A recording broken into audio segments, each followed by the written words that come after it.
to look at. Right, and again, keep in mind, the area that we were in today, that's more inland than places like Grand Isle and Golden Meadow, the places lower. So that's the thing. I think as the hours go on and the days go on, we are going to see a lot more of that. But it's also not easy for people to get to those areas right now.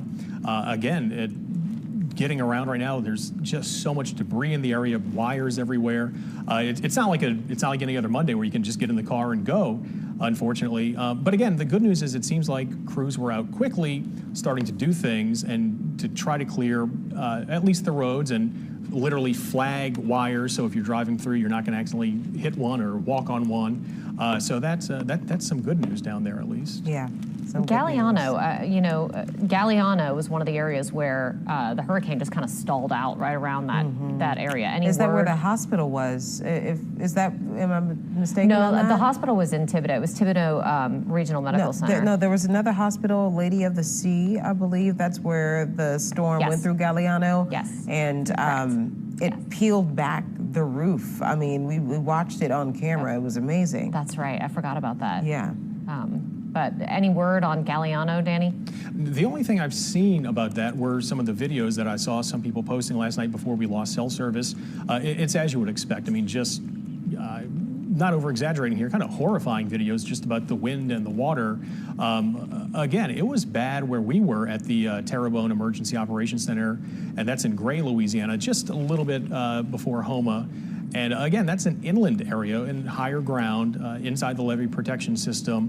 So yeah, I think again, it's the first responders and officials are trying to get down to those areas themselves. But again, it's a lot of zigging and zagging right now through down trees and through power lines and dodging power poles. And so I think to get a clear picture of that, it's going to take a little while because again, it's just right now. The one thing, I mean, it seems like we've been talking about this a week already, but it's only been a few hours. It's one of those things. It seems like it's been a long time to get to it, but it's just been mere hours that the first responders and public officials have been able to start responding to this. So it's a bit of a long slog to sometimes get down to those areas and find out what happened there. Yeah, I know that I can't wait to hear more about what happened down there, and I know that there are loved ones out there who are probably watching this all over the country at this point, wondering, watching, waiting for any, like I said, nugget of information that might give them an indication of whether or not their family's okay, whether or not their homes are okay, whether or not their communities are okay. Well, can people get to the community, Danny, right now in that area? I think if you live down there, you may be able to. Again, when we were coming back today, we took Highway 90 out toward 310, and there was a checkpoint there with Lafitte deputies checking people. So, if you don't need to be down there, they're probably going to tell you, turn around and take a hike. Now, if you do live down there, you probably can get in. But again, too, there is a curfew down there, I believe, right now, so it's not going to be a lot of roaming around. The reality, too, is it's just not a very hospitable place right now, considering lack of power, as is happening here in the city, lack of water in some places, lack of communication infrastructure. So I think people can get down there if they need to. But again, keep in mind there will be some checkpoints once you're in the parish, and there may be some areas where the deputies are going to say, well, no, you just can't go there yet. I think Terrebonne actually says that you're not allowed to re-enter yet. I think they're going to do a phased re-entry once they determine that it's safe. They mentioned something about 15 checkpoints headed down into that part of the parish. And Terrebonne, I believe, had the mandatory evacuation. I don't think Lafitte ever made it mandatory, so that would make sense that they're going to try to phase people back in Terrebonne Parish. But again, I mean, they're right. They're the Orleans and Jefferson of the Bayou parishes in terms of their geography being next to each other. So Lots of crossover. I'm sorry, say again? Lots of crossover. Exactly, yeah. And so again, I think if you really need to get down there, you probably can. But again, too, we've got people who are in the parish right now who are wondering what happened to their own neighboring communities. Again, we were shooting the story today and had a couple come up and ask about what happened in Schriever, and they were in Thibodaux. So right now, again, just lack of any even cell phone communication or phone communication to just text your friends and say, hey, how are you? How'd you make out on this? That's not happening. It's just kind of an information blackout down there right now, just because everything, just had melted down last night when the storm came through, and this morning it wasn't any better, and we know, unfortunately, it takes a long time sometimes a long time for all these things to come back, to get us to where we can instantly communicate with people like we like to do and find out immediately what is or isn't happening. Yeah, AT&T, Doug Mouton had mentioned that they had a huge number of trucks that were set up. So hopefully they're going to get down to all of those areas and get cell service restored. Danny, we can't thank you enough for your reporting. We hope to hear more very soon. All right, right now, Governor Edwards is giving us an update on Hurricane Ida's aftermath. Let's take a live listen in. Good afternoon, everyone, and thank you for your continued coverage. For everyone watching, I pray that you and your families are safe and well. What I can tell you is that the last couple of days have not been good for our state, and for the next several days and weeks, they will not be easy either. But I can assure you that we will get through this. Obviously, our focus since the early hours of this morning, after the hurricane passed through, has been on search and rescue missions. Saving lives is the #1 priority. And to that end, at around 3 o'clock this morning, as soon as the weather allowed, we started moving search and rescue assets, people, boats, trucks, to the affected parishes. And those search and rescue efforts are going to continue all day and, quite frankly, for as long as necessary. And I want to pause just for a moment and really thank all of the men and women who are working so hard to make this happen. This really has been a partnership between the local level first responders, states, the federal government has put assets into this effort as well. And when I say state, it really is about 16 different states, including Louisiana, that have been engaged in search and rescue today. And as much as I wanted to get out and survey the damage for myself today, I did not do so because all of our air assets were needed today for search and rescue, because the affected portion of our state was so large, and many of those areas were not accessible by ground, at least not until late into the day. So I hope to be able to get out and about tomorrow. As was forecasted, Hurricane Ida delivered catastrophic wind, surge, and rain across southeast Louisiana. Almost the entire southeastern part of our state is without power presently. And sometimes you hear it, a million people without power. It's about 1.1 million homes and businesses. It's well over a million people. I don't have a precise number for you. We do have about 25,000 linemen in the state engaged in the effort to restore power, and several thousand more are en route. Obviously, we need to have the power restored just as quickly as possible. And for that restoration process, there's going to be some priorities so that the most critical infrastructure comes up first. And quite frankly, we're talking about things like our hospitals, dialysis centers, and so forth. And while this was an extremely catastrophic storm, and again, the surge, the wind, the rain was all as advertised. If there is a silver lining, and today it's kind of hard to see one, it is that our levee systems really did perform extremely well. Our federal, non-federal levee systems, particularly the hurricane and storm risk reduction system in the metropolitan New Orleans area, all performed as intended. I can tell you that there's been a preliminary damage assessment of levees today, people getting eyes on those levees. We don't believe there was a single levee anywhere now that actually breached, that failed. There were a few smaller levees that were overtopped to some degree and for some duration of time, and that did result in some people's homes being flooded, but they did not fail. They overtopped in a few areas. And I want to thank all of the people across the country who have been very generous in their support in terms of the investment made in that hurricane risk reduction system. CPRA is working to deploy portable pumps and flood fighting assets to Lafitte and Plaquemines Parish, to St. Bernard, to Lafitte, to Laplace, to Grand Isle, and to St. Charles to assist with some dewatering efforts that are necessary. This morning, I conducted a unified command group meeting.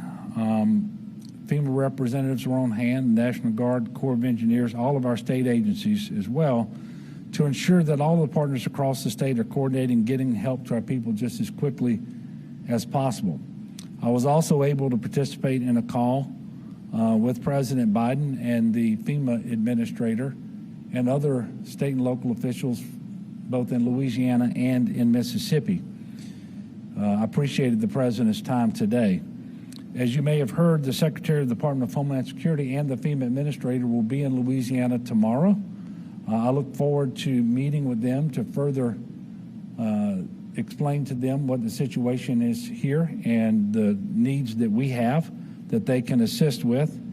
And I hope to also visit several of the affected parishes tomorrow. We're putting that schedule together as we speak. There are more than 5,000 National Guardsmen activated and responding to this disaster, and more are on the way from sister states. We've known since before this hurricane hit that additional assistance would be needed in terms of soldiers of different military occupational specialties, such as MPs and engineers and so forth. And I can tell you we've received commitments from 13 additional states, and these soldiers from these other states will start rolling into Louisiana within the next couple of days. The National Guard search and rescue assets already engaged, and in fact the engagement area is about 29 parishes, but they've got 195 high water vehicles, 79 boats, and 34 helicopters, all conducting search and rescue since very early this morning. One of the numbers that I got earlier today, the National Guard had rescued 191 citizens and 27 pets across Jefferson, St. John the Baptist, and Orleans parishes, but also conducted helicopter hoist and lift operations in Laplace and Jean Lafitte, I should say. The State Fire Marshal's Office is leading a task force of about 900 individuals from 15 different states. They've been conducting primary search and rescue operations in collaboration with local first responders.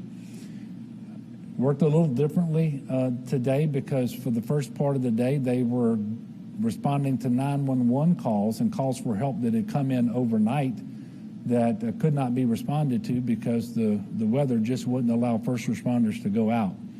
The mission now is to go back and do the very organized grid search where they do a primary search and then they'll come back and do a secondary search to make sure that any survivors who need to be rescued are in fact rescued. In addition to the task force currently on the ground, we have 200 additional individuals on the way from New York and from Massachusetts. I can tell you that that task force checked on more than 400 homes today. The vast majority of people were found to be okay and unharmed, but a number of individuals did require rescuing, and then there was actually one that had a life-threatening emergency. Due to physical damage and to water and electric issues, 3 hospitals have been evacuated since the storm hit us yesterday. Those are Chabert and Homa, St. Anne's in Raceland, and Our Lady of the Sea in Galliano. A 4th hospital, Terrebonne General, is in the process of being evacuated tonight. The Department of Transportation and Development has 177 buses in operation, and so far they have evacuated more than 400 people from various locations in the affected parishes. There are 18 water system outages impacting more than 312,000 people, and 14 boil water advisories impacting more than 329,000 people. And we've talked about electricity, we've talked about water. It's pretty clear that if you have evacuated, now is not the time to return unless and until your parish informs you that it is okay to do so. Businesses aren't open, stores aren't open, schools aren't open, and quite frankly, we need to put as little demand on our water systems and on our electric grid as possible. So please, before you return, contact your Office of Emergency Preparedness or listen to the guidance that's being issued by your parish. Tragically, we can confirm one storm-related death so far, a 60-year-old man from Ascension Parish who died after a tree fell on his home off of Highway 621. And it's a good time to remind people that just because the storm has passed, it doesn't mean the dangers have not. As we've talked about before, in almost all of these storms, more people are killed after the storm passes. So with all of the people without electricity tonight and for some time to come, there will be a lot of generators in use. Please make sure you operate those generators outside in a well-ventilated area away from your home, not under windows and doors, not in crawl spaces or garages. Carbon monoxide poisoning is absolutely deadly. Please pace yourself when you go out to clean up your yard or remove debris. Heat indexes will reach 100 degrees or more over the next 2 weeks at least. We're also asking that you don't get on the road unless it is absolutely necessary.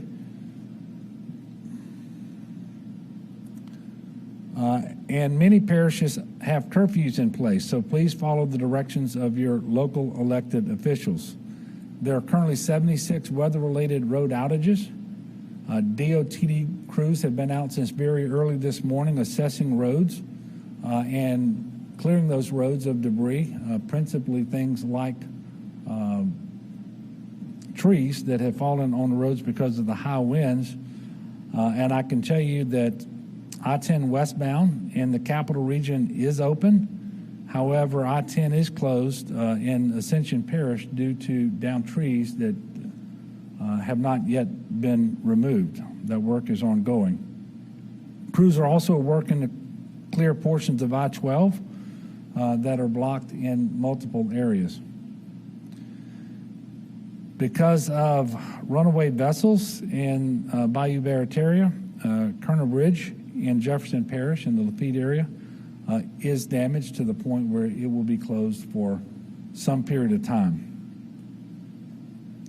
If you have to get on the road, please check 511la.org for road closure information and other travel-related information as well. It is still the case that there are downed trees and power lines and other debris and standing water as well on many roadways in southeast Louisiana. As of 2:30 today, there were just shy of 2,000 people sheltered in 36 different locations across Louisiana.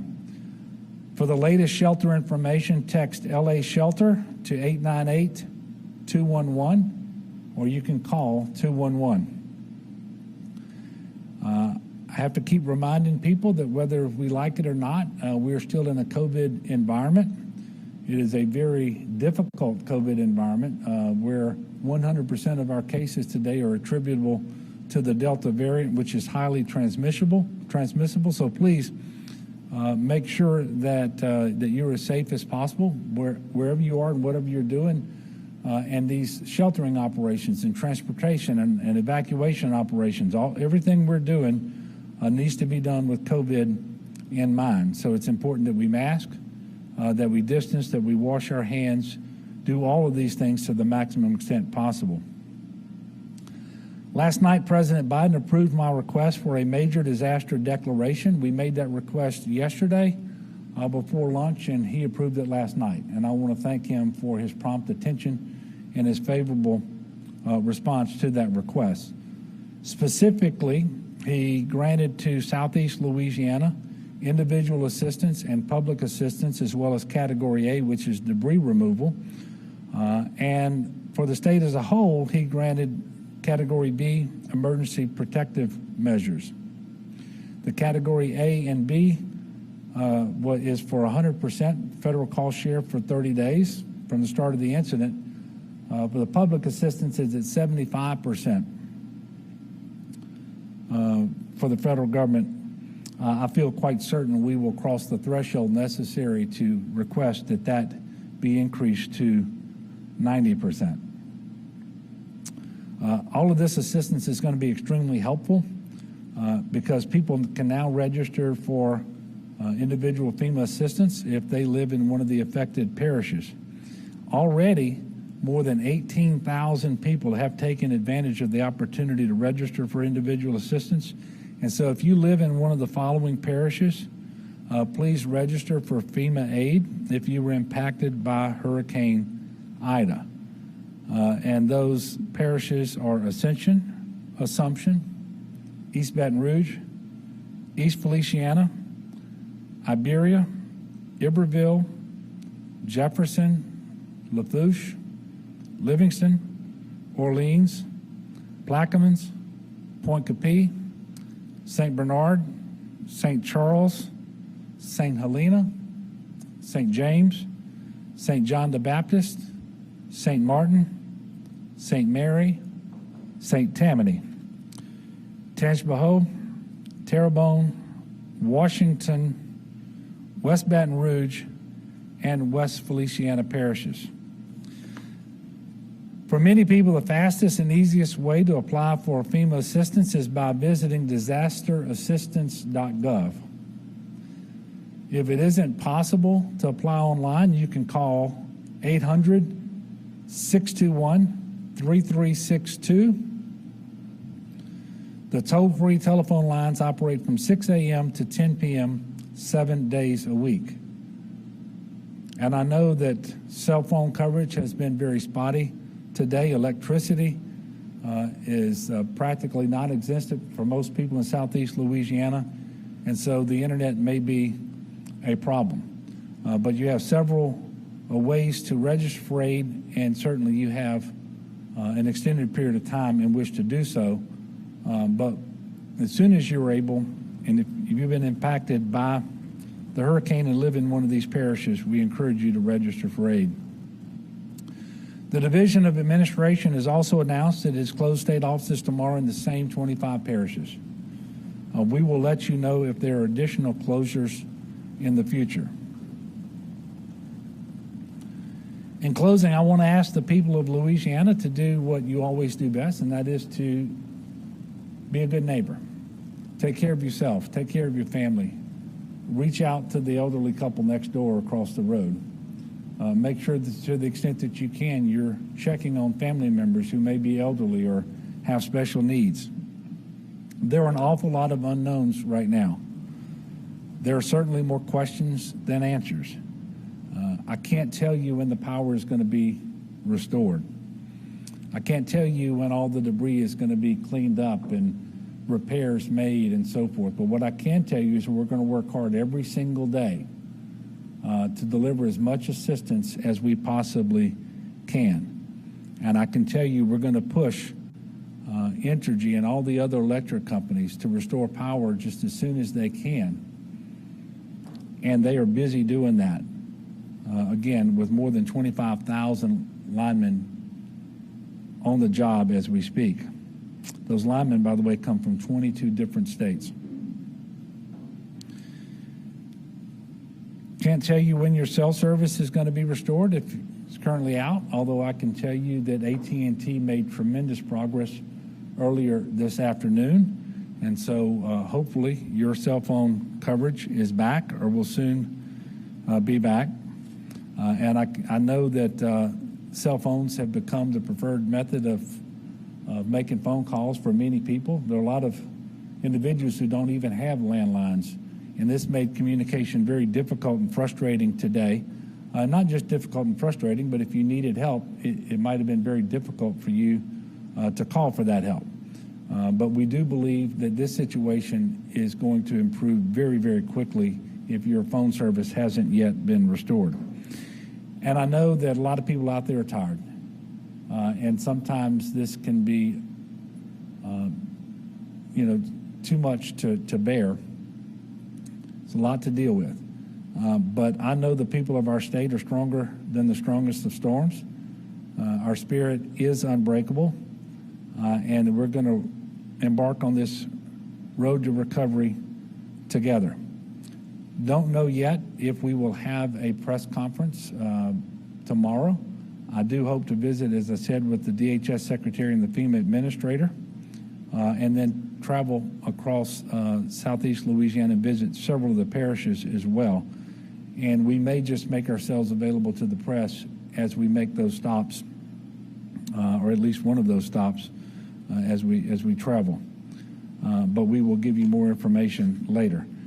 So at this point, I'm going to pause and take questions. We've got a lot of people here who can answer questions and so forth. And so if you feel like you need to direct a question to one of them, please feel free to do so. And certainly, if I feel like one of them would be better able to answer a question, I'll ask them to come up and respond. Yes, sir.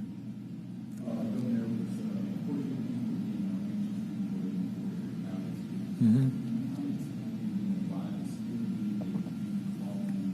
Yeah.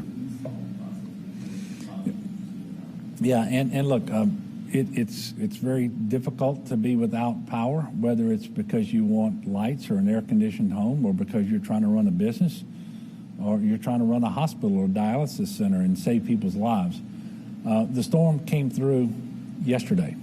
It exited our state very, very late yesterday, almost still at hurricane strength. It tied for, as best we can tell, the strongest hurricanes that have ever impacted the state of Louisiana. The winds were extremely strong and sustained at 150 miles per hour for a long period of time. And I've been seeing reports that gusts got into the 170s, maybe the lower 180s in different places. This wreaks havoc on infrastructure, and that includes on the electric grid. There are 8 transmission lines that feed the New Orleans area. All of them failed. And I can tell you, Entergy has been out, and not just Entergy, all of the electric companies and working with the Public Service Commission, they have been out doing their damage assessments today, figuring out the best strategy to start to restore power and giving preference to those critical infrastructure pieces that have to be powered up first. We really need our hospitals more than anything else to come back up, so that people who are in ICU rooms and on ventilators and so forth can continue to receive the life-saving care that they need. That's important all the time. It's certainly important even more so because of the COVID situation and a number of people in the hospital, and many of whom are on mechanical ventilators. So, I expect that in the not too distant future, there will be announcements by Entergy and others as to when they believe power will be restored. But quite frankly, we're just not there yet. People are impatient. I get it. I am too. But the storm was still ravaging our area yesterday. It hadn't even reached I-10 24 hours ago. And so it's just too soon right now to say when that power is going to be restored. But trust me, I'll be pushing them to get it done as soon as possible. And quite frankly, I don't need to. They're out there working extremely hard. They had more linemen committed to this effort before the storm ever made landfall than we've ever seen in Louisiana. So I'm optimistic sooner than later it'll be restored, but I can't be more definite than that. Melinda?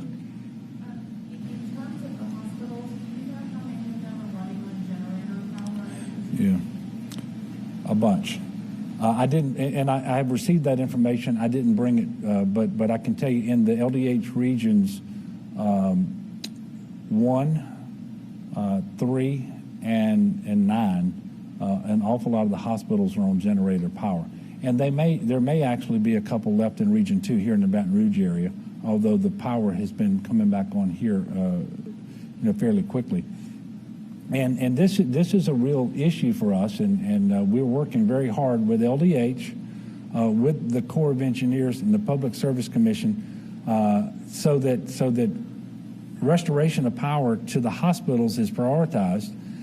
But the Corps of Engineers is helping FEMA and GOSEP work to make sure that we are putting technicians at all of these hospitals to keep these generators running as long as possible, but also to identify exactly the size generator that is needed so that we can get a backup on site in case that one should fail and we need to transition to a new generator. These things are happening as we speak, and I'll get you a better number than a lot of them, but for now I can just tell you it's more than not. Yes? From your vantage point, can you help explain the scope of the search and rescue efforts that we're making? What's outstanding? What do you all need to do? Yeah, well, so search and rescue, typically when the state forces come in for the urban search and rescue, we go in and do a grid search where we're going to go down and search every single home on every street, and we do that primary search. And then that's done pretty quickly to try to figure out whether someone is in the house and so forth and needs assistance. And then to make sure that we've adequately covered the area, we'll go back and do a secondary search. Well, what we did most of the day today was try to catch up on the 911 calls. So we were actually partnering with local authorities and going out and doing search and rescue at individual addresses where we know people had called for help. And so that occupied most of the day. And I'm looking over. I don't see Butch, but the Butch Browning, the state fire marshal, leads this effort for us. And so that's what we're doing now. We're going to have to transition into that grid search that I just mentioned. And because we have so many populated areas in southeast Louisiana that received such damage, whether it was from the wind or from the rain or the storm surge, this is going to take quite some time. It's why we have so much of our National Guard dedicated to it, while we have this 900-person task force with more on the way, because we want to make sure that anyone who is in their home who needs help is going to receive it, and they got to receive it in a timely fashion. Yes, ma'am. Have you been in contact with the people in Grand Isle? Last Yeah. heard there was still some trouble, obviously, getting to Grand Isle. Yeah, there have been some rescues made from Grand Isle. As best we can tell, about 40 people stayed on the island, and probably not a good decision. But there were efforts made earlier today in and around Jean Lafitte and Grand Isle. And does anybody here have any more specific information, Jim, on? Yeah, and we're not aware of any loss of life in Grand Isle, but it was only accessible by air today, and so we were able to finally get some air assets up. And I know that we've been able to get some people on the ground to inspect facilities there as well. And so I'm quite certain that any needed rescues have been made, and we will get back with you if for some reason that's not the case. Yes, sir. This morning on the radio, you mentioned that you expected that toll from the price considerably. Can you talk about why you made that comment? Yeah. We're also asked the authorities in response if they had any sort of death toll or any sort of fatalities that were reported in on the silence. We're wondering, Well, first of all, any additional deaths would be unconfirmed, and until a coroner officially confirms the death and attributes that death to the hurricane, I'm not going to get in front of them. I will just tell you that I had a number of conversations overnight and today with parish presidents and other officials who believe that the death count attributable to the hurricane will go up because they see catastrophic damage in certain places that they have every reason to believe were inhabited at the time the damage occurred. And it is certainly possible, and I'm praying for it, that by some miracle individuals had left or did survive and so forth. But I think that's what you're hearing out there, and I would be surprised, but obviously very pleasantly surprised if the confirmed death toll doesn't go up considerably over the next couple of days. But what we want to make sure of is that the death toll doesn't go up for things that are entirely preventable, like carbon monoxide poisoning, like heat exhaustion, like falling off the roof or injuring yourself when you use a chainsaw or driving into water, something like that. That's typically where we see the most deaths associated with a hurricane. It's in the recovery, not in the actual storm itself. Melinda? Are there places where y'all are still concerned that there is a potential for new flooding? I know obviously the water is still rising in some places, but are y'all seeing that in like Ascension, Livingston, any other areas where there are places? One of the good things about a hurricane, and there aren't many, is that when the hurricane passes, the wind changes direction and it'll blow the water out, just like it blew it in, and we saw that happen. And so in most places, the water began receding pretty quickly. Now, there are a few areas where they received a lot of rain inside protected levees where that water isn't going to drain out, and it ultimately has to be pumped out, and there are some pumping issues even in New Orleans, but we're very pleased to say that New Orleans actually withstood the rain quite well, and no storm surge got into that area, and so very limited number of structures actually took on any water in New Orleans, but there may be some pumping that's needed to get that water in the Lakeview area, for example, out and back into the lake.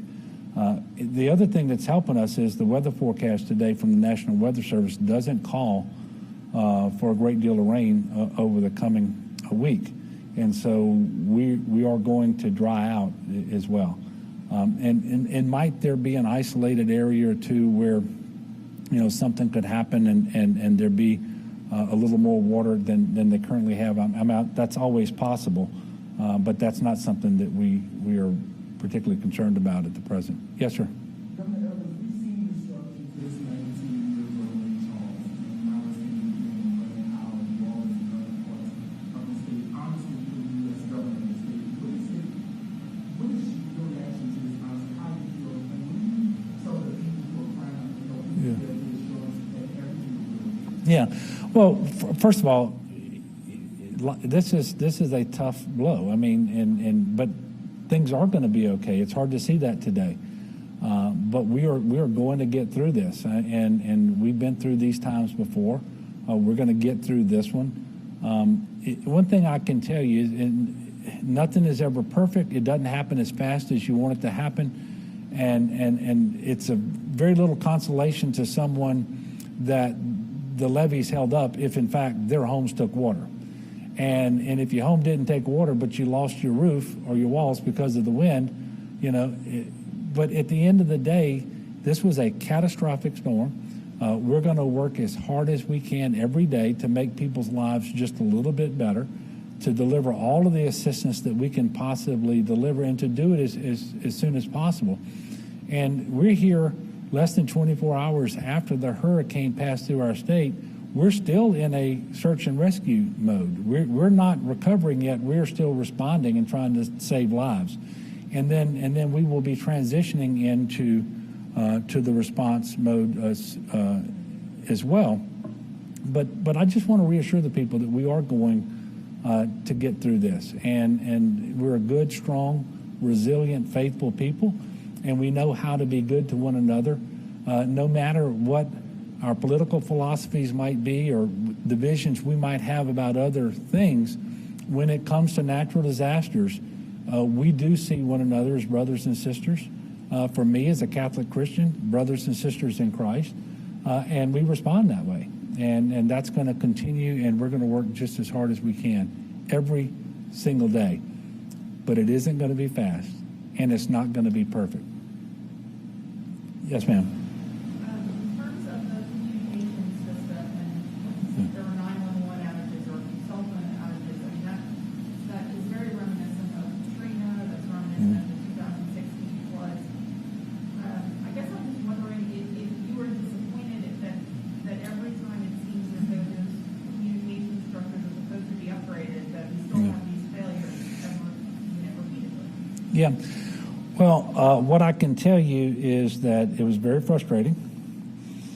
Probably nobody was more frustrated than I was when I couldn't get firsthand reports from mayors and parish presidents earlier today.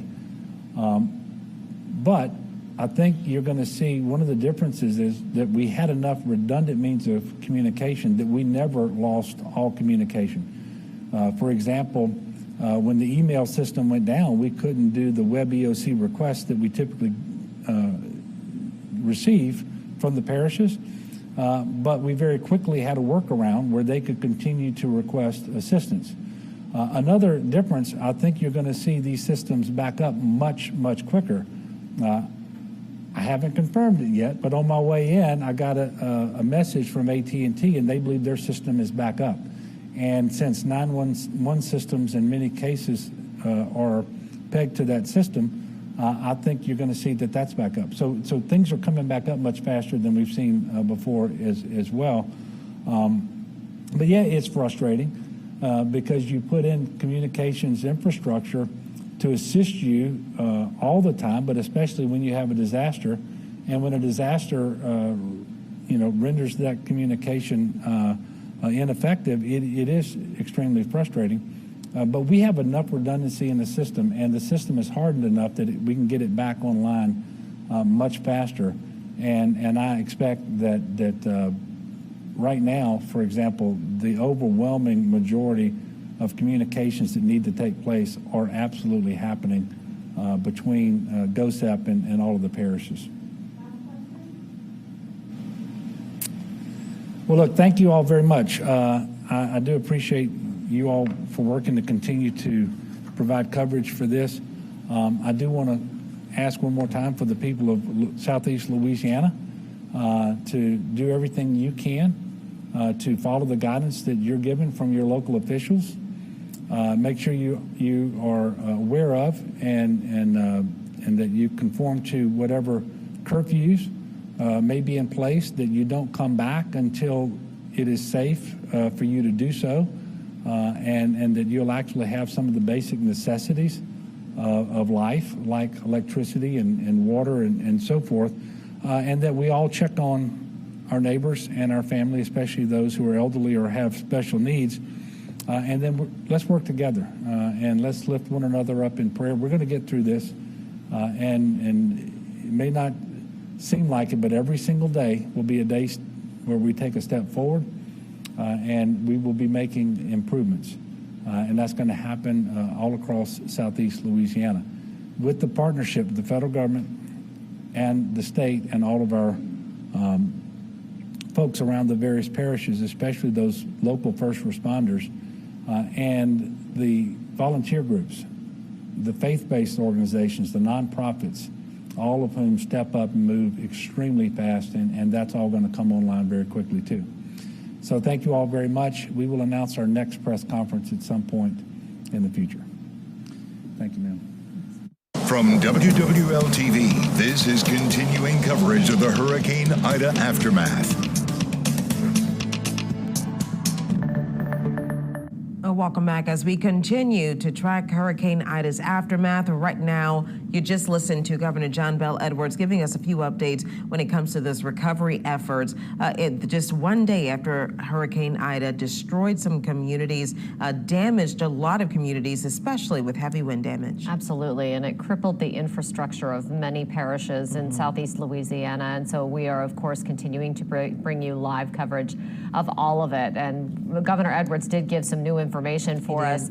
He mentioned that they are beginning to evacuate some hospitals in the bayou parishes, that's down in Lafitte and Terrebonne parishes, because of the power situation down there. Now, that area has been a virtual black hole for almost the last 24 hours because of the level of devastation. Okay, and one of the things, one of the questions that that you had was a good question to ask, Katie, and I hope that we can talk with someone down there in those hospitals to ask this. Where are they evacuating some of these patients to? Of course, we talked about the number of COVID patients. He mentioned that we are still in the midst of a pandemic, and at last check, we were still one of the higher states of the numbers as far as COVID infections were higher amongst Louisianians. So when you look at the number of people in ICU, the people who are in the hospital, where are they going to go? Because at one point, hospitals were overrun. This was just maybe a week or so ago. Right, absolutely. I mean, I think those are very important questions that we're going to work to answer as we continue our coverage over the next few hours.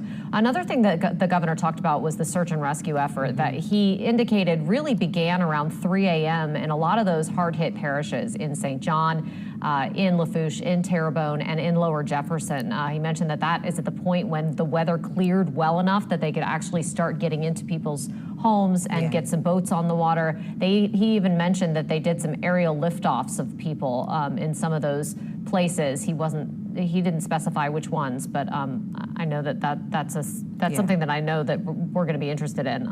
But the number of rescues is interesting. Over 100 people have been rescued so far around the state out of floodwaters, all because of Hurricane Ida. And that he's talked also about, and I'm just seeing some new video actually of National Guard troops that are stationed all across across several parishes, mostly of course concentrating down in South Louisiana, and they said he had over 5,000 National Guardsmen who were ready to assist. And of course, we had linemen that are from several different states that have made their way to Louisiana so they can assist in the process of trying to get power restored, not only to our parish, but to neighboring parishes as well. Yeah, the governor mentioned that National Guard troops from up to 13 states may be coming to Louisiana to help out in the effort, and they are serving such a vital function and will continue to in the days that follow this disaster. In any number of ways, you're going to see those National Guard soldiers, and they really are going to be a huge help. But that's another thing that I think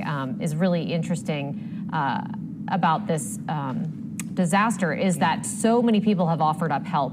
Yes. It's been really great to see the outpouring of help that people want to get to Louisiana. Yeah, it is. It has been wonderful. And you know, honestly, one of the things he did mention, we have access now to those FEMA funds. And we did get President Biden. He talked about being in a phone call rather with President Biden, giving him an update on what was happening with the state of Louisiana, and President Biden offering his support to Louisiana and approving that presidential disaster declaration. So that frees up some funds for people in a number of parishes, including the Bayou parishes, Orleans Parish, Jefferson, and so forth, mostly parishes right around Southeast Louisiana. Yeah, and the news that none of us want to hear, Governor Edwards confirmed that there has been one fatality so far linked to Hurricane Ida, but he also said that the local parish presidents and leaders do expect that number to climb as those search and rescue efforts continue now that we have daylight and we can see the extent of the damage. Yeah, this is why he says to wait for your local parish officials to advise you as to when you can come back to those areas. Some places are not allowing you to come back. We spoke with Danny Monteverde earlier. He talked about some people not being able to come back, especially disaster tourism, if you want to call that, people who want to drive around and see just what damage Hurricane Ida left behind. Right now, it's just a matter of safety. People need to stay away, and that is, if you do live in that community, still they're asking people to stay away because this is the first time that they'll be able to get their hands or to really get a clear view on what's happening in these communities. And also, you want to think about safety in regards to things like down power lines. That's one of the things we saw. Danny Monteverde talked about power poles that were snapped in half. You don't know what's a live power line. It's a lot of things that you have to consider before you return home. So, of course, if you want, you have to just give it some time. I know that it's a desperate thing. You want to see how your home fared during this storm, especially if you live in those bayou parishes. You want to see how your home did, but right now you may not even be able to make it there. So, of course, take caution and heed the warnings of all the parish officials. Right. Terrebonne, you're not allowed to go down there yet. Yeah. I mean, they're basically saying they're going to do a phased re-entry, and we'll, of course, let you know as soon as they're ready to get people down there. But right now they're asking people just to stay out. But that is the latest from Governor Edwards. He did say also that he and the Homeland Security Secretary are going to be touring the disaster-affected areas tomorrow, and so we're expected to hear from him on the ground here in Southeast Louisiana whenever that happens. Yeah. All right. It is 4:47 now. We have been doing continuous coverage, first as we tracked Hurricane Ida and now in Ida's aftermath. And one of the big stories that we talked about as we were tracking Hurricane Ida, those winds were extremely rough, and we heard so many stories of barges and ferries that had gotten loose just yesterday as Ida made landfall. And we have Bo Zimmer, I believe, on the phone with us with a live update, or not on the phone, actually live with us with an update on the ferries that got loose yesterday. It looks like one of those might be behind you. Yeah, this is really one of our first up-close looks at the RTA ferry, one of the ones that we first reported on yesterday, and you can see it back there. And I've got some video from up close, but a lot of people coming out here to check this out. We're right here on the levee of the lower 9th Ward, and you can see it right off there in the distance. Let me show you some of the video that we have from just a couple minutes ago, showing up close some of the damage, both on the starboard and the port side. On the starboard side, I could see all the windows were shattered out on that side of the vessel. And then going over to the other side, there was a little bit of damage on the bottom, but you can see the severed ropes coming off the side. I assume those might have been some of the ropes that were holding that in place and then were severed. But also along that side, we can see a lot of scrape marks and things like that. This wind was incredibly strong yesterday, as you all know, just pushing this ferry up the Mississippi River, and it's ended up here on this levee of the lower 9th Ward. And I can tell you, the folks that live in this neighborhood, some of them came up here this morning. They said it was spooky, especially considering the history. And they remember what happened back 16 years ago during Hurricane Katrina and a barge that did all that damage down the river, and also certainly caused a lot of damage and caused some of that flooding that they all remember so well. They were hoping not to see sights like this again, but of course the winds of Ida were just so strong, and we've seen a number of vessels, including one that I'm looking at right downstream a little bit, another barge, and actually just about 2 football fields up, there's a smaller boat that caught fire overnight that some people here have been coming out and taking a look at, wondering what happened there as well. So we're continuing to gather some information, but I can tell you the RTA ferry number 2, it is all in one piece, some scrapes, some busted out windows, but hopefully they'll be able to get that back in service. Guys? Yeah, let's hope so, because that ferry took a really long time to finish building, and it was really over budget. It is a controversial ferry that has much more of a story even than breaking off its mooring during the storm. So thanks so much for letting us know what happened. Well, we got an update from CLECO. The company says more than 100,000 of their customers lost power. Most are still without, including 99% in St. Tammany, 100% in Washington Parish. You're looking at pictures they shared of damaged power lines in Mandeville, and that is something that we are seeing across all the parishes. Crews have restored power to most people in St. Mary Parish. They didn't give an estimated restoration time for St. Tammany, though, or Washington. Yeah, it is going to be a long haul up there, just like it is here in the city, but they may fare a little bit better given that their transmission situation isn't quite what it is here in the metro area. Right. Now, one of the areas where those search and rescues that the governor talked about were happening overnight and even into today was St. John Parish. Yeah, we have William. Water is still high, it's still impassable, but the water line is much higher. I mean, explain to people what this was like even just a couple hours ago. Water line was about 8 to 10 feet high, but it receded very quickly during the morning time, and I had about 3.5 to 4 foot of water inside my house. It led me straight to go upstairs. It's not just you and your wife, you got family members as well. How tough was that? My mother-in-law, my brother, my sister-in-law, my brother-in-law. It was rough, but we managed to maintain and stay strong and kept our faith in God. You said you've been here, 15 years, and you've experienced storms before, but nothing like this? 13 years. 13. Yeah. But I experienced Isaac, and this one here was the second one. How does this compare to what you've experienced in the past? Because this flooding is, I think you were saying that you don't know if neighbors have even gotten out at this point. Well, my neighbor crossed the street. They had to go in the attic last night, and they just got out this morning. I think the rescue team went in to go get them, and I'm not sure because I haven't seen them out here yet, but hopefully they got out safely. Have you been able to communicate with people? We know cell phone lines, maybe even for us, are down. You're not near yet. What it's been like? Horrible. No phone service. Couldn't contact family member, nobody. That's the thing is last night we know there were really, it seemed like desperate pleas for helps, for rescues. First responders were saying, look, the water's just so high, we can't get back there. Did you guys reach out to anybody? I mean, when was the last time you were able to contact someone? The last time we was able to contact someone was this morning. Okay. This morning. Last night we wasn't able to contact anybody. We couldn't put no calls out and no calls could come in. So you guys have, a handful of suitcases with you, some family members. What is next? What's the next step forward? Next step forward is to not focus on this and just go on and move on in life, you know what I mean? You can't stop Mother Nature, you know? So we just thank God that we got out safely and just go from there. All right, we're all rooting for you and praying for you. I appreciate it. You guys take care. Guys, right now, like I said, rescues continuing to happen, boats continuing to come out of the neighborhood here in Laplace. We keep you posted as we learn more. For Eyewitness News, I'm William Joy. Yeah, well, thank goodness that water is starting to go down. That's going to be a big help for areas like Laplace. All right, what you're looking at right now, this is St. Stephen's School on Napoleon. We heard about this. I heard about this one yesterday, some reports of partial roof damage, and you can see it right there. This is video from our reporter, Devin Bartolotta. Part of the roof blew off into the power lines. And so this is video that she took just this morning, not long ago, at St. Stephen's School on Napoleon Avenue. And, it's unfortunate that we're going to continue to see damage like this across the city. Again, we experienced a lot of wind damage. We sure did. I mean, look at that. That is going to take some time to repair. And I know that's not the only place that has damage like that. There was also a senior apartment complex in Old Metairie that had similar damage to the roof. And some people had to be relocated there. I think that situation's under control now. Yeah, hopefully it is under control. Absolutely. And one of the other areas that got hit really hard when that eye wall decided to make its way closer to New Orleans, much to our delight. Yeah. Note the sarcasm there. Yeah.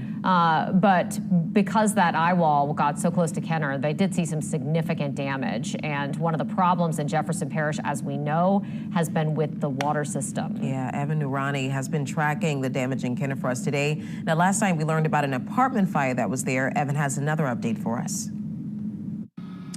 Here at the Relays Esplanade Apartments, fire broke out just around 9 p.m. yesterday. I want to give you a look at what we're seeing now as firefighters continue to put out the flames here. Residents and the police department tell us that this fire began just around 9 p.m., between 9 and 10 p.m. last night, just in the midst of the hurricane passing through. Now, as you may have heard at the time, it was really difficult for a lot of those fire crews to respond. They say when they did, they didn't have the water pressure necessary to put out the flames. That's what led for this fire to jump from one building to the next. So in total, 2 units affected, 24 apartments, 12 in each of the buildings that were just fully engulfed in flames as of last night. And still now, into this afternoon, you can continue to see that there is a lot of smoke and that fire crews are continuing to try to put out all those kind of hot spots here. This is directly across the street from the Esplanade Mall. We have one of the residents here from last night. Christina, could you come on over here? You were saying that you live in the building directly behind the building that was on fire. What did you see? What did you hear? This began around 8-something last night. I was in my living room while I began to go to bed. And when I was relaxing in my bed, I began to hear a boom. So I got up and looked, and then I panicked. So I grabbed my animals. I got out. I stayed with some friends that I knew into the complex. Were you worried last night about your own property? Yes, sir, I was. And so what are you feeling now that the flames are out? I mean, you're probably still without power. What's going through your head? What's going through my head right now, I'm shocked, I'm nervous, I'm shaken. You know, even though I have PTSD, that it had flashbacks. And I hope that everybody got out safe and sound. I will pray for them. I do believe in God. And I just hope, none of this will ever happen again. All right, Christina, thank you so much for talking with us. One of the things that fire investigator did tell us is that they are currently investigating the possibility that this started with one of the apartment units where someone had brought a generator inside of their apartment. They say they have photos. They're still investigating that. They cannot confirm it. But again, the fire investigators did tell us that that is one of the possible causes of this fire. We, of course, will keep you updated. But again, fire department still behind us trying to put out those flames. So right now from the Relays Esplanade Apartments, I'll send things back to you. Okay, Evan, that is incredible that it's taken them that long to get the fire under control. Right now, we're also taking a look at more damage around the area. Paul Murphy was in Tremé near North Robertson and Governor Nichols, where a house collapsed. Curtis, tell me what happened down the street here. So the house down the street collapsed from all the wind that came in the middle of the night. So, yeah. Did you hear anything? I heard a big boom. And you were talking about the front door flying across the street? Yeah. The doors across the street next to the Baptist church. Yeah. Can you tell me about the house before the storm? Was it occupied? It wasn't occupied, but I know that the family had it for on the auction block, and then I don't think it sold, and so they kept it, and I haven't seen them probably in almost like a year. So now, you know, it's collapsed. Sounds pretty scary. Yeah, it's scary. It's scary. What'd you think of the storm? It was a little bit triggering because I went through Katrina, but I felt okay. I knew if I had my supplies, I could ride through this because, I mean, we did it when Katrina happened and we didn't have electricity for like 6.5 weeks, 6 weeks. You didn't expect the house 2 doors down to fall? No, I wasn't expecting it. The only difference this time with Ida is that we didn't have the flooding, you know, so. All right, now there is a live look at the city of New Orleans. Looks perfectly normal in that shot, like nothing even happened, but we know when you take a closer look, that's very much not the case. That city is in the dark. It's going to be in the dark again tonight and for quite some time.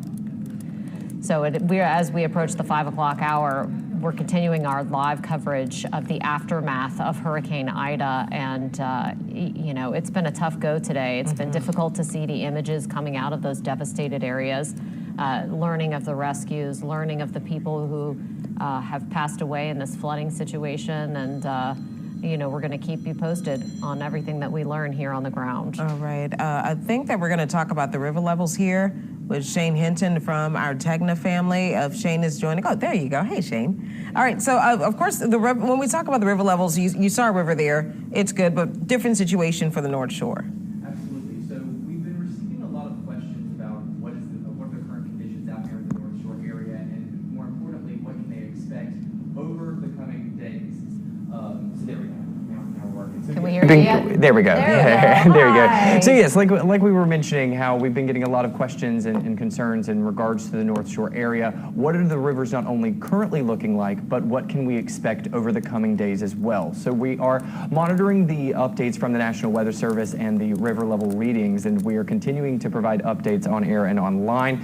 Just a few of them briefly for you here today. Tangipahoa River near Kentwood, as of 4 o'clock this afternoon, the river level was at just over 15 feet, and it is unfortunately on the rise.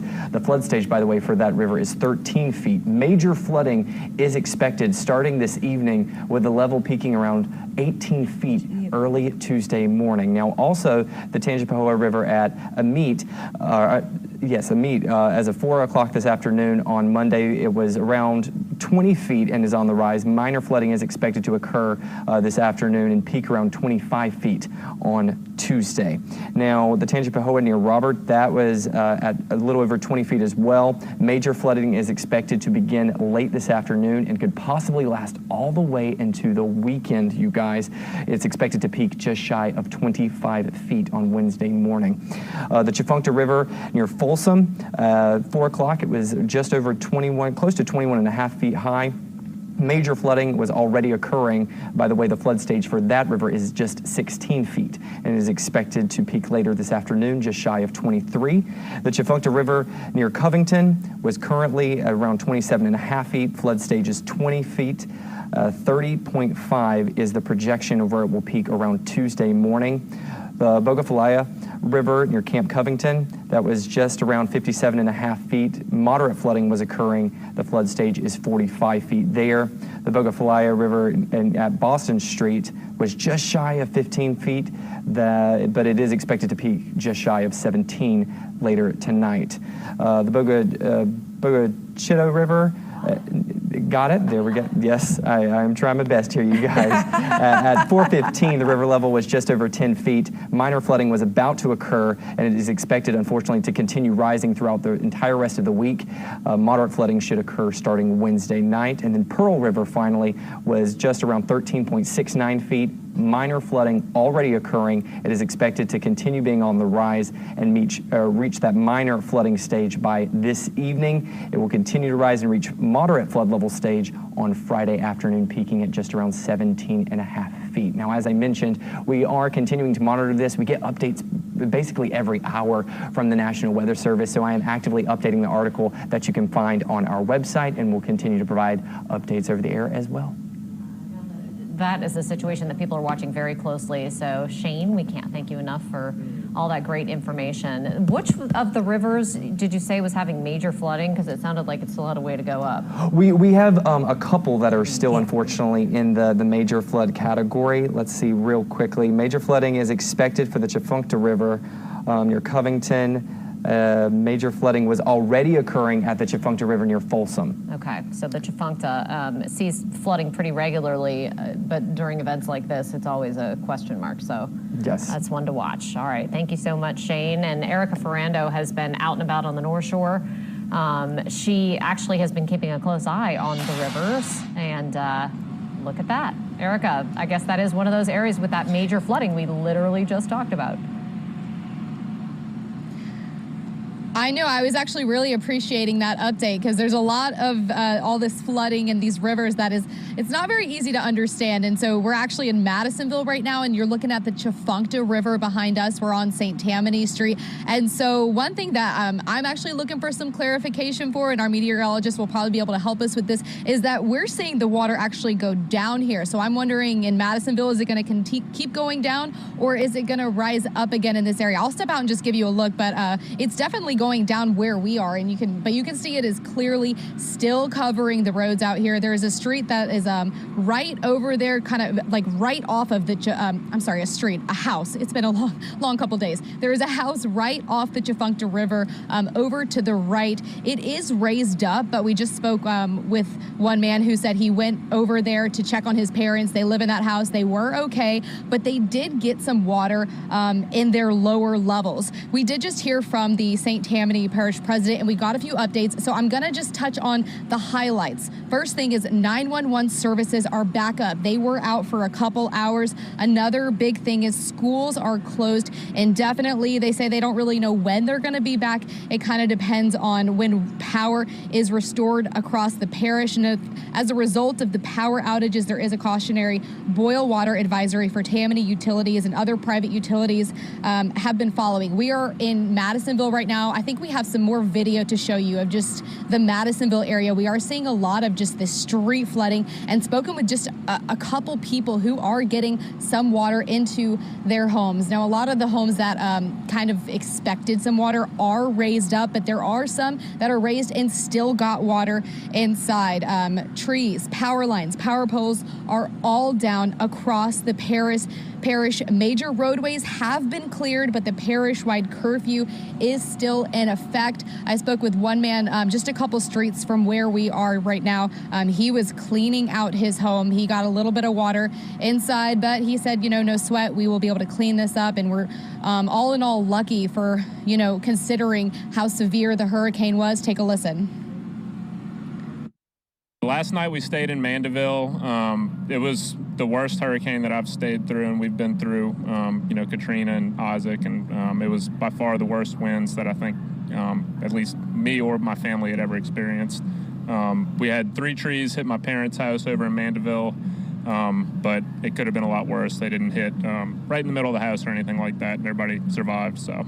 Y'all were actually at your parents' house, though, when this happened, or were y'all Yes. somewhere else? Yeah, we stayed, we were actually with the whole family in the living room, and the tree kind of fell west.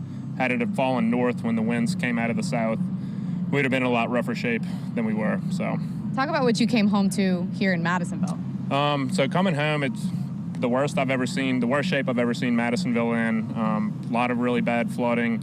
We put the sandbags up around our house, hoping that it would at least keep some of the water out, but we still ended up with probably about a foot or so inside. People are already starting to clean up. What do you think the recovery effort's going to be like around here? Well, if there's one word to describe the people of Louisiana, I think it's resilient. Everybody's out already getting everything picked up, doing the best they can. Obviously, some of these places that are still flooded, they can't start yet, but I'm sure they'll be out there soon. So the biggest question that everyone has is, when will power be restored? We did hear from someone with CLECO just about 30 minutes ago. He said 99% of St. Tammany Parish is without power. He said it's going to take 2 to 3 days to assess the damage, but he said it is extensive, especially on the west side of the parish. He could not give us a timeline, how long it would be, but he did say, just to give you some perspective, Katrina, it took a month to get power back for most of St. Tammany Parish. He said this is not to that extent, but it's also not just going to be a couple days. So that tells us maybe a couple weeks. They hope to have a better estimate tomorrow or after the next couple days once they fully assess how extensive the damage is, just with all of these power lines and power poles down all over the parish. For now, live in Madisonville, I'm Erica Ferrando, Eyewitness News. All right, Erica, thank you so much. And this situation in Tangipahoa Parish, in St. Tammany Parish, of course, in Jefferson Parish in Orleans, the big issues are largely power. And our city council members have been really keeping tabs on what's happening with the power situation. Kristen Palmer, one of our city council members who represents the West Bank of New Orleans, is joining us now by phone. Can you hear me, council member? Yes, I can. Good Thanks afternoon. How are you? Oh, you know, like everyone else, right? Tell me what's the latest with the situation in Orleans Parish. Are things kind of maintaining from where we heard Mayor Cantrell give us an update a few hours ago? Yes, I think it has maintained. I haven't seen much that's. Okay. Luckily, our pump number 13. Say that again. I'm sorry, you cut out a little bit. I'm sorry. Can you? Yes, I can hear you now. Hello? Yes, can you hear me? Yes, I can hear you. Okay, good. Talk about the pump situation. Sure. So as we all know, when the transmission lines went down throughout New Orleans, they generation power with all the pumps. So on pump number 13 in Algiers, we have 2 pumps that operate. One's pump 11, the other one's pump 13. And pump 13, the backup generation went on, and then in the middle of the night it cut off.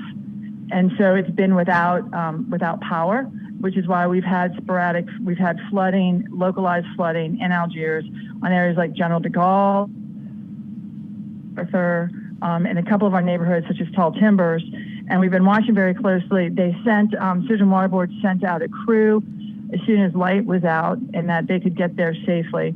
And as of about 2 hours ago, there are 3 pumps now that are online. Which is great, and the water's beginning to recede. We still have high water. I just came from General de Gaulle, and we still had to go through some water. So I still am really encouraging folks to stay home. There's really no need for anybody to be on these streets, especially in Algiers right now. And so I'd really appreciate if everyone could just stay hunkered down. I know that's what we keep saying, but my understanding is the water's coming down. I saw it. It's definitely lower than it was a few hours ago. And our hope is that it'll be dry by morning. Okay, that would be fantastic. I know it's a concern for people over in that area, especially.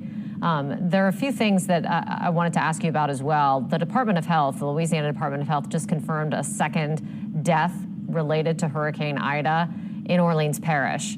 Is there anything that you can tell us about that? Apparently, it happened at I-10 in West End when someone tried to drive through standing water. Yeah, we had heard that was a potential issue. I know they're waiting on confirmation, so they're waiting on confirmation to call it. So I'm assuming that's exactly what it was. We all know that there's a reason why we ask people to stay off the streets, especially when these highways dip under in these tunnels. People just don't know how deep the water can get, and it's really, really unfortunate. It's a tragedy. Do you know anything about that situation? Because isn't there a pump that is supposed to pump that area underneath I-10? Correct. There is supposed to be pumps that are operating. I do not know whether or not that pump had generation power to it, so I'm not certain. I also know that NPD and DPW are supposed to be putting up barricades, prior to an event. So it could very well have been the barricades also became submerged. So I think the details are still out, and we still need to do research to see how that exactly happened. Governor Edwards mentioned in his news conference today that he felt like the death toll due to this storm was going to rise. I would not be surprised. And again, I'm going to say this is why people should hunker down. What we often see is after the storm has passed, where we have occurrences. I was crossing back over the bridge again today, and there was a car that had been totally on fire and put out on top of the bridge. As you reported earlier, 911 was out for a few hours. Like, we already have a stressed system, right? So we shouldn't be adding more stress to the stress system. And when you have people on the highways, on the byways, on our streets where we have no lighting and we have no street lights, I mean, I can't tell you the number just today driving by and seeing cars just blowing through intersections. So they're putting themselves at risk. People in other cars at risk, and we all know that we're still in COVID, right? And our hospitals are stressed with people there, and so I think we just really need to be cognizant of all these issues. If you don't need to leave, just stay home. Clean up your neighbor's yard. Make sure our storm drains are clean, and that's the best we can do right now in terms of our civic awareness. We spoke with Helena Moreno a little while ago, David Hammer did, and she basically said, just like Entergy was saying, that there is no way that they can give a timeline for when power could be restored. Is that the same thing that you're hearing? Yes, we were all briefed on the same call about 2:30 with Entergy, and that was their update. That is correct. And with this situation the way that it is, with water and sewage in as precarious of a situation that it is right now, the power situation, any thoughts of what happens in the next few days when people start to need food? Well, luckily I'm actually going to be standing up a food distribution center tomorrow in Algiers at the Arthur Munday Center. Okay. We'll be passing out water and as well as meals. We're going to be working with World Central Kitchen. We'll also be having meals. So it'll be from 1 p.m. to 5 p.m. at the Arthur Munday Center, which is 1111 Newton Street in Algiers. We will also have a charging station as well. We have some tarps that we'll be able to give away. I'm not sure how many we'll have, but we do have a limited number. We're not going to have people to be able to install them, but at least we'll have some out there. So again, we'll be passing out water, food, and we'll have a charging station set up at 1111 Newton Street in Algiers. In Algiers. Any idea if there are other sites planned around the city for tomorrow as well? They are. The details are being planned right now. Nola Reddy and the administration have been wonderful in terms of really partnering with the district council members and with the neighborhoods. We all know this is how our city operates. We all know this is how it came back after Katrina, is neighbor helping neighbor and staying in touch with your community. And so, this is why we had very successful, quite frankly, with COVID, we had very successful testing stations and we had very successful vaccination sites, because we go back into the communities, back in the neighborhoods, and we can really assess the situation on the ground and pass out the needed materials and supplies. So there will be a release, I'm sure, later this evening. We were just the first we were able to stand up, and we'll be out there tomorrow, and we'll be sending out press releases to let people know how often we're going to be operating. But tomorrow will be the first day. I'm sure that is going to be a relief for people. Any final thoughts that you want to share with people? Like I just mentioned, even about anything, but that water system is kind of hanging on by a thread, it sounds like. It always is in terms of, are you talking about the water system in Jefferson Parish, the water system in Orange Parish? Orleans, yeah. Right now, Yeah, right now, I mean, obviously, our infrastructure stayed. I mean, I think the $14 billion that was invested after Katrina shows that we have a resilient system. And I think right now what happens after the storm is that we now have to show that we're a resilient people, right? And that's, again, to harken back, if you evacuated, stay evacuated. If you're here, please heed what people say in terms of not going out into the street if you don't have to, helping your neighbor. And I'm seeing that. Look, I've driven through my district at least 3 times today, from the East Bank to the West Bank. And every place I go, that's what I'm seeing, our neighbor helping neighbor, people being prepared. And so I do think that we're going to absolutely get through this. We'll get through this very well. And I just want to thank everybody for doing that. Okay. Councilmember Palmer, thanks so much for your time and for your update, and we'll check back in with you as this continues in the next few days. Thanks so much. Take care. Yeah, you too. And Katie, you mentioned that death, the second death that was confirmed. Yeah. Just to give a couple of some context, and we had those tweets up a little bit earlier, the Louisiana Department of Health confirmed that this is the second person who passed away, a man who drowned after his vehicle attempted to go through floodwater. This was near I-10 and Weston Boulevard in New Orleans. They're trying to figure out his age at this time, and they do say this is a storm-related event, but my producer did remind me, not just yesterday, Tan Trung, we had him riding around in our mobile forecast center. He rode towards that intersection. He rode towards that area, and to our knowledge, that area, he had to back away because, and I think Jeff Hackett might have been in the car with him, but he had to back away because the area was flooded.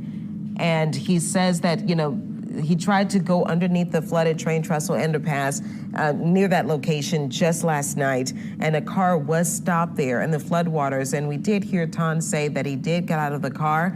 I can't confirm necessarily that that is the car that was involved in this death, but there was a car that was flooded near that underpass. So, of course, we can work to get confirmation of that, but it's just really interesting that our Tan Trung was in that area at that time. Yeah, there was no one in the car whenever they got there, and Tan turned around because he saw the standing water and knew that it was too dangerous to go in there. So fortunately, Tan is okay. Unfortunately, it is our second Hurricane Ida-related death. Yeah, and sad to say, Governor Edwards said, of course, as we start to assess the damage and go through homes and to check on people, check on residents, we may see that death toll begin to rise. But so far, it's just 2, with this man from New Orleans and also another man in Ascension Parish. Yeah, absolutely. And today really has been a day of just evaluation, assessment, a damage look, where emergency crews and officials are trying to get roads cleared and those very basic steps toward getting people back to their homes, but we're just not there yet. And in fact, in some parts of our viewing area right now, there are still rescues going on. And Paul Dudley was over in St. John Parish, where he spoke with some of the evacuees today. We're at New Wine Christian Fellowship Church in La Plaza, just off the Airline Highway, where there are at least 100 evacuees, if not more. Many of them had to be rescued in the middle of the night. They are being put on buses and taken to Monroe. And the stories we are hearing are so sad. There are folks here who are disabled. There are those who are on oxygen. There are families with young children, and there are elderly folks as well. Now, so many of these folks had to deal with flooding. We visited one neighborhood near the western end of Lake Pontchartrain where there was at least a foot, if not more, of standing water on the road. And just up the road from La Plaza in Reserve, we spoke to folks who were dealing with flooding as well. But the biggest issue here appears to be the wind. You can see here that roofs have been ripped off of buildings. And look at this here, the whole front of this warehouse gone. And right now, the stories that we are hearing are without question heartbreaking. The water just started rising, and we tried to get out, but the car just started floating. I'm still scared. I don't have so much oxygen. I don't know what I'm gonna do after it run out. How much do you have? How much for? How long is that gonna last you? Maybe 4 hours. I grabbed my stuff. We camped out in the attic overnight. And when we woke up in the morning, the water was like way more down, but still bad, like enough that we could walk through. But like my grandma's whole house is gone. Our neighbor roof was clean off. Like it looked like a hand came and ripped the roof off, and then the parts of the roof was floating in the water. And I just sat there and watched my sofa and my pictures and my refrigerator turned over and flowed. And I wasn't in a state of shock, but I was like, this is what you see on TV. This is certainly a tough situation for everybody out here, but officials are doing the best they can. They've organized these buses, again, to take people to Monroe. Also, there are resources for those who have larger animals that cannot go on the buses. Those folks are here as well. But right now, there is still no word on when people might be able to return to their homes. In Laplace, I'm Paul Dudley reporting Eyewitness News. Back to you. And as expected, Governor Edwards said he expected that number of people in shelters to rise, and that is the case. Yeah, right now you're taking a look. We talk about just so many people, the helpers, you know, there's always the helpers that come out in these situations. And first responders, you're seeing this here being fed for free. This is at Sukhothai, one of my favorite restaurants. It's on Magazine Street. And you know, this is what we've seen. I've showed you that food truck earlier, Chef Jose Andres, who's driving around, feeding whoever he runs into from the food truck. And also, it's a good time because it's a good thing to do because right now you don't have a lot of power unless you have a generator. A lot of people are trying to get rid of some food right now. So, I mean, what better way to do that than to assist the people who are trying to get our city back up and running. So kudos to Sukhothai. Love the food. Love that cashew chicken that I get all the time. You know, I think they also had paying customers come up to them and say, hey, can we get some food? Because there just is nothing open. And, you know, I just asked Councilmember Palmer about that because we're in a situation where people are going to start needing more groceries in the next couple of days. Yeah, they definitely will. It's a real concern for people. Yeah, they definitely will. What is this one that we're looking at? Yeah, I'm not sure what this video is, but it looks like a flooded restaurant, possibly. Yeah, possibly. It might be another restaurant that might be possible that's flooded. But again, a lot of people are trying to help out and trying to get it moving as best they can. I mean, and we'd love to see it. That may be, I think this is some New of York Devin's pizza. stuff. Yeah, there it is. Okay, It's and she New York said pizza. they were trying to get rid of beer and ice cream somewhere, one of her tweets that she came across, which wouldn't be a bad place to Fun stop. story, New York pizza, my family and I would always go jogging at Audubon Park or walking around Audubon Park. And after that very healthy walk, we would always stop at New York Pizza I on was just Magazine going to say, Street. you went and got pizza after you went for a walk? After the walk, we would reward ourselves with pizza. So kind of defeated the purpose, but I mean, it was a family bonding moment. So we had a good time. Worth it. Totally worth it. It was much today. This time he's on Airline Highway. Ton, are you with us? Yeah, that's the only route to Baton Rouge right now. Yeah. Okay, I don't know. Unless you're going to go up through I-12. Of line trucks. There's That Tom. is a positive sign. He's streaming. Okay. Apparently he's streaming for our website right now and for YouTube. So we're just going to listen into what Ton has to say. To TV here. Guys, I'm sorry for here. We were broadcasting digitally here, and we are just joining you from the Mobile Forecast Center. And right now we're just off of Airline Highway. And I know the big question that many people have is when is the power going back? And when is it coming back on? This is a positive sign in seeing the amount of line trucks lined up here near the Jefferson Performing Arts Center off the Airline Highway. They are ready to go, it appears, but you know, there's going to be a period of time that they're going to have to mobilize and really deploy. But I will say it is very crowded right now for the day after a major hurricane on Airline Highway. You know, there has been multiple kind of heeds and kind of pleas from parish officials to stay where you are, and excuse me as I kind of maneuver the camera as best as I can as I speak, and I apologize for that. I'm not a pro at this. But we've heard many pleas from parish officials, city officials to stay off the roads and to stay where you are as emergency responders and crews work to clear the roads. I can say that as we've been traveling all through today, we've went down Highway 90, tried to make our way down to Houma, and traveled a good way from New Orleans through Jefferson Parish. The roads are very clear at this point. That's not necessarily an invitation for people to come out and start traveling because at this point there is very little services in terms of anything, gas, grocery stores. And for all you football fans out there, that's the Saints facility. The goalposts fell down here. But we're just trying to get and give people a sense of what's happened since the storm here. And it is pretty remarkable right now that considering all the wind that we had last night, and just from our travels last night into today, a considerable amount of debris has been removed off of the streets, off the main thoroughfares in Orleans and Jefferson Parish. And I did hear both of you all talk about the situation with the I-10 flooding as we were coming eastbound on I-10 last night. And that we can certainly say has been cleared. That is also another positive sign. And as we were encountering last night the water that was in that area near the City Park, Metairie Road exit, there was a car that was stranded, but as we went out, I got out of the car to make sure that there was no one in that car. There was another car that had pulled aside, and I made sure and I asked the person, was there another driver in the car that was stranded? And the person who was in the passenger side of that particular car said he was the driver. So and again, I can only go off from what I understood to be the situation at that point. The person in the passenger side of that vehicle said that he was the driver of the stranded car, so I can only take them for their word at this point, because I understand that you were both discussing the possibility of, and apparently there is a confirmed death from a drowning near that area.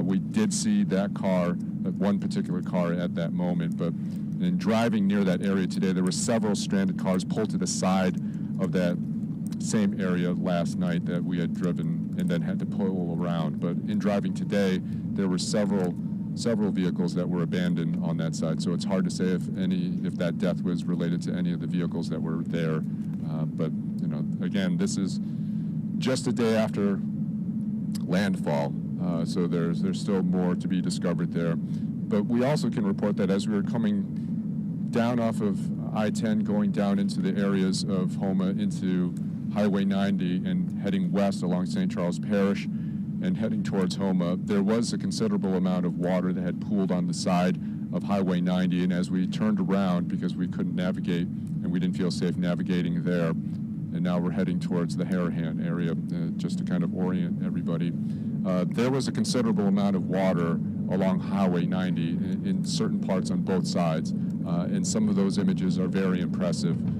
I know that we have several crews down there at this point, but from what we saw, it was just, yeah, let's head down to Clearview and give people an idea of what's happening down there, Jeff. And I apologize because I'm trying to have multiple conversations with everybody here, but you know, this is a main shopping area for many folks right now.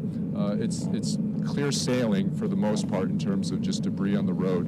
Again, the crews in JP and also Orleans, particularly along the main thoroughfares of Claiborne, St. Charles Avenue, Carrollton Avenue, those areas have been very much cleared of the heavy debris that we saw last night. Last night was a bit treacherous because A, it was dark, but also B, there was a tremendous amount of debris from tree limbs and other projectiles and objects that were in people's yards. Most of that has been cleared. A lot of people have been out and about today, and what I've seen, just kind of trying to clear as much as they can from their yards. And again, I believe and I'd imagine that most of the parish officials that have been speaking today have urged people to be very, very, very careful in what they're doing, because some of the aftermath and the days after the storm, this is when accidents happen with carbon monoxide poisonings and so on and so forth, with generators and people falling off ladders. So in doing so, please be careful, because again, this could be a little disorienting for people, and also it might give you a false sense of, oh, everything's fine. Just understand that there's no traffic signals at this point. On a good day, many people can kind of run into areas where you run into those drivers that don't really know what they're doing at four-way stops, and you've been there where you always have to give it a beat before you cross that intersection. Now is the time to practice safe driving if you're out and about. But again, parish officials, city officials have been urging people not to be on the road at this point. And this is what we're seeing throughout so much so far. There has been a good amount of traffic everywhere that we've gone. But again, this is something that I don't want people to kind of get a false sense of security that everything is okay. But for the most part here on the main thoroughfares, most of the areas are cleared. On the side streets in most of the areas of the parishes in Orleans, and also going down further in St. Charles Parish too, there is a substantial amount of damage when you get off the main thoroughfares. Obviously, emergency response and also work crews will do their best and also put their primary focus right now to clear the main thoroughfare. So in case there's an emergency, those emergency vehicles and the personnel can get onto the main thoroughfares and then get to where they need to be. So that will be the main priority. So those side streets, those secondary streets, those secondary surface streets are going to be a little bit more clogged with some of the debris. But here, as we're coming off of Clearview here, I believe we're on Mounds right now. Is that right, Jeff? I believe we're on Mounds, yeah. As you can see, I mean, there's more debris on this side here as you get off on the main streets. These side streets are going to be a little bit more difficult to navigate, and this is sort of emblematic for what you'll see certainly uptown in New Orleans too, because much to the chagrin of everybody that's been living in New Orleans, there's been a vast amount of road construction there. That is now kind of compounded with some of the debris that Hurricane Ida kind of just threw all over the place. So just if you are out and about, just make sure that you're very careful in traversing and traveling around those streets, because A, you've had a lot of construction debris that was out there, construction equipment. That's going to limit your access to some of those secondary streets, but now you're also dealing with some of the debris that Hurricane Ida has left too. So we are here now, we are on digital too, and what we're trying to do in the Mobile Forecast Center is to just roll around and give people a sense of what's happening, because we understand that, and we've all been there, that when you are in a situation where you're either evacuated or you're isolated, and we've kind of experienced that during COVID. Looks like we're going to get cut off here, Jeff. We'll probably hang it right. When you're isolated, you kind of just are in your own space and in your own mental state as well, and you don't really get a good grasp of what's happening. What we're trying to do, and certainly for people who are displaced, we want to show some of those areas that you may be familiar with, just to kind of, so that you have a baseline to judge of what's happening and what has happened since Hurricane Ida. We're going to pull over here just a second. Ton, looking at this video as you're driving around, I mean, wow, look at that. It's almost like it's just sort of piecemeal, not piecemeal, it's not the word, not the right word for it, but, you know, it almost looks like a tornado just skipped and jumped around. Yeah, it is kind of sporadic, certainly, Katie, and there didn't seem to be a whole lot of rhyme or reason, but certainly when we got off of 10 and I-10 and that 310 area onto Highway 90, you can see a fairly clear path of where the storm went in terms of the tree damage. But it is quite sporadic, and in some parts, again, this is just, you know, we're roughly a day or a little bit more than 24 hours after landfall from Hurricane Ida, perhaps even less. Some of the areas, the crews have been remarkably fast in clearing. So, you know, if there weren't a lack of traffic signals at this point, you might be mistaken and figure it's like, wow, this is a great traffic day on Veterans and it's easy sailing. Because for the most part, it's fairly clear. But then you'll look to the side and also to the areas of the shops and the grocery stores. We drove by Zapardo's, Doranax, Rouse's. All of those areas are now closed. And there was a good amount of water pooling along Veterans in the parking lots last night. But all of that now is clear. But as you kind of turn around and we're coming up, you can see some of the light poles and the utility poles is leaning here. And this is what you'll see. And certainly be careful, because there are times that as we've traveled, you'll see as you're coming up here, and Jeff, if you slow down, you see that these hanging poles, the hanging wires from the poles here, people should be very careful, because some of the side streets and the less traveled streets, there are a lot of poles that are leaning, so now the wires are also leaning too. You know, we certainly obviously don't have a whole lot of power, but don't want to run the risk of into any wires right now and then complicating your life more with any damage to your car and to yourself. But, you know, to your point, Katie, it is sometimes sporadic. It's almost ad hoc how the storm kind of just came and kind of unleashed. Seem okay and seem relatively untouched, and then you'll see a large tree crashed onto a home, which is something that we certainly saw down in the areas of St. Charles as we were traveling down there today. And Homa, how far down did you get, Ton? And what was the most striking thing that you saw along the way? You know, we couldn't really get all the way through to Homa. We were probably, if everybody's familiar, we were probably past Gauche, going down into, and we passed Destrehan. But as we were kind of getting closer and going further west on 90, we started running into a good amount of water, and we just didn't feel safe that if we were going any further, that on the way back we wouldn't encounter more water. And as great as this mobile forecast center is, it's not as high sitting as other SUVs, so we didn't feel safe. But that area, as we were heading 90 we were heading east on 90, and I can't quite place it right now, but there was just a smattering of mobile homes, large trees that were uprooted. There was Frank's Lounge on Highway 90 that was just water. And it's those images, I think, that at times when you see something that most people would remember when they drive on Highway 90 and they understand, oh, that's Frank's Lounge, but it's just surrounded with water and empty. And it's one of those kind of emblematic pictures and images of what a storm can do, that, you know, a place that used to be so full of traffic and people is now just surrounded by water. And those are the images that kind of stick out in my mind. And, you know, there was a lady just with her white shrimp boots on. It looked like her mobile home.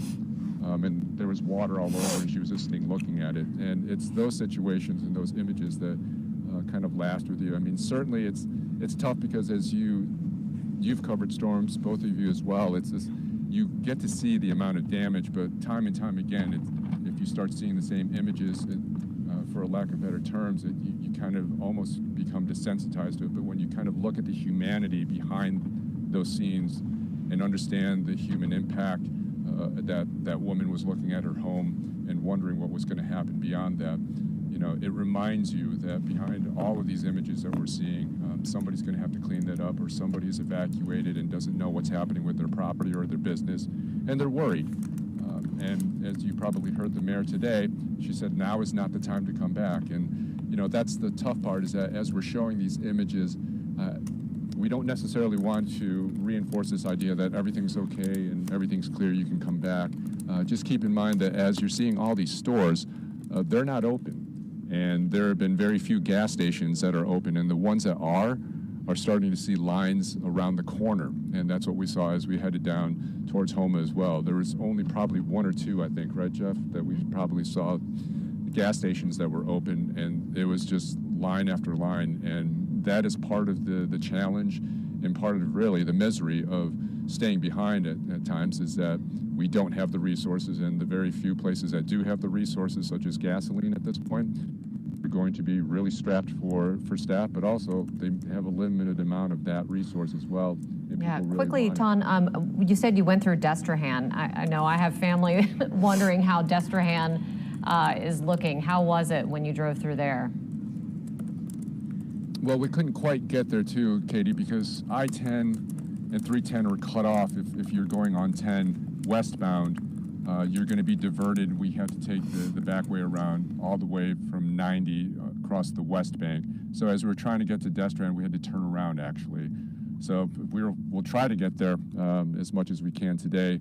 But again, you know, we're starting on this end in Jefferson Parish, and we're hoping that we can kind of cut through Orleans, make our way back along US 90, go west again, and then try to get back down there. But we tried to go initially on I-10 down to 310, but then we got cut off because apparently that area is cut off and being blocked by authorities at this point, because there must be a vast amount of debris or water just covering that area right now. Usually, not usually, but it has flooded in the past there when we had storm surge similar to this. And so I'm thinking that it's flooded. I haven't been able to confirm that, though. But there's a good chance that it's because there's water on the interstate. Hopefully that'll start to go down as we're seeing places in Laplace, the water's starting to go down. So that at least is good news.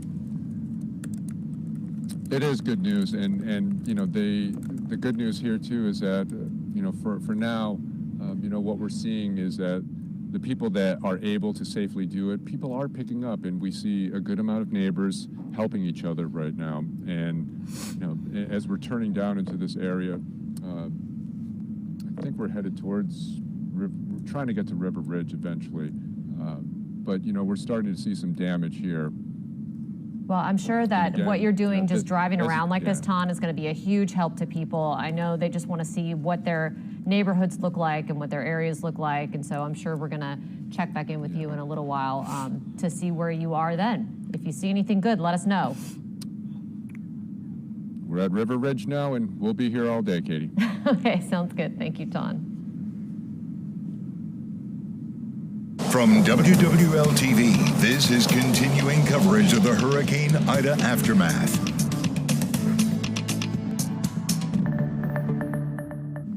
Hurricane Ida has now passed over our region, and now we have a shot at daylight, taking a look at the pieces we have to pick up with the damage that is left behind in its aftermath. It is just absolutely heartbreaking when you see the people who are affected, when you see the property that's lost, when you see the damage in areas, especially down in the bayou parishes, the flooding in Laplace that's still going on, new reports of deaths from people people in the storm, and it's just devastating. Yeah, and unfortunately, Governor Edwards said it earlier. He believes that the death toll may increase, of course, as we start to sift through some of that damage. We go to our chief meteorologist, Chris Franklin. Now, Chris, something you tweeted not too long ago earlier that caught me by surprise. It took us 16 hours for the storm to go over, and it remained a hurricane the entire time. Just absolutely incredible. I'm kind of going back in time through the lifespan of the storm when Ida first developed into a depression that was just to the southwest of Jamaica. And remember, earlier computer model runs during the very initial kind of development stages, back when it was just an invest and still more of an unorganized wave. If you remember, we were talking about a ridge of high pressure that would be building in, and it would be possible that we would see the storm either clip the northern part of the Yucatan or come into the southern part of the Yucatan and move up toward Mexico or maybe Texas. And that was the early stages.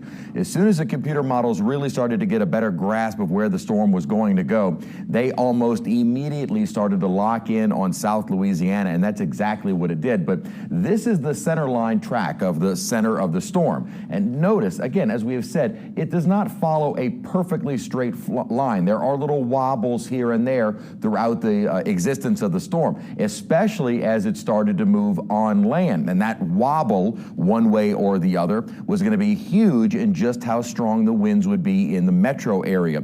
We kept saying that it really wasn't going to play too much of a factor for our coast, which was going to be, for lack of a better term, just devastated catastrophically with the winds and the surge would be bringing in. And it always looked like probably the river parishes would be hit hard as well, assuming that the storm would be moving a little bit faster, but it slowed down. And notice this little wobble that it did start to take at one point. Remember, when it started to make this more northerly turn, that's when we realized it was slowing down. It almost looked at some images on radar that it had gone stationary. It was moving, but it had slowed down at a considerable, almost like a snail's pace at only 9 miles an hour.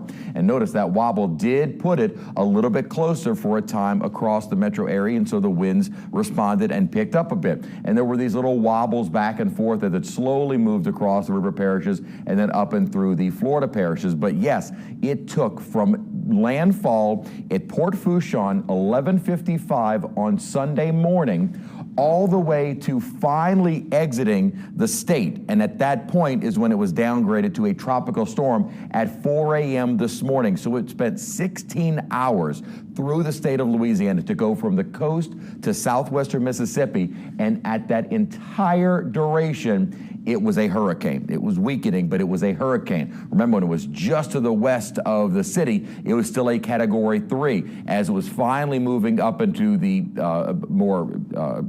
near Lake Maurepas, past Manchac and up toward Hammond, it was still a 2, then began to weaken to a 1 after midnight.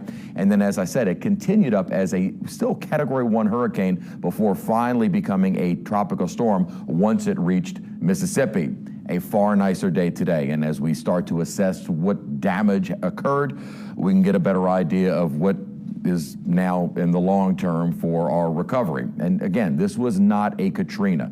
The city is livable. We can get back to most structures. I know there are a lot of folks that had some devastating damage and obviously much more catastrophic across the coast, the river parishes, but even here in the city, in the metro area, there was some significant damage to many folks. But again, looking out over downtown right now, the city is livable. It is not as though we cannot get in there. So I'm hoping that recovery efforts on the large scale maybe can happen a little bit sooner. A lot of folks are kind of comparing how long it took for power and different resources, utilities to come back after Katrina. But remember, we had weeks before we could even get back into the city. That's not the case. We can already get back into the city and begin that recovery process. So where is Ida right now? Well, as of the 4 o'clock advisory, it is down to a tropical depression. We still have some of the remnant moisture. Notice it is just to the north now of Jackson. We still have a little bit of the remnant moisture kind of flowing in, mainly just some cloudiness at times, as most of the storms associated are now well to our east. Still have a few little bands of scattered showers moving through, and at times a few more scattered, isolated showers. Doesn't look to be anything very heavy kind of passing through the area, but in terms of any intense rain, that is gone. And thankfully, it looks like we will see a quieting forecast through the next several days, and maybe even a little bit better of a feel to the forecast. Take a look at our high-res computer model. Again, a few scattered showers here and there through the rest of the evening and into tonight. Might still have a few more as these little boundaries are still kind of pushing through, might initiate some scattered storms along them. Plenty of moisture as well as daytime heating. And at times, the model indicating maybe a bit more activity kind of focused in along the coastline by early tomorrow morning. And then pushing down to the south, we are going to start to see a little bit of a pattern shift in the upper parts of the atmosphere that will hopefully work to our advantage. We had that upper trough I was talking about. We would have liked to have seen this come down a little bit sooner, and it is now sinking south. That's going to start to pull the storm center northward and away from us. But notice, as this trough moves on by, we will begin to see a northwesterly flow. That should be reflected down at the surface to more of a west and even northwesterly wind. What that's going to do is a couple of things. One, it will finally have that wind shift that we needed to start pushing the water out of Lake Pontchartrain and away from our coastline. And two, suddenly our winds are coming off of the land, not the Gulf. And so that may start to help seeing those dew points lower. And it does look like we're going to get a surge of drier air thanks to a building high pressure ridge off to our west. That should make it feel a little more comfortable. Looking at the available moisture, plenty of tropical moisture in place, but here comes the surge of drier air that should make it feel not fall, we're not quite there yet, a few more weeks to go before that, but certainly for early September, not too uncomfortable for Friday and into the weekend, and that's going to be vital for how many folks are, well, without power, no source of air conditioning, and outside for lengths of time doing all of the cleanup. What few observing stations that we still have reporting, winds are still breezy. They have obviously settled down through the overnight and early this morning, but still gusting up to about 30 miles an hour at Kenner, sustained right now at 18. And the winds will continue to diminish. And as I said, with that more northerly flow in place by tomorrow and really continuing throughout the rest of the week, that wind direction should be reflected at the surface. And notice a little more of a westerly wind, a bit of a breeze at times during the day on Tuesday, but a westerly wind is a good thing. That will start pushing all of the water away from our coast. Now, it might mean that some of the water stays a little bit higher on the western side of Plaquemines Parish and even on the western side of Terrebonne Bay, but it certainly is going to be helping most of our coastline as the water would be pushing away. Speaking of that heat and so many folks being outdoors, something interesting, the National Weather Service lowered the criteria for a heat advisory. So though there is no heat advisory in effect for the day today, we will see another one in effect for tomorrow. They lowered the advisory criteria to a heat index of 100 degrees. And so though we're not looking at extreme temperatures by any means, temperatures in the low 90s, heat indices could be getting into the upper 90s to 100 degrees. Under normal circumstances, that's not too dangerous. You still want to always stay hydrated and use caution if you're outdoors, but because of the fact that no one now has a source of going inside and cooling off, you do need to use a little more caution. So as I said, we're not looking at extreme heat index temperatures. We're not going into the 110 to 115 range or anything like that. It'll generally be in the upper 90s to around 100 degrees and humid. There's no way to cool off, so you do need to try and stay cool, stay hydrated, get out of the sun. And again, if you start to feel ill during all the cleanup, as there's a lot to do, try and just go inside, get in the shade, to try and get a little fan or just some way to cool off and stay hydrated. As I mentioned, there does look like we're going to have a drop in the humidity by early next week. We have been talking about the rivers on the North Shore and the flooding conditions, and a couple of hours ago, we had Erica Ferrando, who was in Madisonville at the Tchefuncte, and she said, I need to see if we can confirm this. Are the river levels actually falling? Well, indeed, it does look like it is falling at Madisonville, and it looks as though in Covington, though the forecast is calling for a major flood, it looks like the water there has already crested and is starting to fall. So it looks like that the, at least Tchefuncte, I haven't gone and analyzed all the rivers, mainly because we need that ground truth to see if we can verify some of the observations. And it looks like that some of the rivers have started to peak and will begin to fall, at least the Tchefuncte as far south as Covington and Madisonville. So hopefully the surge is beginning to recede a bit in Lake Pontchartrain and allowing for some of those rivers to start falling. As we have said, something that maybe a lot of folks don't want to hear, we're not quite to even the peak of the season, which is on September 10th. And we are very much well into the heart of hurricane season, which really we don't start to see ramp down until about the midpoint of October.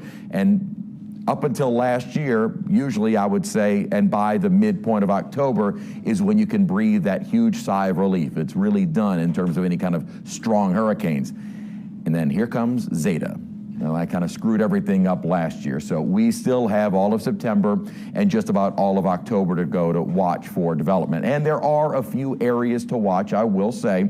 Not that anybody wants to hear it. This is was Julian. It's a post-tropical storm. It doesn't, maybe the winds of 60, but it's a post-tropical system. Kate and Julian, you may have not realized that we had two other named storms.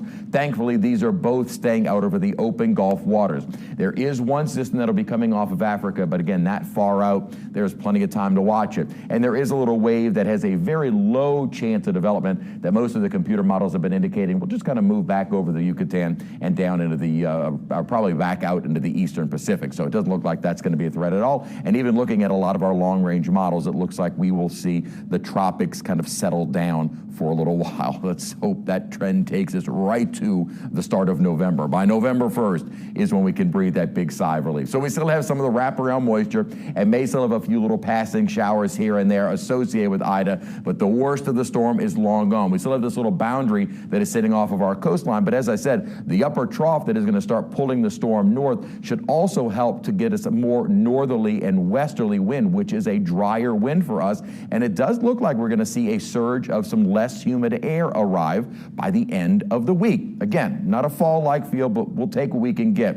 A little bit of sunshine outside, or actually quite a bit of sunshine out toward downtown. The current temperature is 85 degrees, still kind of breezy at Kenner. Winds of 18 miles an hour. Notice even the sensor at the Kenner Airport was damaged, so they're not reporting into the other data. And the few temperature readings that we do have haven't been all that bad. Still in the 70s at Slidell and mid-80s across the river parishes. We need some kind of assistance here because it's still what we had to contend with is going to be a long road ahead. So we'd like to see some kind of blessing here. And the humidity is high for the few locations that are reporting dew points in the mid-70s, but our temperatures have not been all that bad. Heat index there, but again, not excessively so. But do use caution, as now we just have nowhere to go and cool off. But it does look like, as we go through the next few days, one, our rain chances will be diminishing, and two, that drier, slightly better feel air will arrive, and looks like that's going to take us into Friday and through the weekend, and may start to see a few more spotty showers by next Monday,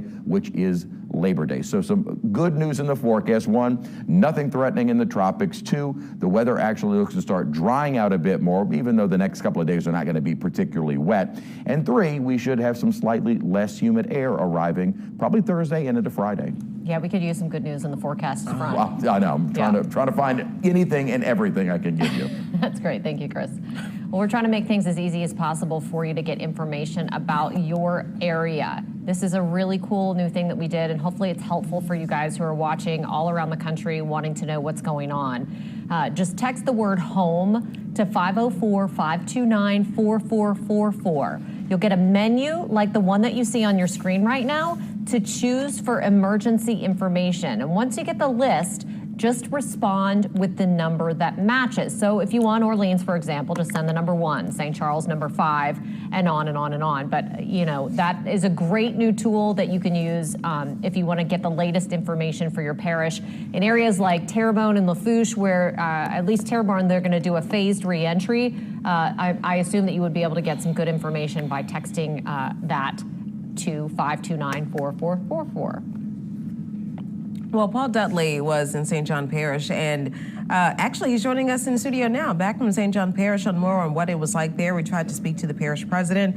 Paul, what did you see for yourself there? Well, yeah, my photographer Angela and I spent the morning touring St. John Parish. We went to Reserve as well as La Plaza, and let me tell you, the damage there is very, very bad. All along Airline Highway in St. John Parish, there is serious damage. Some neighborhoods are flooded, like near Guidry's snowball stand. Folks there are dealing with lots of water coming into homes, uprooted trees, and serious roof damage.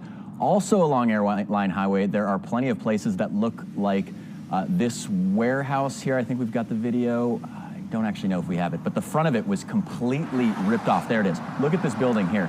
The front of it completely ripped off by those strong winds. Now, we spoke with one man. The damage at his house was so bad that he had to pack up and head out with his whole family. Shingles all off. The roof has a big old hole in the side of it. Siding off. Tree collapsed across the road. We can't get out. We had to go through our neighbor's yard to get on the other street to come out. It's just trees broke all over, power lines down. It's a mess. How are you feeling right now? I thank the Lord I'm living, because it could have been worse. You know, I mean, I done seen a lot, but this is a tough time for us, but we're gonna get through it. Tell us about your family and who you're leaving with. I'm leaving with my wife, my 2 grandbabies, my 2 daughters. The grandbabies, one is 4 months, the one will be a year next month. And do you have enough supplies? Do you have enough diapers and baby? In a way, all of that's just about ruined, you know. Breaking story there, and officials are doing all they can to help those in need. They've set up an evacuation meetup spot at New Wine Christian Fellowship Church. That's off of Airline Highway, but it is still unclear when people might be able to head home. Back to you guys. Yeah, it's going to be a long road to recovery. Thank you so much for that reporting, Paul. Well, we just got some more breaking news coming in. This one regarding Tulane University. They just announced that they are evacuating their students to Houston, both who stayed on campus and those who live off campus. Yeah, the school is going to pay for a place for the students to stay. They will leave by bus at 10 a.m. tomorrow. And Tulane's also changing its schedule so that people don't have to come back to the city. Classes are canceled until September 12th, and then they will resume online only. On-campus classes will start back up on October 11th.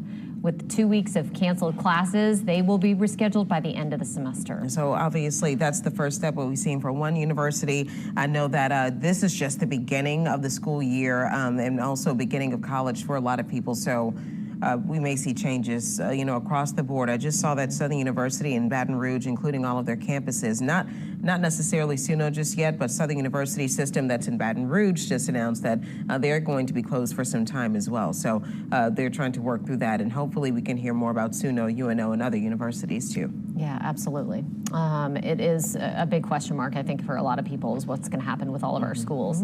One of the other areas that, well, quite frankly, Paul Dudley was in this same area, but there's so much going on that we wanted to have extra coverage. So William Joy is in Laplace. He's going to give us an update from there. Right now, we're with state officials doing rescue missions, really, in Laplace. They're really just shuttling people out of the neighborhood. Not so much rescues at this point, because the water has gone down quite a bit. You can see people are able to walk around inside their homes and everything, but you cannot drive out. A lot of cars we saw got stuck. We even saw some rescues on boats. I'm with Trey LaPrade, whose home was flooded out. Trey, how you doing, man? We're definitely hurting right now. It was a long night. Definitely a long night. I mean, the winds were, they were just blowing. And you could just, it sounded like literally winds of like up to 120 miles an hour just hitting the house. It was like roaring. It was ridiculous. You can see as we kind of come by the neighborhood here, a lot of shingles missing. Nobody expected to keep, the roof entirely intact. But we're also seeing, roofs that have been kind of peeled in some places. I see you got a lot of damage in front of the home. Have you kind of taken stock of what's happened? I'm just kind of now, I guess, it's all like coming to me now what's happened. And it's hard. This really is. It was a rough night. We talk about the flooding, too. We can drive through it in the streets. The lake's right nearby. You guys got some of the worst flooding that we saw from Ida. What did you guys deal with your home? Did you have any neighbors coming by? Walk me through it. No, actually, it was pitch black out here. Like I said, the winds were really, really blowing hard. And it literally sounded like tornadoes were just hitting continuously for hours. And the water was it was coming so fast. It flooded the house. Within like maybe an hour or so, it was already like up to our knees. This whole area, I talked to somebody earlier who said, Isaac hit us bad and there was a tornado in this area as well. What are you guys doing as far as next steps at this point? Because it just feels like this area just keeps getting hit. As of right now, we're just trying to figure out what we can save and take with us and try to figure out what to do next. Was there ever a moment where you guys thought before the storm, hey, we should get out or we should go, or are you happy that you stayed? Actually, no.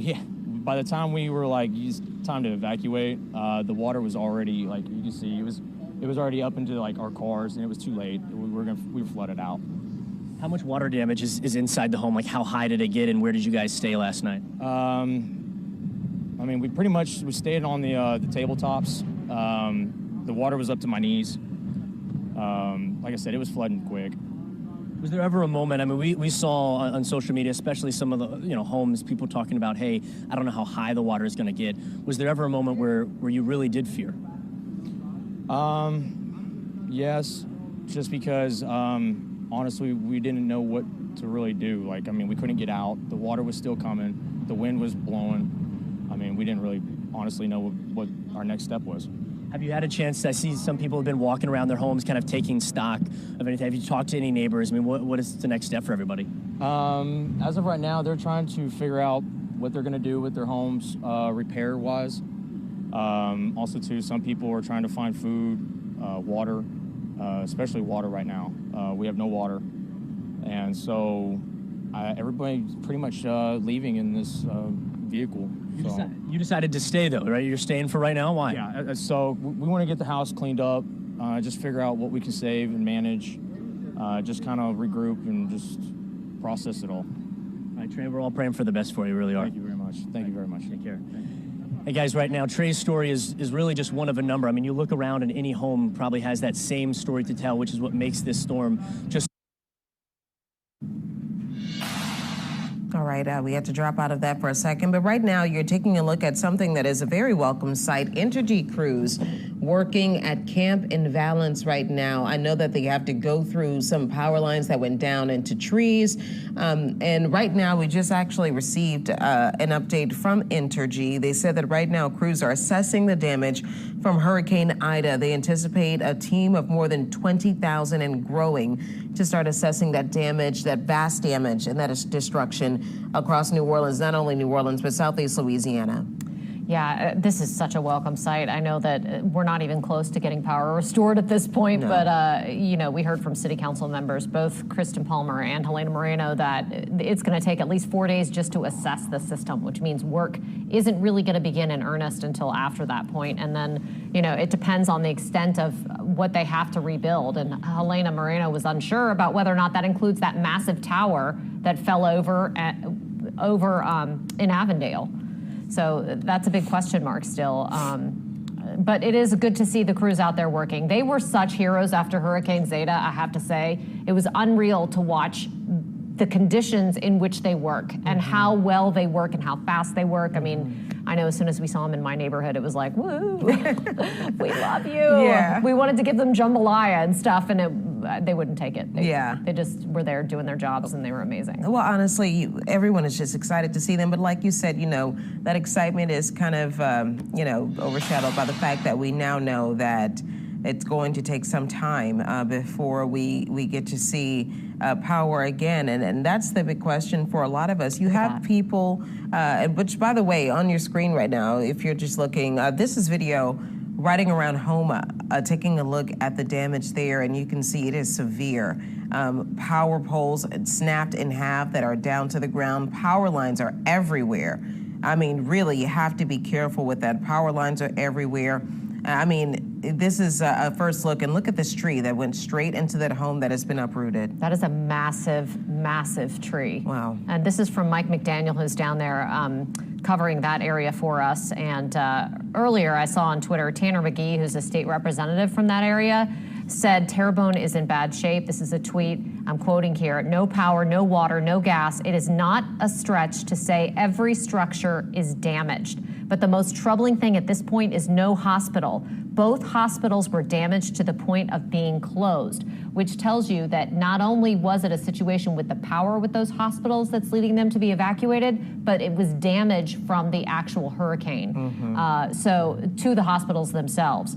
But this video from Mike is really one of the first real glimpses that we're getting of the extensive damage down there. And we're hoping that people in Houma were safe and were able to evacuate, because that was one of the areas that we were very fearful for and that experienced a very, very hard hit by Hurricane Ida. Yeah, it's unreal. And I know Mike's going to have some reporting for us later today, which hopefully he's going to show us some more of the damage down there. Lots of people who are watching this are probably worried about their family members down there. And while we say that, no structure was untouched, that doesn't necessarily mean every structure was destroyed. Yeah. It could just mean that you had a little bit of damage. Yeah. But the damage is extensive and it is widespread. And I think we're really just starting to wrap our minds around it as we start to get these pictures. All right. We have Tan Trung joining us again inside of the Mobile Forecast Center. Tan, where are you riding to now? Sharice, Katie, we are now driving along Jefferson Highway heading towards the West Bank because, at least for this crew, we haven't had a firm grasp of what's been happening and what has happened over on the West Bank. But, take a look at some of the leaning utility poles here on Jefferson Highway. This is some of the precarious situations that you'll see. So as people are kind of considering whether to get out and start driving, just understand that conditions are less than prime at this point. Obviously, after this short time after Hurricane Ida made landfall, the challenging part for us here is that as we're going here, we also don't want to give people the false sense of security, and it can be deceptive as we're moving. It just seems like everything's wide open and you can go. We don't want to give people that idea that it's time just to kind of bin here and start taking the damage for themselves, and certainly for people who are evacuated. This is something that we also are urging, and certainly parish officials are urging too, that now is not the time to come back. I mean, we are seeing some gas stations trying to get back up online, but that is few and far between at this point. We're making our way towards the Huey P. Long Bridge, and Jeff is going to pull over here for a second. And let me swing the camera over here on the Mobile Forecast Center. Jeff, do you want to handle that right there? I think you spotted it better than I can. These are just some of the areas and some of the images that we'll see as we're driving along, and sometimes, at the speeds that we're going, sometimes we might just pass it. But take a look at some of the wind and the power of the wind from the storm, just knocking some of the trailers off of these trucks here. And we just passed a brick building just a short while ago that basically just had all of its internal parts just kind of exposed at this point because there's this one facade of the wall just blown out from the storm. But then, we're coming back here, and Katie, you mentioned it before, that it just seems like it's kind of a mishmash of damage, that you'll see clear areas, and then all of a sudden you'll get up to a point where you have a tremendous amount of tree damage. We did leave the River Ridge area just a short while ago, and it was remarkably clear at this point. There was a good amount of tree debris that had already been cut up and then piled up into homes as well. On the right, we're just passing Walmart here, and it seems like there's some security vehicles there, and hopefully they're getting to a point where as many people would want to anticipate, and hoping for resources and some more supplies that they get up and running. But that might be a long time away at this point. Again, we are traveling on Jefferson Highway, trying to make our way to the Huey P. Long Bridge. We're trying to get over to the West Bank, because from what we understand, some of the areas in Harvey and Bellchase, Gretna, and also Algiers suffered some heavy damage, and we're trying our best to get to those points where people have been requesting us to get to. It is difficult. We're only one unit, but we understand that people just want to see how their neighborhoods are doing, how their homes are doing, most importantly. But as we're moving along here, we have been broadcasting digitally on some of those platforms, the streaming platforms of YouTube and Facebook. And as we're doing so, we're getting requests from people asking us to go to certain neighborhoods. And as much as we can, we're just trying to give people a cross-section of these areas right now. We might not get to every neighborhood, but I think that as we're traveling main thoroughfares, we'll try to pan right to give people a sense, and maybe just understanding that, okay, judging from St. Charles Avenue or Carrollton Avenue or Veterans Boulevard, this is what it looks like. And if we can pan over, maybe we can kind of show the side streets as well. But that's our mission today, is just to kind of give people a sense of what has happened roughly a day after Hurricane Ida. Right now we're coming across the Huey P. Long Bridge, and we're heading towards the West Bank. All right, Don, we will, of course, check back in with you when you figure out exactly what's going on in the West Bank. We know that there was some damage there. Sure, it'll just take us a little while to get there, but again, what we're trying to do as much as we can is, and you'll excuse me here as I try to maneuver the camera. I'm not the best at this. Yeah, you know what, Ton, though? I think what's interesting about your driving around is that in some areas it looks so normal, but I think that part of this disaster is the things that you can't see, and that includes the power problems and the water problems and all of those things that are underground.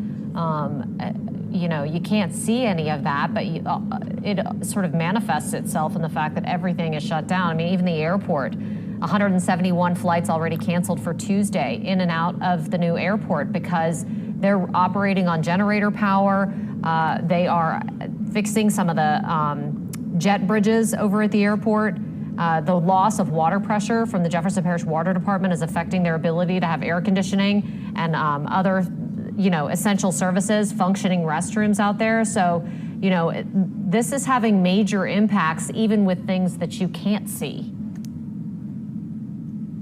Oh, absolutely, Katie. And you may have seen this woman to our right here that we just passed here. You look a little bit beyond the surface of things here, and when you go by and see some of the residential areas, and you understand, that you see families just sitting outside waiting for the power to come back on. In every home, in every neighborhood that we're traveling through, we're seeing people just waiting, after they cleared their debris, and they've, more importantly right now, for people that can't get to the bridges, it might to kind of take an assessment and understand what you want to do with the contents of your fridge. But after they've done that, there isn't much to do. Unless you have a generator, most people are sitting outside trying to stay cool. And, when you kind of see the human toll of what's happening, for people that are disabled and maybe dependent on medication as well, the people that can't get outside, these conditions can be quite miserable. And I believe that the governor had addressed that today, is that, as the days drag on and people don't have resources, this is going to be much more of a human story. Right now, we're more fixated on debris and destruction and structural damage, so on and so forth. But, understand that a good amount of humanity had to remain behind for this storm because they either chose to or they couldn't leave because of other circumstances out of their control. So we do have a good amount of people that are still within the region right now, either displaced or forced to stay where they are. And it's going to be a challenging few weeks because from what I've understood and heard, most of the estimates right now about power are dealing in weeks, not days. And for all of us who are waiting to get back to our families, waiting to understand what's going to happen to schools, much of this was already up in the air with COVID. But now you throw this element of what the storm is doing, and it just throws another loop of uncertainty on top of us. And quite honestly, for us, it's the last thing we needed because we were dealing already with just multiple stresses. And coming on the anniversary of Hurricane Katrina, much of this was triggering for other people as well. So it's a troubling and tough time for people. And oddly though, as we're going through, it is quite picturesque right now in some parts. As the sun is shining, which it usually does after the storm. If we can, I apologize. I'm trying to have multiple conversations with everyone. So this is pretty much our mission right now, guys. We're on 90 trying to head to the West Bank, and as much as we can, we'll pull off and make our way to Algiers eventually. All right, that sounds good, and we'll check back in with you once you get a little bit closer to that area. Thanks for keeping us posted and giving us a look around. Ton? Well, we always talk about looking for the helpers in these situations, and Loretta, they need the helpers. They need volunteers to help distribute meals across the city. The organization currently has partners preparing meals, but they do not have the capacity to distribute them. So if you'd like to help out, you can contact Carly Sipes. Her email address is right there on your screen. That's Carly Sipes right there on your screen if you want to help out. And, I imagine that those are going to be the sites that Kristen Palmer talked about, where, that the World Food Kitchen people she said, are going to be cooking and distributing over in Algiers tomorrow. But I think we can probably expect a news release in the next few hours about other distribution points that are easier for people to get to in certain neighborhoods. So hopefully we're going to find out more about that, because I know a lot of people might be running out of food. Yeah. I know my hurricane snacks are getting everything's getting low, getting slim. And one thing that we're seeing I should probably lay off of them. Yeah, I'm not. At this point, it is what it is. Yeah. But you have a lot of people who are giving up food as well. I'm looking at Twitter right now. Mofo in Mid-City, their restaurant is just kind of given away. They posted something online saying if you have a place or have a way for you to store food, or if anyone has a way to store food and want some, you can head to Mofo in the next 2 hours and we'll load you up. So you have people who are just going in and giving away whatever it is that they can give away, and trying to help out everyone in the community, because you don't think about this. The reason that the mayor and local officials are saying stay away is because I see people posting online saying, do we know where we can find a gas station? They're not open. Do we know where a grocery store is? Most of them that I know of, I believe that the Whole Foods Uptown might be open and running off of generator power, but most of them are not open.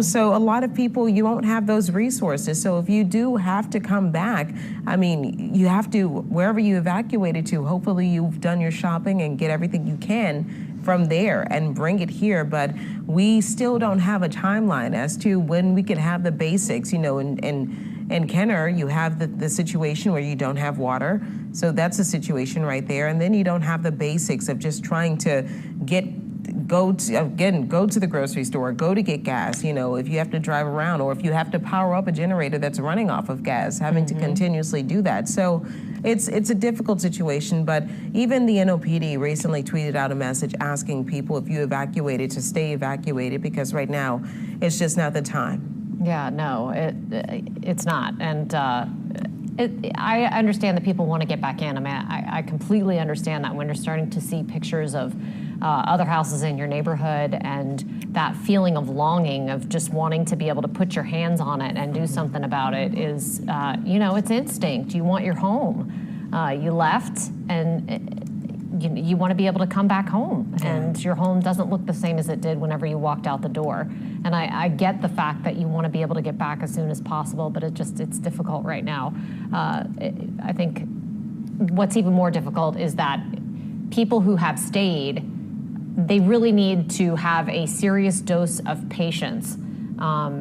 And that can be really difficult when it's hot outside, when you don't have the utilities and things that you're used to counting on, or trips to the grocery store, or any place that you can just go to cool off. I mean, that's difficult. So hopefully people are going to hang in there and really just help each other out. And I think these food distribution places are a great place for people to just get some help and feel like somebody cares and somebody's there for them. Exactly. So again, if you want to help out, and so many of us need that support, they need that help, just see that number, see that email right there on your screen, and you can submit the confirmed point of contact, site location and address, times and dates for location operations, pick up the meals or non-perishable food items. So, I mean, if you can help out, and usually in these situations, we have so many people who want to and who try to help out, do your best to do that. Yeah, absolutely. I think we're going to go to another report. One of the things that is in short supply around the metro area right now is gas. Yes. And we have heard that tanker trucks may be coming in soon to refill some of these gas stations, but not only do they not have the gas, but they don't have the employees in order to work at the gas station. So that's another shortfall right now in services that people need in order to survive in modern life.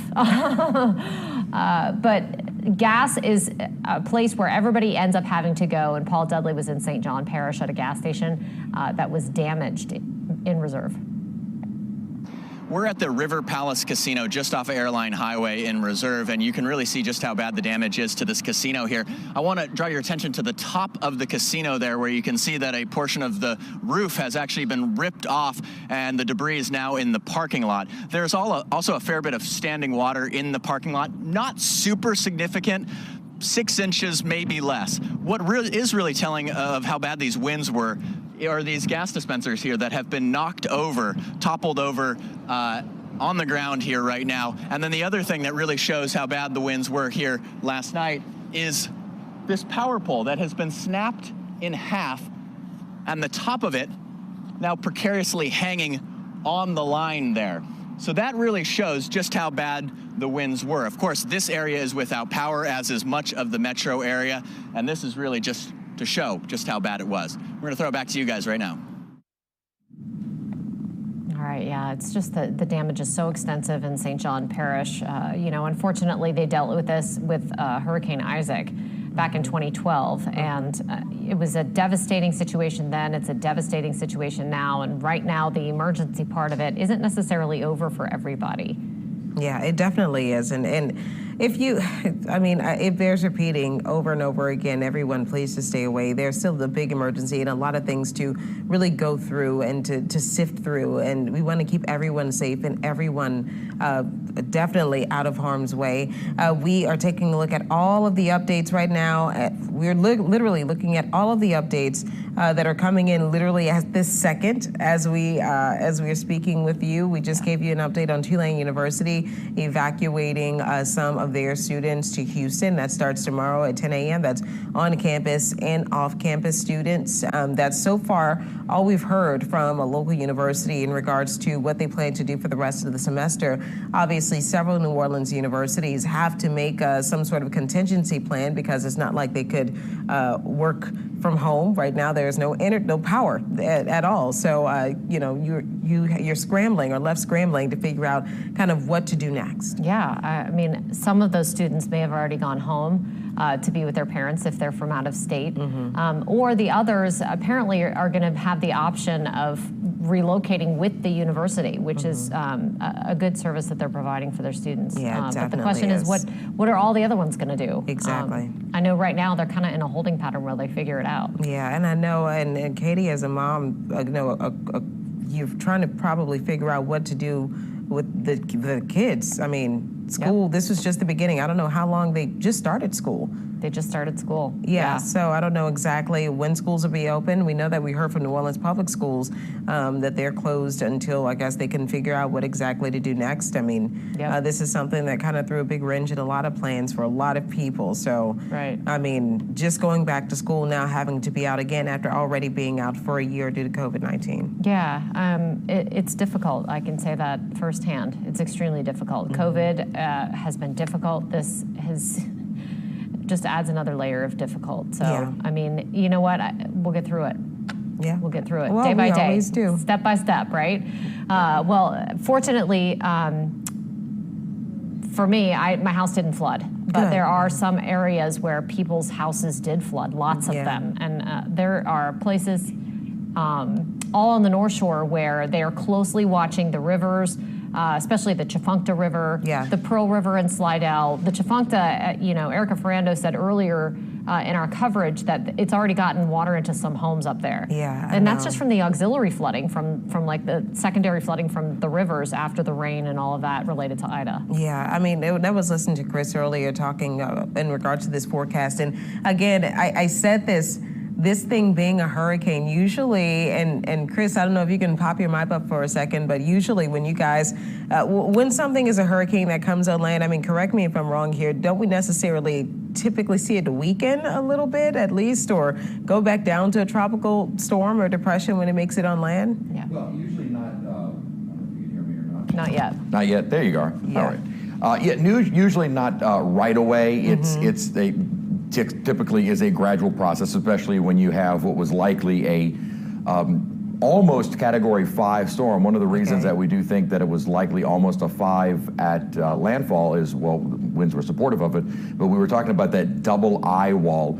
When that usually occurs, it's something that's called the eye wall replacement cycle. It means one of the eye wall, the original, is weakening and a new one is strengthening, and that usually indicates further intensifying. So it was on its way to becoming a 5 if it wasn't indeed a 5 at landfall.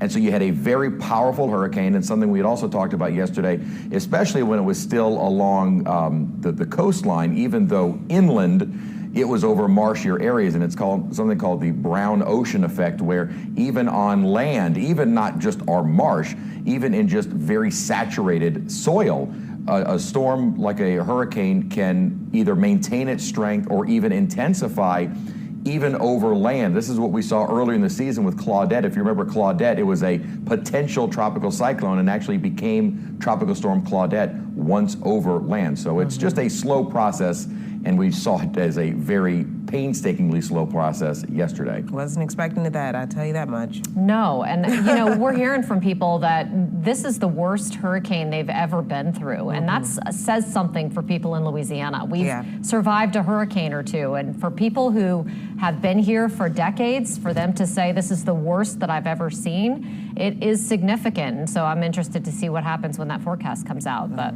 again, some of the areas that we're continuing to watch tonight are the places where the rivers are starting to swell. And unfortunately, we're starting to hear about more people who have been killed in Hurricane Ida. Yeah, Erica Ferrando joining us now, where they are currently investigating a death. This is over in Slidell. Erica, are you with us?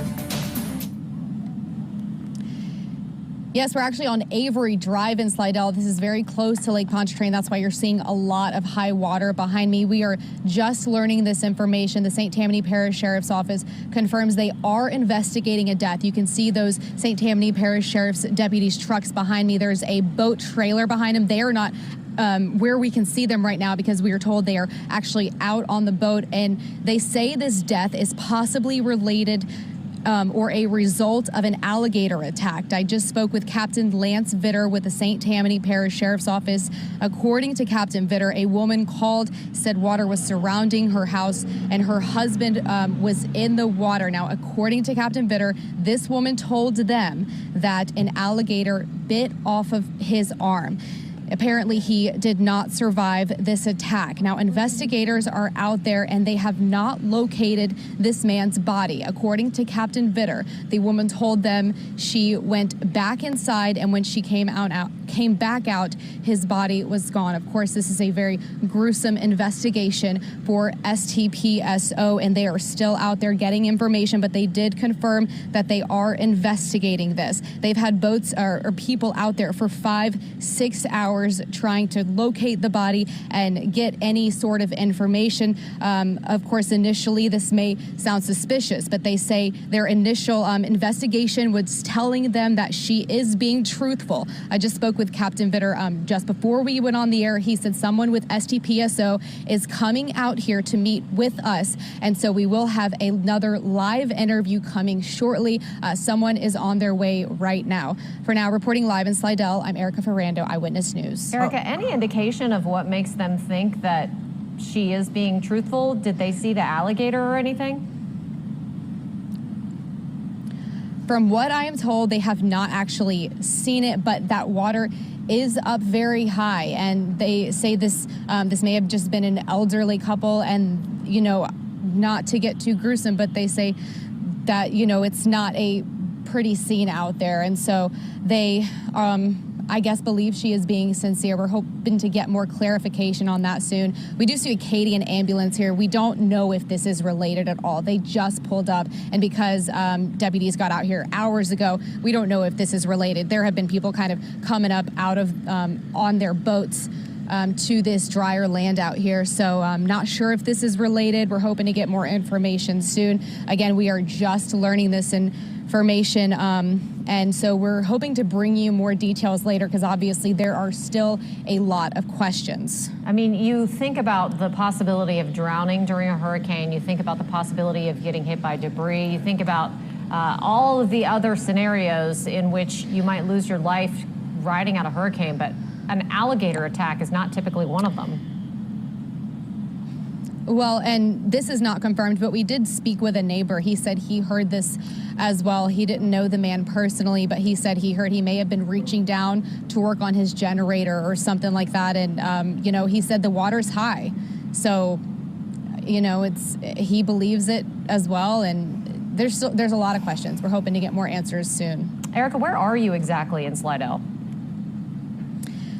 This is Avery Drive, so it is pretty far east, but it's pretty close to Lake Pontchartrain. That's why you're seeing all that high water behind us. That's just from the lake just sweeping on up here. Okay, gotcha. All right, Erica, we look forward to hearing more from you as soon as you get some more details from the sheriff's office. Thank you. Wow, that is definitely, if true, a gruesome death. Erica, that is thank you. Awful.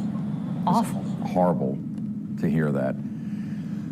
Tropical depression Ida, winds of 35 miles an hour. It is moving away. We are still seeing the minor impacts, the wraparound moisture now on the southwestern side, along with a few little light showers to pass through, but you also notice that drier air is being fed into it, so pretty soon that moisture is going to be cut off from the center of the storm, but still a heavy band of rain that is now moving across more of the Florida panhandle. And notice the thunderstorms, while still active, are not nearly as intense as they had been. The storm has lost its source of energy, the water, and for some reason all of southeast Louisiana. But you do keep in mind that this is a very marshy area, and we've been talking about that brown ocean effect. So even as it moved inland, there isn't a whole lot of solid ground in this part of the state, and so it was still over fairly warm water.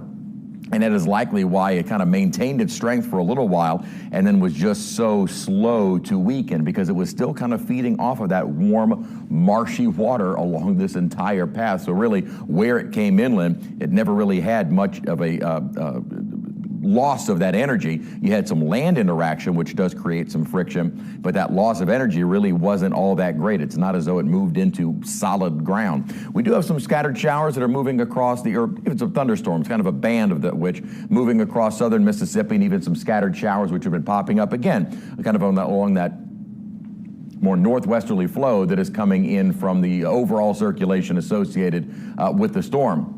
Now, these are going to continue as we go into the later evening hours. Still may have a few more scattered showers. This model usually is a little more aggressive than what we actually see, so wouldn't be surprised to see a few scattered showers. I don't think we're going to be seeing anything intense. And then notice kind of a little boundary firing up early tomorrow morning, most of which looks to stay either along the coast or farther south, and it looks like that may be where that boundary continues. So a relatively dry day, I think, tomorrow, maybe a little better chance on the south shore and more so along the coastline. So certainly good news for folks that are starting to head out. And again, when you start to head out a little bit more safely, it looks like the weather is going to be fairly cooperative, but still hot and still humid for most of this week. We're waiting for the upper trough to finally pick this moisture up and move it out of here, and that is going to happen. And in fact, as this moisture kind of leaves us associated with Ida, we will start to see a ridge of high pressure building in. What that ridge of high pressure building in is going to do is help to start sending in some drier air. And it does look like we will see lower dew points to make it feel a little more comfortable by Thursday, more so into Friday and the weekend. So we're not talking about late September and October type dew points, not quite there yet. We're getting closer. We are getting closer to those cold fronts, but this drier air should at least make it feel a little more bearable, because the heat index is still getting into the upper 90s and near 100 degrees. And while that isn't abnormal by any means, it can be dangerous for so many folks outdoors cleaning up, and really no source of air conditioning right now. Winds have still been favoring more of a southwesterly direction, albeit a lot lighter, and they're going to change direction as we start to get into late Monday, later tonight, and on into the start of the day Tuesday. That will bring more of a westerly and even northwesterly wind, which will assist in getting all of the standing water associated with storm surge out of the area. Speaking of the heat, a heat advisory is going to be in effect for tomorrow, and it's not because we're expecting abnormally high or excessively high temperatures or heat indices, but it is because we are anticipating so many folks without the ability to cool off in the air conditioning. And so you do need to use extra caution outdoors, as everyone will be, and no source of air conditioning to help cool yourself off. So just be careful out there. It is going to be hot. It is going to be humid. We tend to see this usually more often than not with our cleanup efforts after a storm.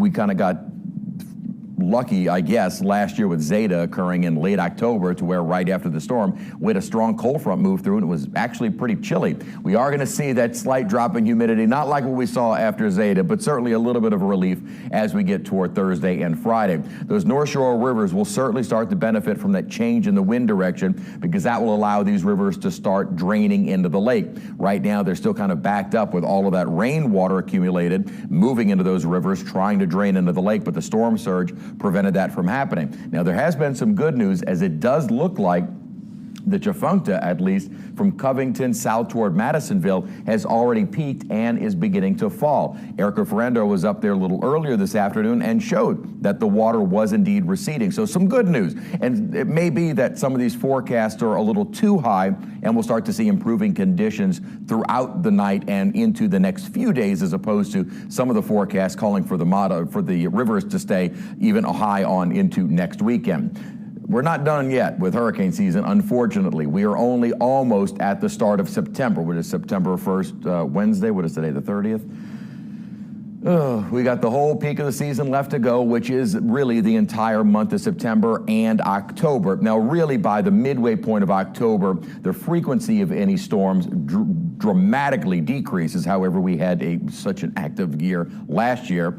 Our storm Zeta occurred, what was it? It was just like 2 or 3 days before Halloween, maybe 4 days before Halloween, and lost power for a long stretch back then. Eye on the tropics. Did you know we actually had 2 other named storms? Julian is a post-tropical storm now. Kate is a weak tropical storm, and it looks like it both will just meander out in the open Atlantic waters. A more aggressive wave will be coming off of Africa with a high chance of development in the next few days, but that far out, plenty of time to watch it, and right now none of the models are indicating a threat to us. And we are going to be keeping an eye, but it doesn't look like there's going to be any real development of a little system that will probably just kind of peter out or move across Central America and into the eastern Pacific.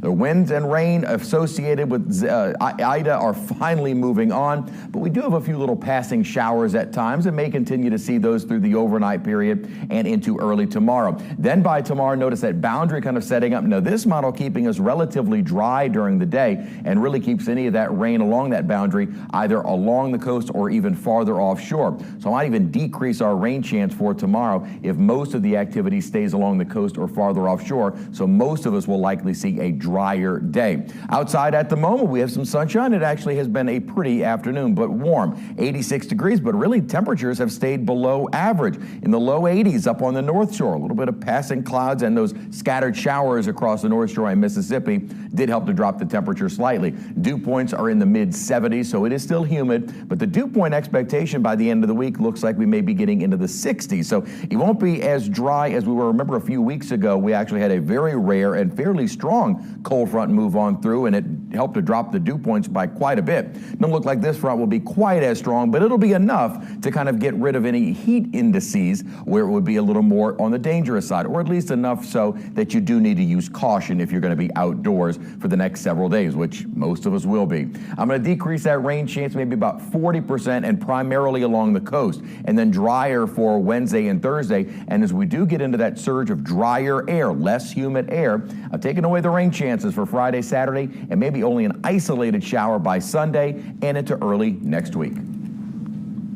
Thank you so much, Chris. I like the sound of no rain. Yeah, no rain and maybe a little less humid. Oh. That will make cleanup efforts a little easier to bear. Well, also not having power a little easier to bear right now. That's true. You know, maybe I don't know if we're getting quite to open your windows, but it does look like it'll be, you know, reasonably more comfortable outside for early September. Right, not sweat through your clothes in 5 minutes. Right. Well, I still do that, but yeah. Yes, you do. I do. We can tell. I'm a beast. Just kidding. All right, thank you, Chris.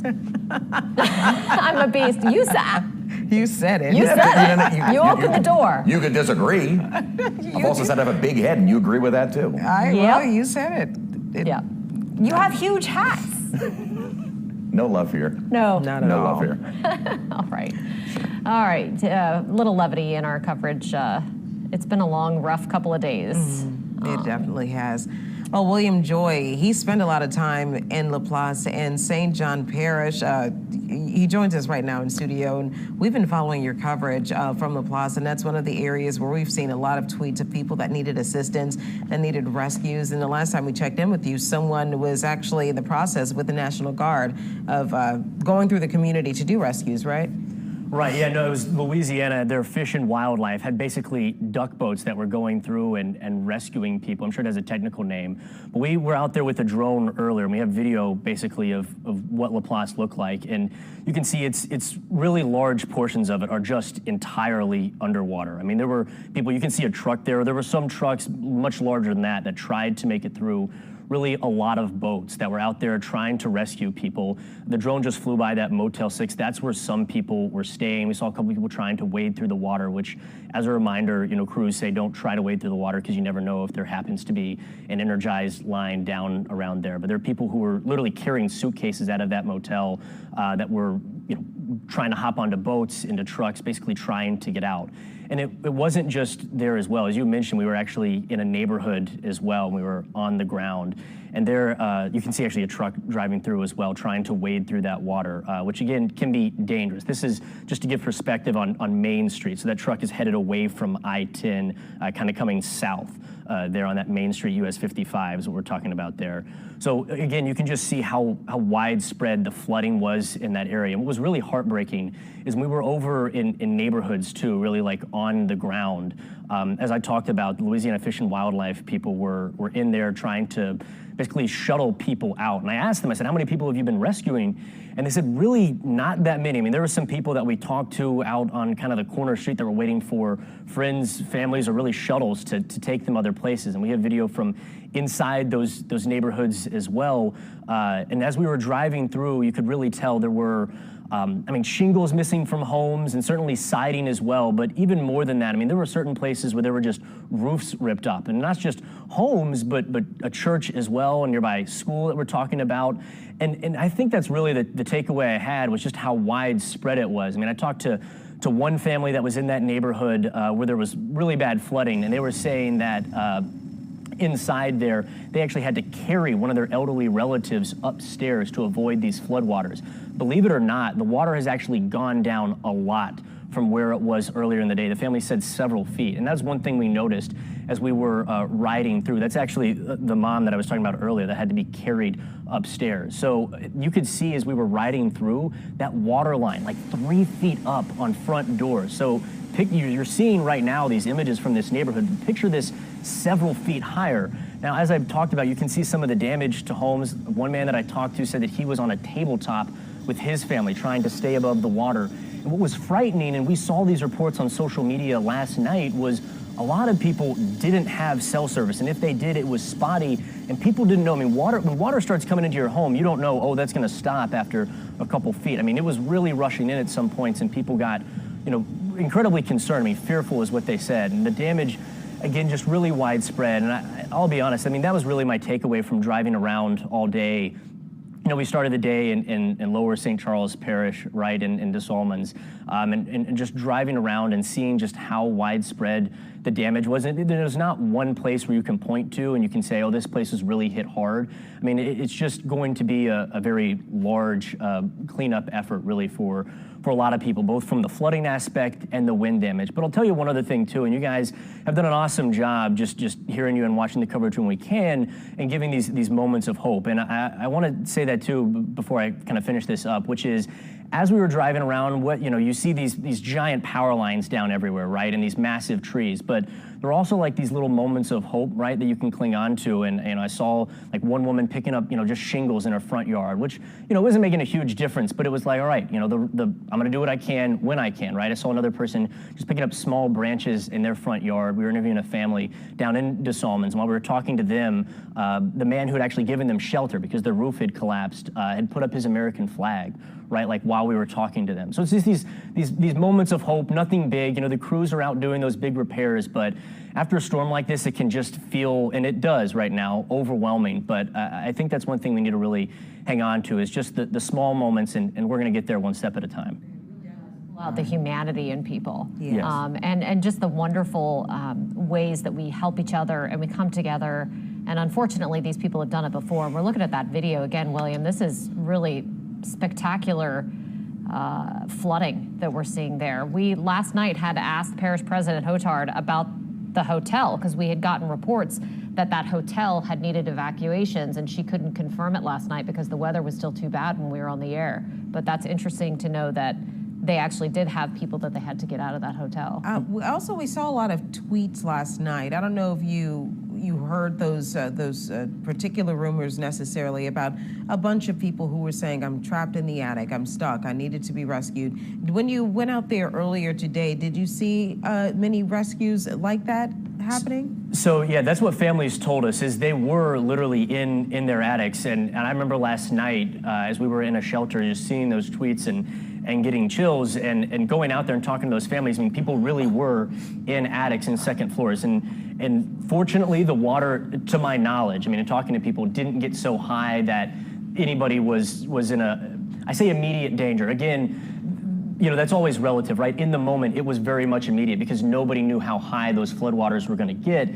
Fortunately, for a lot of people, it stayed basically waist high on that bottom floor from what I gather from talking to people. But again, depending on where you were, how elevated you were, how close you were to the lake, the flooding was a lot different. And again, you see that pool of water, right? When we were showing that drone video earlier, just imagine the fact that it's come down quite a bit. Certain areas were really impassable unless you either had a boat or again, one of those kind of like duck boat rowers that have really kind of like tank wheels really at the bottom that ride through and then can float as well. Honestly, so it's really I think tough those to are get just people. called high water vehicles. High water, okay, That's yeah. the technical term. High water, we'll go with high water vehicles. Yeah, and that's what was vehicles. really shuttling people in and out, and you couldn't get through. I mean, it's tough to overstate the power lines too. I mean, I saw more power lines down than up today. And again, like I said, we were obviously in St. John Parish, we were St. Charles Parish. We drove, it really stayed in that area, but drove a long way, and it's tough to navigate. I mean, people were trying to go back ways, and then you run into water, then you run into a power line, and certain people just couldn't get out. Fortunately, from our understanding, everybody that I talked to was safe. All their neighbors were safe. Maybe we'll get reports later on, but certainly despite how damaging this storm is and was, it seems like by and large it's been relatively, no injuries. People have been relatively safe, but certainly there's water in areas that we haven't seen before. And one other thing I'll note too is the neighborhood we were in just a few years earlier, some people will remember, got hit by a tornado as well. So these people aren't just dealing with flooding and the wind damage here, they recently dealt with a tornado as well. You can see the roof ripped off the top of that Motel 6, and that's what we saw. I mean, again, it's not that there's one area that's incredibly bad or another area. It's just, I think it's just how widespread it is that I think really is, awesome in the worst way when you're driving around. It's pretty overwhelming. Yeah, that's shocking. Just to really kind of take it all in and realize how much damage there is and how many people are affected. I mean, that's the key right there, is that these are people's stories, these are people's lives, and they're going to have to pick up and start again in some cases, of rebuilding their houses again. And this whole area, I'm sure they told you about Hurricane Isaac and the damage that had similar flooding during that storm. So unfortunately, this is not their first rodeo. And it's just, once again, that they're having to pick up their lives and do it all over. That's what we heard from people. In fact, the woman leaning over her mother right there, when I talked to her, she actually mentioned, she said, we went through Isaac, we went through this, and I'm not doing it again. And that's something I kept hearing from people today is, we've waited it out before, we're never doing it again. And I think Ida's one that's going to leave. It's going to be a name people remember for a really long time and leave an imprint on people for many years to come. Yeah, I can't thank you enough for your reporting for us. You've done an amazing job of telling these people's stories, and they are such important stories to tell. And it's good to hear that the people weren't actually trapped in the attic, that they were scared. Right. Yeah. Which is, I don't like for them to be scared. That's a horrible situation, and it's terrifying. But it's good to know that they weren't actually trapped up there, that they could get down. Yeah, no, it seems like most people, from my understanding, the bottom floor was waist high. And again, I think the fear is once you get waist high water in your home, it's rushing in fast. That doesn't happen. It happens very quickly, and anybody who's been in a flooding situation knows it can happen really quickly. When you're in that home, you can't even open right doors at that point because of how strong the water is. So just being able to get out, not knowing where to go, not having a means of transportation. I'm sure last night, or I know last night, talking to these people, were some very scary moments. Well, yeah, and the weather was bad. It was still pouring. They were still seeing those hurricane effects and those bands from Hurricane Ida. So it's like, we don't know when it's going to stop. The rain's coming down, the water's coming up. I mean, it just had to be an unbelievably terrifying night. The one man I talked to talked about the winds too. I mean, that whooshing sound, right, that you can hear. And even when it starts to pick up, you're like, all right, now it's real bad. And then no, it somehow keeps getting worse, right, for hours on end, it feels like. And then it just won't stop, right, even after it changes directions. That's what they were saying, actually, one man was saying, is at the beginning they just heard the wind, right, but then all of a sudden when it changed directions is when a lot of the water came in. He said it came in, he described it as being in one of those wave pools, right, at like an amusement park. That's the type of water that was rushing into the home. So again, just frightening moments for those people, but fortunately everybody that we talked to, okay. All their friends, their families, their neighbors, okay. And that's one thing that we've talked about all day, but I'll reiterate here, was cell phone service. I mean, people just weren't able to reach out to people, which has been frustrating all day, and hopefully, thankfully, we've seen a little bit of progress from AT&T and Verizon throughout the day, which I know for that entire area. I mean, when I was out there, I had no bars, no cell service at all. Wow. So these people were trying to communicate with loved ones. Yes, we're okay. That was really tough. This really speaks to the fortitude of our people, I have to say. Yes. I mean, they've been living a pandemic. They've gone through these other disasters. They're going through this again. I mean, it's just heartbreaking to think about, but you also have to kind of let that sink in, that, these are some incredibly strong people who are gonna get through this. We know they're gonna get through this. Absolutely. Yeah, and thank you so much for your reporting, William. We appreciate it. Always some more breaking news from Southern University of New Orleans. Now, they say it will be closed and all classes will be canceled until the power comes back on. Now, students who stayed on campus right now, they're being taken to the Baton Rouge campus. So, of course, you want to get in touch with your families. Yeah. We also got an update from CLECO that we want to tell you about. 100% of homes are still without power in Washington Parish. No surprise there.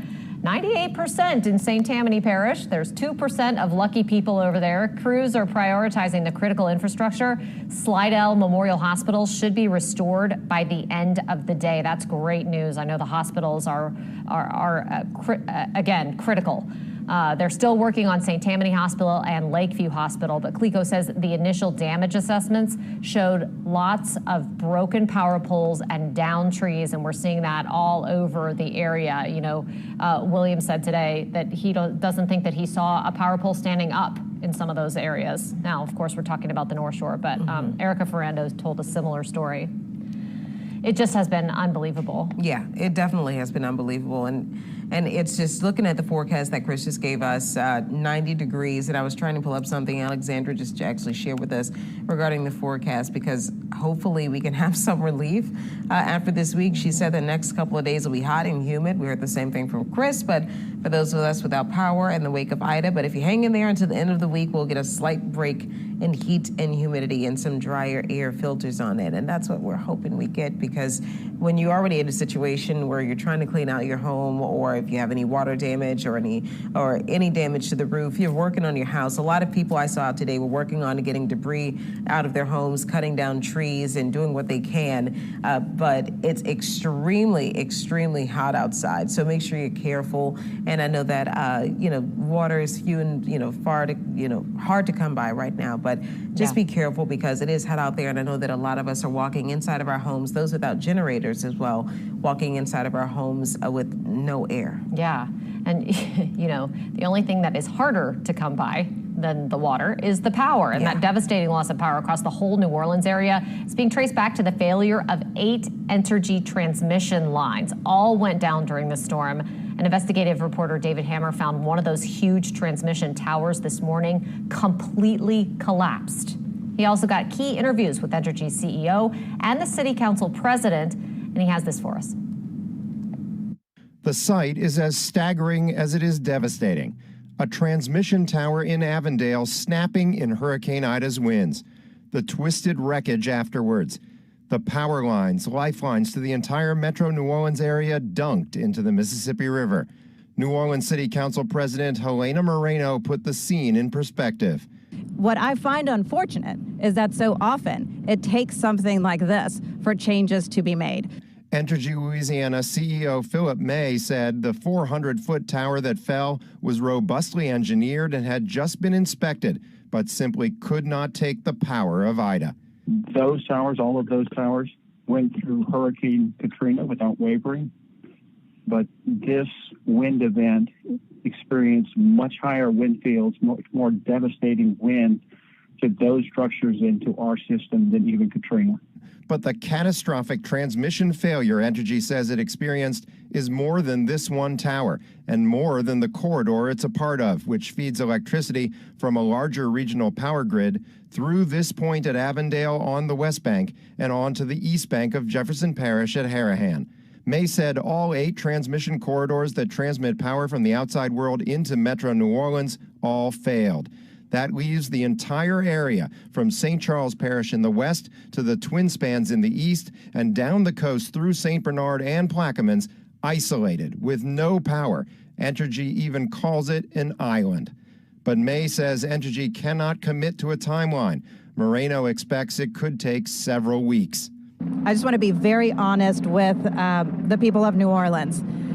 I got off the phone with the Entergy engineers earlier today, and they told me that the assessment alone of the transmission failures, that alone could take up to 4 days. So up to 4 days of just assessing the damage before it could be repaired. After the assessment, Entergy crews and contractors will work along 2 tracks, trying to get one of the 7 remaining transmission lines back up and running, or generating power from within the island itself, using the power station at 9 Mile Point, or by firing up the new power plant at Michoud in New Orleans East. Also, can we get a line coming in from 9 Mile, one of the lines fixed here, and then potentially get 9 Mile powering New Orleans along with the New Orleans power station in New Orleans East? That would provide us over 600 megawatts of power in the city of New Orleans, our own little off-the-grid self-power generation to keep us afloat. This won't make us perfect. 600 megawatts is enough for essentially emergency services and things like that, critical services, not necessarily to power everybody's house. You got it. The New Orleans City Council regulates Entergy, allowing it to charge customers for the costs of a new power plant in New Orleans East and for hardening its towers and utility poles. May said that's been money well spent. Every time we build a new line, it's built to a higher standard. It's using different engineered structures, things that would be able to withstand, 150-mile-an-hour winds, that kind of thing. More robust foundations and so forth, so they can't be pushed over by the wind. And that's really where the improvements in infrastructure have been taking place. But the complete failure of the transmission system in Ida makes Moreno wonder. But for all 8 to fail, I just think that I'm just wondering whether this could have been prevented, and that's what we're going to be looking into. So yes, the focus is on absolute restoration. That is what we're all about right now. But more will follow with investigations and getting to the bottom of how this happened and what can be done better by the company. Now, I've gotten questions from several viewers wondering why Entergy doesn't just fire up the new Orleans power station at Michoud that we talked about, the new plant that customers are still paying for. And you may recall that Entergy used paid actors to lobby the city council to let them build that plant and promoted it by saying it would let them make power on an island. That's the quote that they used. But now that we are an island, Entergy spokeswoman Lee Sabatini said they still need the transmission lines to be restored to be able to deliver the power from the New Orleans power station in Michoud to the rest of the city. So basically, David, we're cut off. Exactly. The island is a perfect metaphor for this. It's something that we should be able to deal with. It's something that these transmission lines should be hardened to deal with, and they are not able to withstand this, and they all failed at once. So now there's this process on 2 tracks, one to try to restore the ability to bring in power from the outside, and the other to try to figure out if they can create power inside the island. Look at that damage to that tower. That is unreal when you look at it. It was staggering, and to hear Philip May talk about how this was a highly engineered 400-foot tower that they had just inspected within the last year and felt was strong and robust and had made it through all these previous storms. Now, it is kind of on the western side of things, closer to the eye wall, did take very, very high winds, but obviously, whatever. And the other point that he made was they get money from these additional assessments that Entergy customers pay to harden their infrastructure, but they're not going to go and harden something that is already, in their estimation, at its strongest, most robust, able to take on high winds up to 150 miles an hour, but here it did not sustain. Yeah, clearly. I mean, it looks like it seems almost obvious that that was going to crumble given the damage to it. It looks mangled. Like really, it just looks very mangled instead of just like it tipped over. And I have to say that it's extremely rusty. I was there right next to it. You can see the rust on it. So again. And when was this built? I'm not sure when it was first installed, but he said that it was inspected within the last year and passed that inspection. The question is, should it have been hardened? Should it have been upgraded? If you look at the rust on it, is that a factor in it? And that's all going to go into the investigation of how all these systems failed. And to keep in mind, that's only one of the 8 entry points. All the other 8 entry points failed, not by toppling over like this one, but they all failed to be able to deliver the power in from the outside world.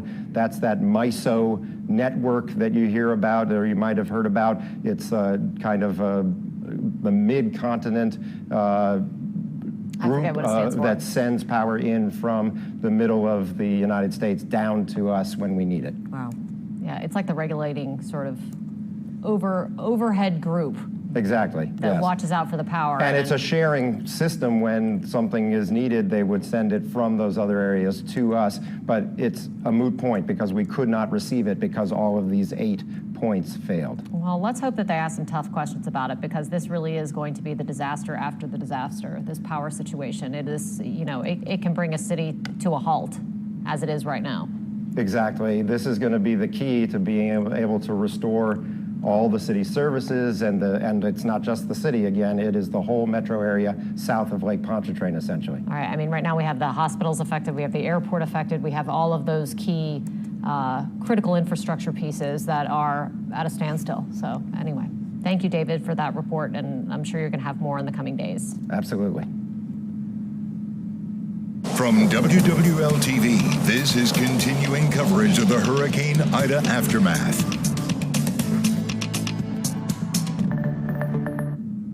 It is now 7 o'clock, and it is day 3 of our continuous coverage of Hurricane Ida. Yeah, thank you so much for watching our special coverage of the aftermath of Hurricane Ida. Now, after the devastation of Ida, like all major storms, people emerged to assess the damage to their businesses and to their homes and their lives.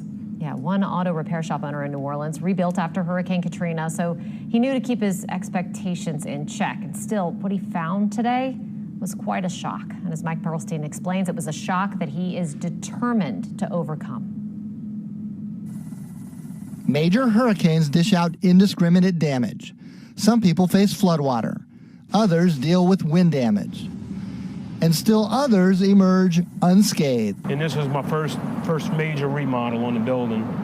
Took down the metal walls, put up the cinder block walls, thinking that this was going to be even better. The owner of NOLA Automotive Repairs at Earhart and Simon Boulevard had just finished the sturdy new wall, so it was far from his top concern. After weathering the storm on the North Shore, Joe Corona was disappointed to hear that his son's house flooded in Slidell. But when he came to check on his business this morning, he was hoping for the best. Instead, he found this. Speechless. Really don't know what to say. At that moment, Joe's thoughts about the future of his business ran the whole spectrum. A lot of things go through your mind when you first look at everything, you know. Part of you wants to quit and give up, and then the other part says, nah, you can't do that. You stuck it out this long. Then Joe thought about his employees. We got 10 families that work out of here, you know, that depend on this place. So we don't want to quit. Even though he doesn't have insurance, Joe Corona is now determined to come back. Been here a long time, and just gonna figure a way to get through it. First, there's the job of boarding up. Then he'll notify the 3 customers whose cars were crushed. And through it all, Joe Corona will weave the thread of his own setbacks into the fabric of resilience that defines this hurricane-hardened region. As a community, though, we're going to have to just get through it. Mike Perlstein, Eyewitness News. Oh, that's just one tiny little story out of so many when people are going to be able to see their businesses and their homes and just things that are the source of their livelihood just torn apart by this storm. Yeah, torn apart by the storm, torn apart by the pandemic. It's been a rough year for a lot of us. Yeah, absolutely. And unfortunately, the rough stuff's not over yet. No, it definitely is not. I actually saw that. If you're in Slidell, the Waste Management, I wanted to say, continues to suspend collection services in the Metro New Orleans area, obviously due to Hurricane Ida. Because of severe weather, I know that we had some people who are probably, and I know that they asked you to separate this, but some people picking up that debris like branches and trees, and they're putting it into their garbage cans. But Waste Management, you can't expect them to pick up anything right now. They are suspending collection services in the metro area, and I know some people probably going to empty their refrigerators too due to Hurricane Ida. So if you're affected, they'll be in touch with everyone to talk about when it is that service will pick back up, but for right now, it's just hard to say. Yeah, it's going to be a long road ahead for people. I know that that's kind of a cliche, but it feels like it's appropriate. Mm-hmm. One of the things that people are going to have to do is really deal with those down trees in their yards, in their backyards, on their roofs, all over the place. And Paul Murphy is going to show us a report right now of people doing just that in the Lakeshore neighborhood. We're in the Lakeshore neighborhood where this public works crew, city public works crew, has been removing this huge live oak that fell in the middle of the street here near Canal and Robert E. Lee. I was talking to one of the neighbors here, Mary Fine, a short while ago, and she said it's such a shame that we're losing more majestic live oaks in this city, something that really helps define the canopy in many parts of town. including Lakeview and especially Uptown. She told me that there was another tree about this same size that fell on Emerald Street, not far from where her son used to live, and said, well, thank goodness that it fell in the street and not on the house. And this is really something that we've been seeing all across town, these huge trees that have been fallen by Hurricane Ida's winds. We saw one a short time ago over in the Bayou St. John neighborhood, a huge sycamore tree that fell across from Cece's Coffee on Esplanade Avenue. And we talked with Mark Nateel about it, who said he's been watching this sycamore tree for decades. I've been working here since I was about 12 years old, man. That tree's been up there. What kind of tree is it? It's a sycamore tree. I guess it's a little sad that it's... Yeah, you're gonna miss it. And it fell on a car right there, too. People's house live over there. It fell on their car, partially on their car.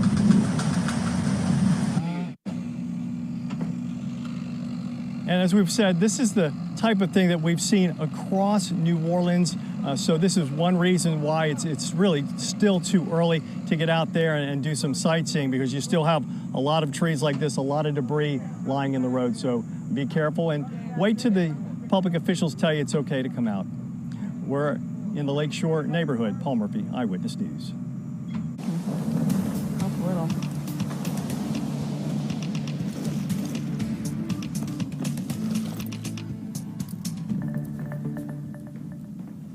Oh, hey.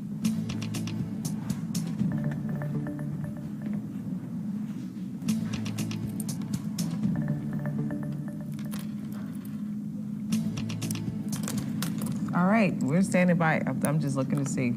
Yeah. We're just standing by waiting on our meteorologist. I think Alexandra's going to come over and have a report, but she's getting ready, so both of us are just like... Yeah, this is typical. They are very busy, and there's a lot going on, even in the aftermath of Hurricane Ida. So if you might see us kind of lean to the right or left just to make sure the Weather Center has someone there, we're just waiting on them, and we'll just kind of get them prepared before they get here. Right. Third day of coverage, right? Yeah, it is third day of coverage, and Alexandra was actually over in Baton Rouge. And I'm curious to know, we haven't talked much about the Baton Rouge area, recently, but Alex, you were up there. What did you see on the way back? Yeah, Charisse, it was okay. It was, at first, we kind of started to hear everything happen just as anticipated a lot later than what we were seeing. So we were tracking everything for New Orleans, and then it was a big delay before we really saw anything happen in Baton Rouge. And then finally we heard some kind of rain coming down. And then I will say going home very late last night after a lot of coverage, from there, we were at the backup studio just in case anything were to happen in the French Quarter. And then eventually, we did go home very late last night to a different building. But we did, on the way home, start to see some different things. Like we did see some tree limbs down, and we saw this morning a lot of tree limbs down, and then there was a big process trying to get from Baton Rouge back to New Orleans today.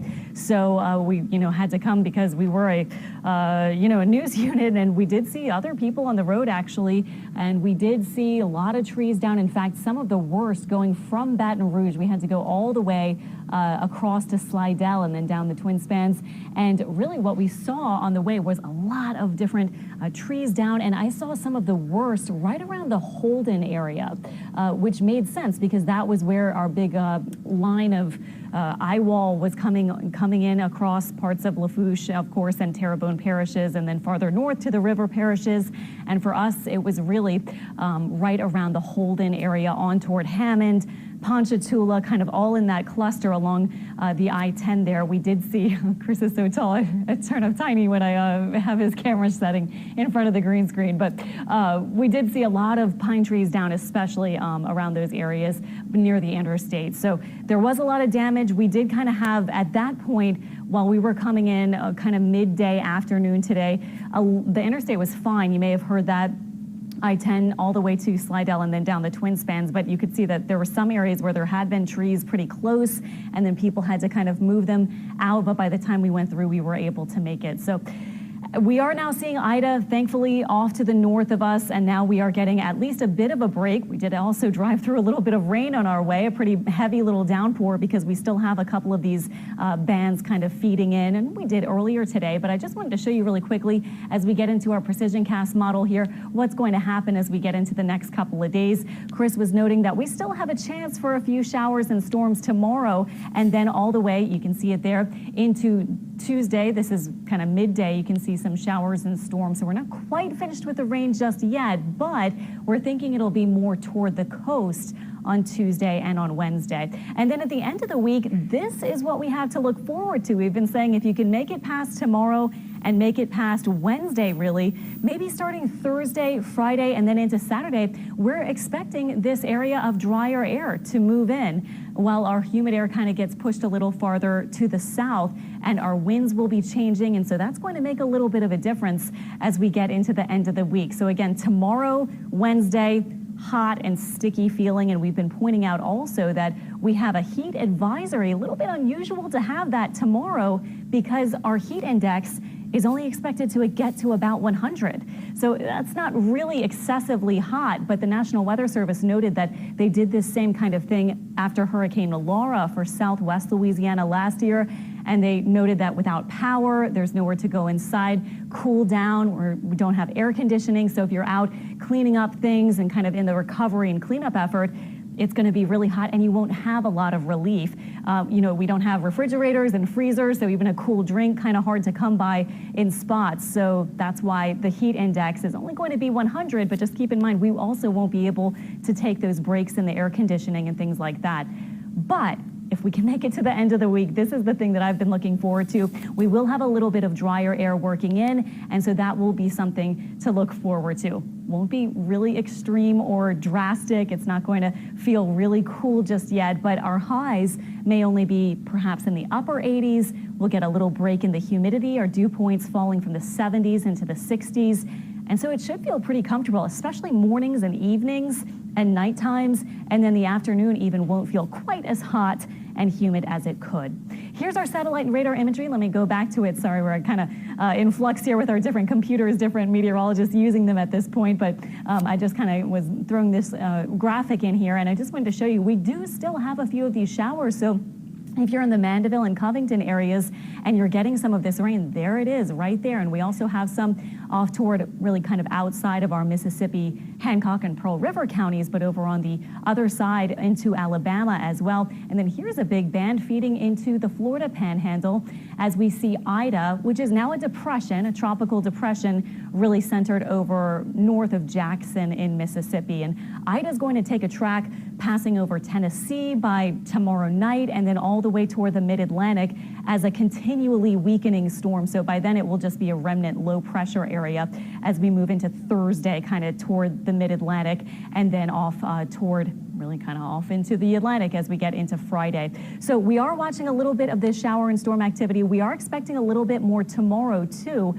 but really what we will be watching for is our rain chances eventually going downward. So still a decent chance tomorrow, although again, probably what most of us will note is the heat and humidity while we're trying to do things outside, clearing a few of those smaller little bits of trees and things that seem to be just littered everywhere at this point.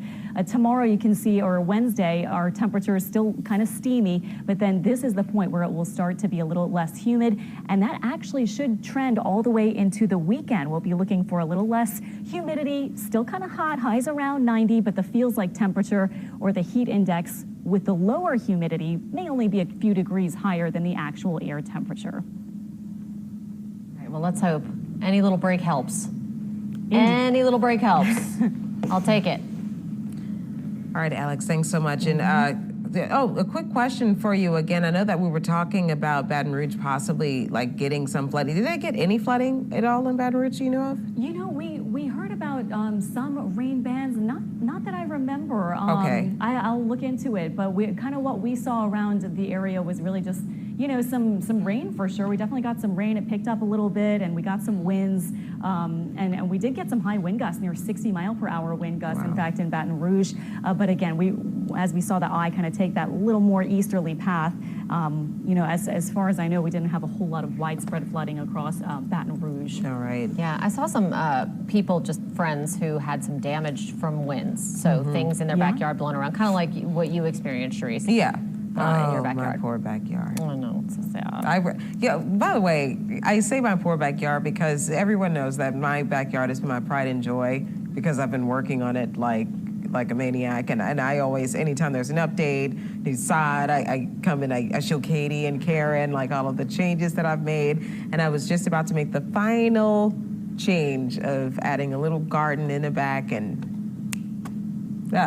what can you do? Yeah. It could be worse. It is what it is. It could be much, much worse. And honestly, I didn't really like the trees around it anyway. So, all right, they came down. All that work. All right. Yeah. So one of the saddest and strangest stories that we've heard out of this disaster that we've been covering for 3 days now is the possibility of an alligator attack that cost a man his life in Slidell. Yeah. Erica Ferrando is following that story, and she's joining us live with some new details about that. Erica? We're starting to learn a lot more about what might have happened out here. We are on Avery Drive in Slidell. This is very close to the lake. You can see the water behind us. That water is obviously very high right now, but we are learning that an alligator may have attacked a man out here, and now detectives are not able to locate his body. I have Captain Lance Vitter with the St. Tammany Parish Sheriff's Office here to give us a little more information. So Captain Vitter, first of all, thank you. I know your detectives have been out here all day. Tell me what they're telling you. Yeah, they've been out there for 4 or 5 hours, and they said they were called initially about a gentleman being attacked by an alligator. They get out here and learn that there was no body, but they could see signs of blood, that somebody was attacked. So they've been investigating it thoroughly. We had the boats out, the high water vehicles. The water is about knee deep, they said, and when they got out, the gentleman that was attacked by the alligator, his spouse was the one who reported it. She was, present, and they started their investigation and their interview with her, and they still, unfortunately, have not been able to locate his body as of yet. So we're not, this is not a confirmed death, to clarify. Right now it's a missing person investigation. Yes, unfortunately, the body is one of the most, if not the most important thing of an investigation concerning a death. We don't have a body, so we can't officially classify this gentleman as deceased, and he was a 71-year-old gentleman. So it's an ongoing investigation. There has been nothing determined from the initial investigation and the interview with the spouse that leads the investigators to suspect foul play, but they're still looking into it. But according to the wife, he was in his shed, just maybe either trying to get something for the generator or checking on tools. What did she say regarding that? It's a raised house, and it's surrounded by marsh and the wildlife refuge. The area is well known to have alligators, and some of the accounts that they learned today, 7+ foot alligators. She said that he went down to the shed underneath the raised house to check on some stuff in his shed. She heard the ruckus, and then when she opened the door and looked down, he was being attacked by the alligator. She then began to try to render aid. When she realized the severity of the injury, she came up here. As you can see, the water, she got a boat of her own, or had a boat, came up here with a neighbor, called us, which cell phone coverage at the time had not came back into service, so it was very hard for her to contact us initially. I mean, I can't imagine being in an emergency situation like that. We know 911 was out for a while today, and cell phone service has been out, but you said she got on a boat and came up here and made that call, and y'all responded. Yes, and like the investigators said, she's been very cooperative from the very beginning. She's very distraught, of course. I mean, this is the time where all of us are struggling to get through post the Hurricane Ida, and to lose a loved one is always a tragedy, but in this manner is even unthinkable, and our hearts and prayers go out to the family. But we will do everything we can to determine, the exact cause of what happened, and hopefully we can, the guys on the boats had to come up here, as you can see right there, because the water was starting to recede, and if they don't come up, they're going to get stuck back there in their boats. So we're not finished. They're still going to continue to search. I just can't imagine how she's feeling right now. You said she's distraught. Our hearts go out to her. I know that, is she out there alone right now? Was she able to get with any family? Is she getting any sort of support right now? Yeah, so the investigators said that she had some friends or family that she's with now, so she's not back there alone, which, we would do all we could to make sure that she was somewhere safe, especially, electricity still out, and nobody knows when that's going to come back.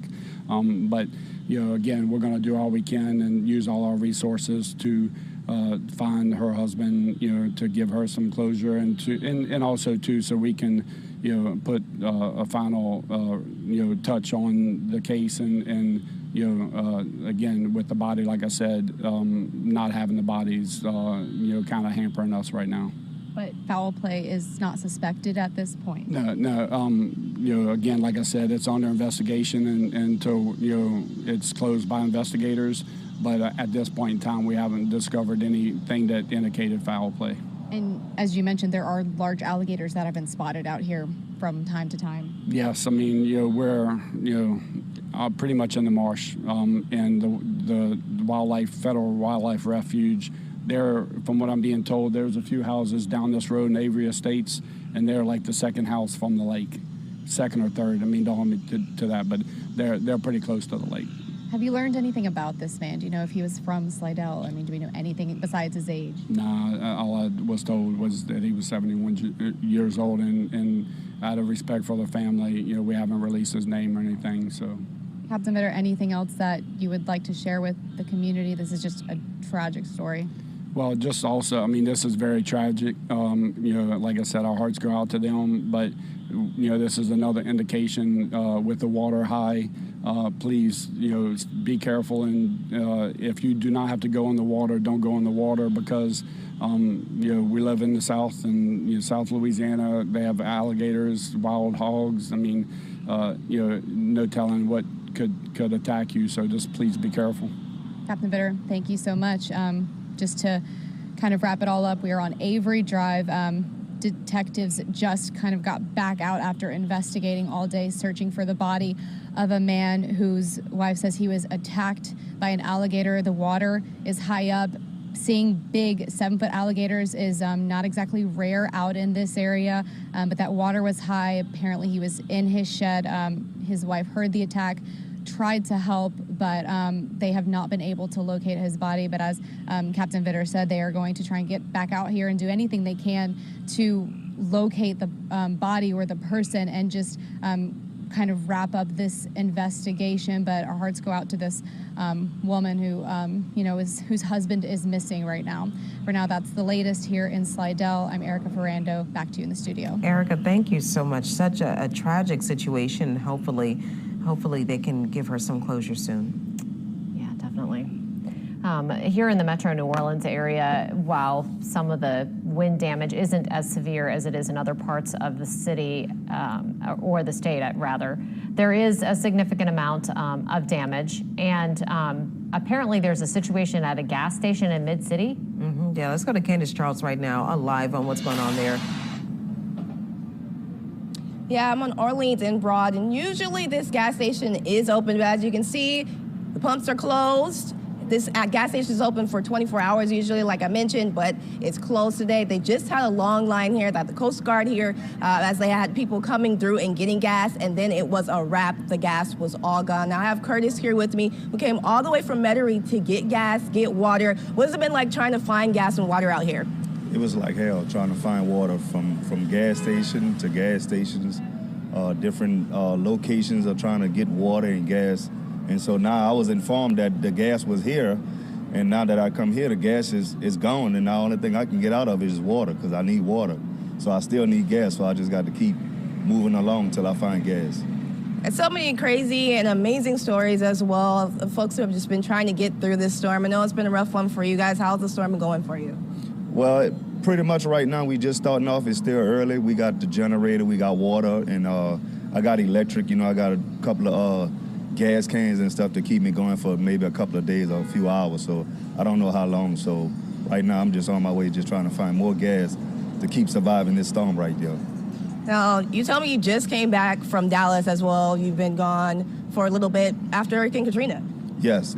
I've been gone for quite a few years, and I came back because my grandmother got sick. So now that this happened and she passed, and I'm still back to the pothole, you know what I'm saying, the back of being in Louisiana. So I think now I'm gonna just move on to Dallas, you know what I'm saying? I can't do that.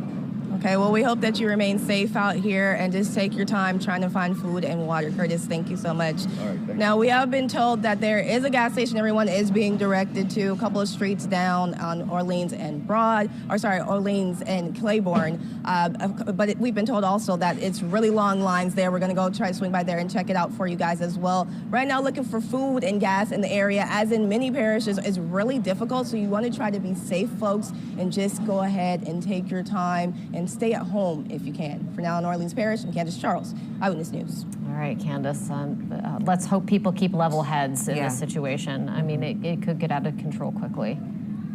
Thank you. Well, we're getting some more views of some of the damage around the area. Yeah, Marcelino Benito has a new drone video of Slidell and the flooding there, and he spoke with police about some rescue efforts. Guys, last night we could definitely hear those winds howling. We were hunkered down inside the Slidell Police Department headquarters, and that building was creaking all night long. We knew those winds were doing damage, but today we saw the extent of that damage here in Slidell. I want to show you this tree behind me. This is just one example of the damage that these winds did. Hurricane Ida toppled this massive tree just as if it were a twig. Let me get you to some brand new drone video shot by photojournalist Ryan Phillips. You can see that this particular tree fell on a power line, as did hundreds of others in Slidell. Luckily, this one did not fall on any homes. Other homeowners, though, weren't so lucky. Trees did come crashing down on other folks' roofs, but Slidell police say the good news is no one was hurt, no injuries or deaths reported here, but Slidell will be in the dark for at least a week, if not much longer than that. There were several high water rescues early this morning in Slidell. At least a dozen people had to be pulled off their roofs because the water had risen so high. Tonight, a lot of that water has thankfully receded and the cleanup can now begin. But when night falls here in Slidell, the city will still be in the dark, and the police department here says they will have extra patrols on hand and they will ensure that looting is not permitted. Back to you. All right, that is a big unknown, is whether or not people are going to make smart choices about looting. Yeah, the NOPD actually just put out a message, and Mayor Cantrell actually put out a message as well addressing the issue of looting. Sometimes it's unfortunate that it may happen. We haven't heard of any reports of it happening now, any confirmed reports at least of that happening right now, but they do say that the NOPD would be on patrol, as well as the Sheriff's Office, for any looters. Actually, I think they've made some arrests already in New Orleans. Okay. Yeah, it's not happening. It's not a widespread problem. She made it clear, she wanted to make it clear, it's not a widespread problem, but they did have a few issues with it, and they've already made some arrests. Chief Sean Ferguson talked about that this morning when they had a press conference with the city, but he made the point to say looting is a felony. It is a felony, an automatic felony if you decide to do it. He wanted to drive that point home, and I'm driving it home right now because I know that it's something that they will not tolerate. And I also saw some posts from state police, Sharice, saying that they're going to be assisting in the effort to stop looters. So they're doing a looting deployment, Chief Ferguson said, to make sure that it doesn't continue to happen and that they nip it in the bud. All right. Well, of course, we'll get more information on that, and we're standing by. I believe that we may be waiting on a press conference to begin. Is this over in Jefferson Parish that we're doing a press conference in Jefferson Parish? We're standing by for that to start in just a few minutes, but for right now, we have Paul Dudley, who's joining us in studio, who was in St. John Parish and has more on what it was like there.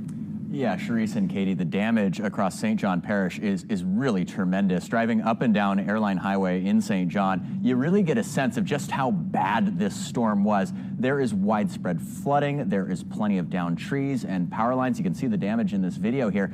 Now, we heard from many neighbors who said that wind actually blew holes in their roofs. We heard from one person, actually, who slept in their attic until they were rescued. You were in the attic? Oh, yeah, we slept there all night. We camped out. Me, my grandma, and her boyfriend, Mr. Cheryl. I'm disabled. They're both over the age of 65. He has a bad leg, but we made it work. No choice. And how did you get out? Once the water came down, we walked out, and there was a man in our neighborhood. I don't know his name. I wish I could thank him. He had an RV. He was driving around. He saw us. He was like, you want me to get the fishery people, the wildlife and fishery people. So he drove to them on his four-wheeler through the waves, and they brought a truck and a little boat, and they came and got us.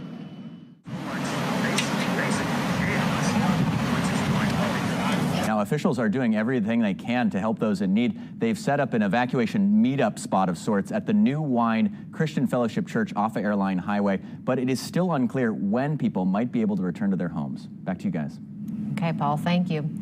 And as Sharice just mentioned, Jefferson Parish President Cynthia Lee Sheng is about to give us an update on operations in JP. I think we're going to have closed caption for this briefing. So today's work has been focused largely on search and rescue and repairing many of the infrastructure needs, such as the water and sewer breaks. So let me introduce who's here first. We have Sheriff Joseph Lapinto, and I will explain all of the stuff that his men and women have been involved in today. We have the Director of Emergency Management, Joe Valiente. Director of Public Works, I think Mark Drews was called off right now for another issue. Chief Administrative Assistant Sarah Babcock, our Chief of the East Bank Consolidated, Chief Dave Tibbetts, our Director of West Bank Fire Services, Brian Adams. He was very involved in the Lafitte rescue. I think he's still there now. And our Jefferson Parish School Superintendent, Dr. James Gray. We also have with us, an honor to have with us, our Councilman at Large for Division A, Ricky Templett. Councilman at Large for Division B, Scott Walker. Councilman District 1, Marion Edwards was here earlier today. He left, but he is back in his district. Councilman for District 2, Dino Bonanno, is at Yenny, I'm told, at the Yenny building. Councilman Byron Lee is here, right? He made it back? Okay. Councilman Impastato from Dominic Impastato for Council District 4, and Councilwoman Jennifer Van Rankin from Councilwoman District 5. Nobody? Okay. Is that everybody? Okay. So, Dr. Gray, I said it. Okay, good. So, today's efforts have largely been on search and rescue. And the other issue we're going to talk about is we're repairing our water lines and many other issues in the parish. But we started this morning on the search and rescue efforts in Lafitte. I have to give thanks to our first responder teams. We were embedded with many of these folks throughout the night. They were planning this mission. They were working it. They were waiting for sunlight to get out there and do their work. And I am personally very proud to work alongside of these departments and the efforts they made today. So I was there down in Lafitte. Mayor Tim Kerner Jr. was down there. Lafitte is underwater in ways that we have never seen before. I go there for every storm. The water is actually beyond Lafitte, and it leads to the highway that leads to Lafitte by a mile. Unheard of kind of water that we have never seen before. Somebody that I knew who was 40 years old says in his lifetime he's never seen water rise that high. And we will learn more about what happened, but my understanding, Councilman Templett told me he was there last night. It wasn't there last night. It started rising today.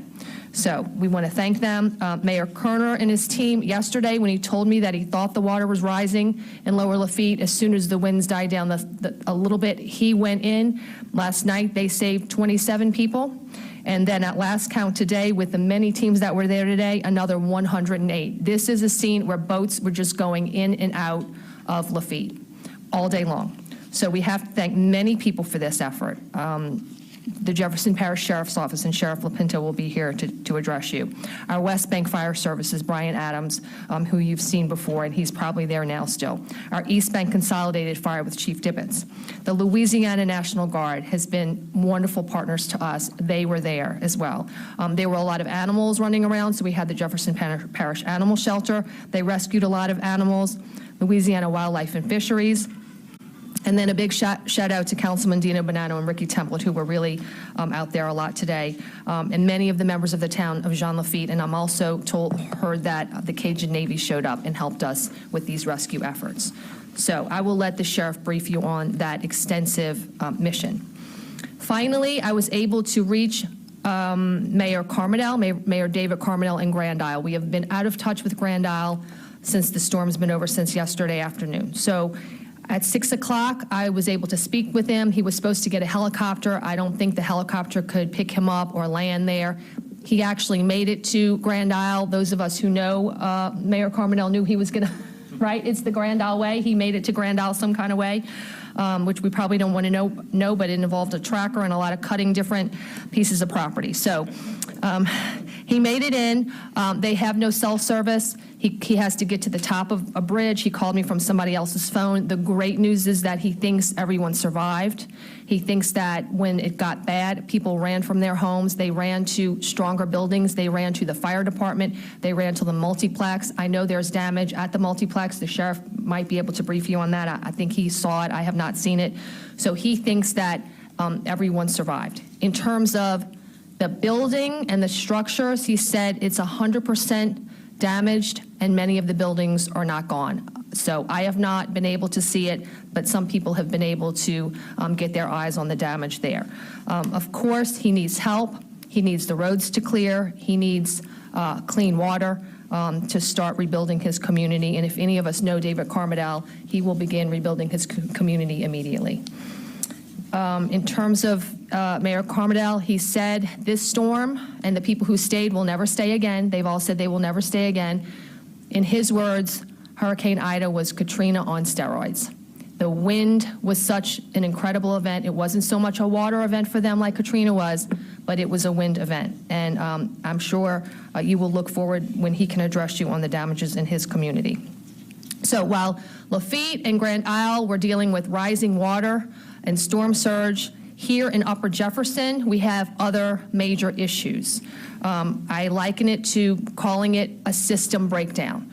So first of all, I'll go on one of our main priorities today for all of our teams was the water pressure. It was the absolute priority for us. In the first part of the day, we were clearing roads for search and rescue. We were clearing roads to make water repairs. Our ability to fight fires is at issue here, and the need for community just to have clean drinking water, which is an essential for the most basic of a community. Mark's not here. I think he was called away, but earlier he said we had 200 water breaks. Last night we thought there were 6. Sidney Basley, our water director, saw the pressure dropping so significantly. He's like, something else is going on. There's a lot more water breaks. I think it's up to 200. I know they repaired at least 50 today. So this is largely because of the trees that fall, the uprooted trees that break the water mains. I have issued a boil water advisory for both the East Bank and the West Bank. What does a boil water advisory mean? It means you have to boil or use bottled water or boil the water for drinking, for ice making, for brushing your teeth, for washing dishes, and for food preparation. So the other issue we're facing is electricity, and Patrick Hamby is usually the representative for our electrical department, Energy, and he is not able to be with us today, but I did get a message from him.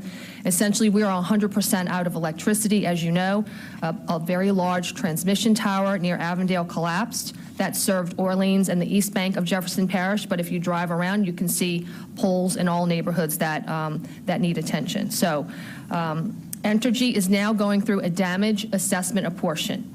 The damage assessment portion of the restoration process. They'll have this assessment done in 3 to 5 days, which will include the initial estimated restoration times for general geographic areas in the parish. A key factor in this assessment process is looking at critical facilities such as hospitals and nursing homes.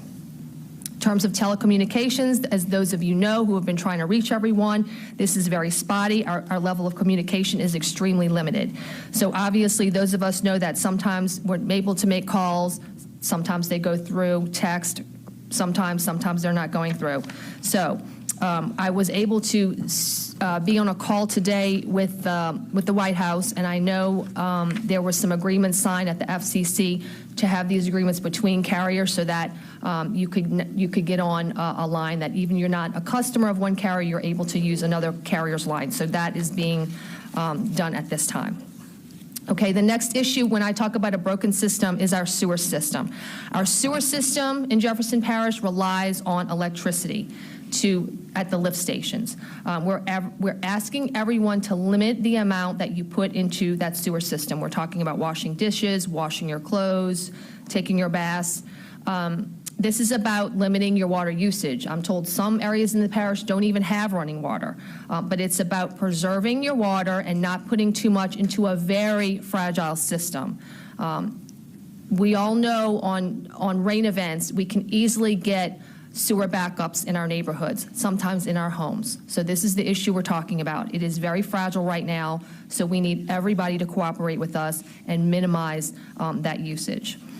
The next thing I'm asking, and if many of you are watching Facebook Live, I don't know if people locally can be watching this, but if you're away from home, many of you have evacuated, and we're glad you did, and you're probably glad you did. I know you're anxious to be here. I know you're anxious to check your homes, but we are asking that everybody not come home yet.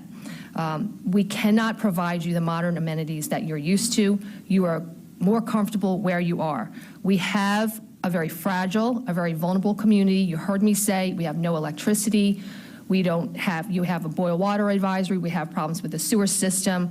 On top of that, remember, our hospital systems were already at capacity. They were overworked with staffing issues, capacity issues due to COVID. Now these hospital systems are relying on generator power. They're concerned about clean water.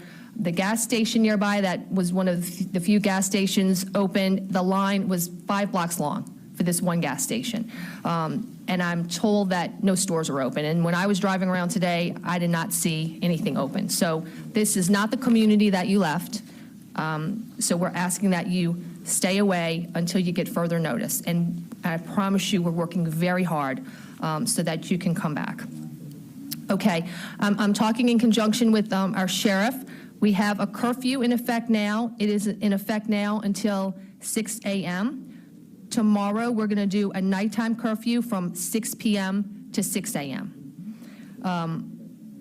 For now, offices are closed. Our government offices are going to be closed through Friday. We will continually update it. Garbage pickup is suspended tomorrow or through Wednesday, I believe. We were trying, but garbage pickup is suspended tomorrow and Wednesday. Transit will not run buses, or paratransit will not run tomorrow either. They're assisting with evacuations. Services are going to resume once the debris is cleared and the street lights are operational. Dr. Gray will give his update on the school systems, and I'll let him do that. So many of you understand when this Hurricane Ida hit us. It hit us on the 16-year anniversary of Katrina. Many people who work Katrina are here with us working this storm. And many people are commenting about how we were so much better prepared to handle this storm than Katrina, that we learned lessons for Katrina that benefited us now. That is certainly the case in the building that you're standing in here right now at the EOC. We were able to stand here. Our teams were able to strategize so that when the sun came up, everybody knew where they had to go, but we didn't have to worry about if we were safe or not. We were in here during the storm. From our pumping systems, our pumping stations, our levees that are higher, we're so happy to know that all of the levees held. The system worked as designed. The safe houses were there. They had people in it co-located by the pumping stations. So the investments our taxpayers have paid into a drainage system and all these improvements, and had we not had these systems in place, I do believe we would have had much more loss of life and much, much more to repair. So I know we have been through a lot as a community. I know sometimes I think we're feeling like we're tested. But make no mistake, we are battered, but we will not be broken. I've worked alongside incredible teams, these people behind me, but so many more teams, our mayors, so many other partner agencies. We have had people come in from outside communities to help us. We are as determined as we ever have been to build back stronger. We're just asking for your patience in this matter, but I promise you, I've worked along these men and women all day long, but even before this and even before that, even through COVID and everything, we will build back stronger, but we're just asking for your patience. Okay, so with that, I'm going to introduce Sheriff Joseph Lapinto. Thank you, Madam President. What a difference a day makes. It's been a rough 24 hours. I can't say how proud I am of the men and women of the Jefferson Parish Sheriff's Office. Last night we sheltered in place until about 3 a.m. this morning. 3 a.m. Our deputies started going back out in the street, catching up on the calls for service, any emergency calls that came in during the storm itself, putting them in priority. Happy to say that all the calls for service received last night have been caught up today, so we're back to our regular schedule of any calls that are coming in. I'll still say we have too many people on the street, asking you to stay in. Not only the roads aren't safe, our first responders are trying to get from call to call. They did a phenomenal job today on a whole bunch of different fronts, whether it was search and rescue just from houses, doing dispo checks at different people's houses to check on them from family members out of state. Everybody knows communications was shut down most of the morning, so cell phones were not working, and our level of communication was really, superb. We did not lose any radio communications during the storm. Still had the ability to respond. Search and rescue efforts down in Lafitte today went really great with a whole lot of people that came and joined it, coordinated by us. We'd put deputies on each of the boats, whether they're volunteer boats, to make sure we had communications to go in and save everyone. Put our helicopter up in the air today to fly over Grand Isle just to kind of not only get a look at what was going on the island, but also get an eye on the people out there already starting to work. Looks like some of the people that stayed in Grand Isle, they're already clearing the roads. They had front loaders out trying to clear it, giving us a thumbs up and, heading on back. The multiplex complex there is pretty much intact. They may have had a little roof damage, but it held up as expected. Haven't been inside of it yet, no overhead communications, but from the air, it looked like it held up intact and was able to house them during the storm itself. If anybody, understands we're having a curfew, look, we're asking people not to be here. If you have the ability to get out even now, do so. Our sewage system's not going to be up to par. Our power will not be there. If you have the ability, you stayed home for the storm and still want to get out of here for your creature comforts, please do so. But your property is going to be safe. We have not had any massive looting calls whatsoever. We've probably had a few isolated incidents of thefts, but nothing that is widespread by any means. As you know, living in Jefferson Parish, if you call the police, you're going to get a fast response time. Well, the reality of it is right now, you're going to have a 30-second response time. I have more deputies on the street than I know what to do with. Don't commit a crime right now, because you will absolutely go to jail. I've got every single detective that's normally handling other calls out there working night watch. We'll have detectives from other places. We have National Guard at static locations around the parish, protecting some of the bigger stores and gun stores and all that type of stuff. If you want to commit a crime, go someplace else, because there's no chance for you to do it in Jefferson Parish right now. My jail is still open and taking reservations if you need it. My thoughts to the people that are outside, looking in, trying to figure out whether they need to come back. Be rest assured, look, isolated incidents can happen, but we're going to do our best to make sure we protect the residents of Jefferson Parish. There's enough people here to keep an eye on the community, and we'll be able to respond to any calls that are needed. Thank you. Thank you, Sheriff. Is Joe back? Yeah. Okay. Our Director of Emergency Management, Mr. Joe Valiente.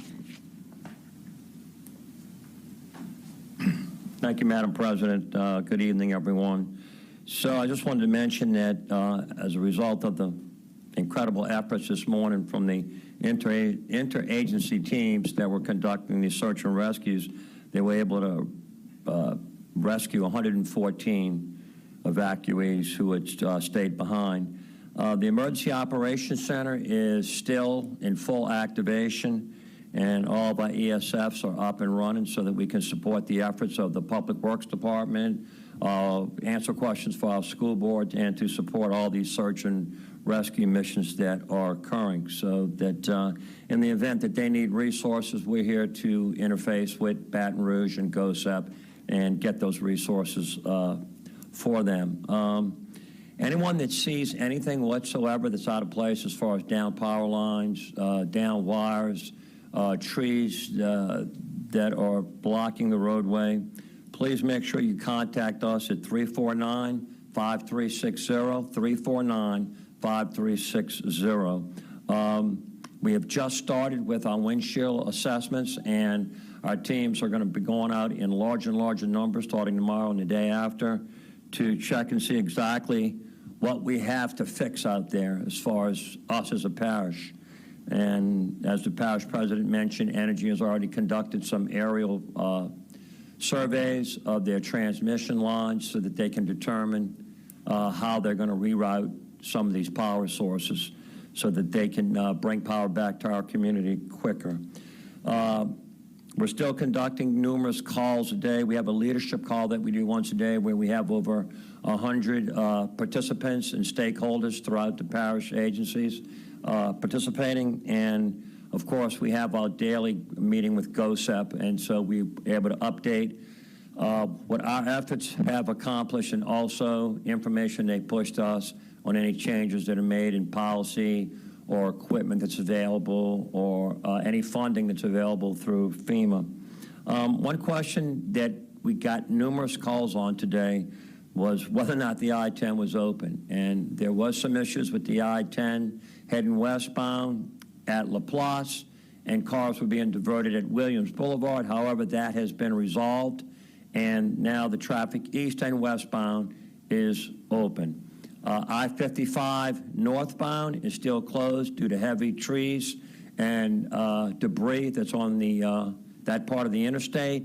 But from Manchac to Laplace, the south side of I-55, it is clear and open. So again, I remind everybody to help us by calling in anything that you see out of place, any damage, especially if it's a severely damaged building, or if it's a tree, a power line that's blocking the roadway. It's important that we know that. Contact us at 349-5360.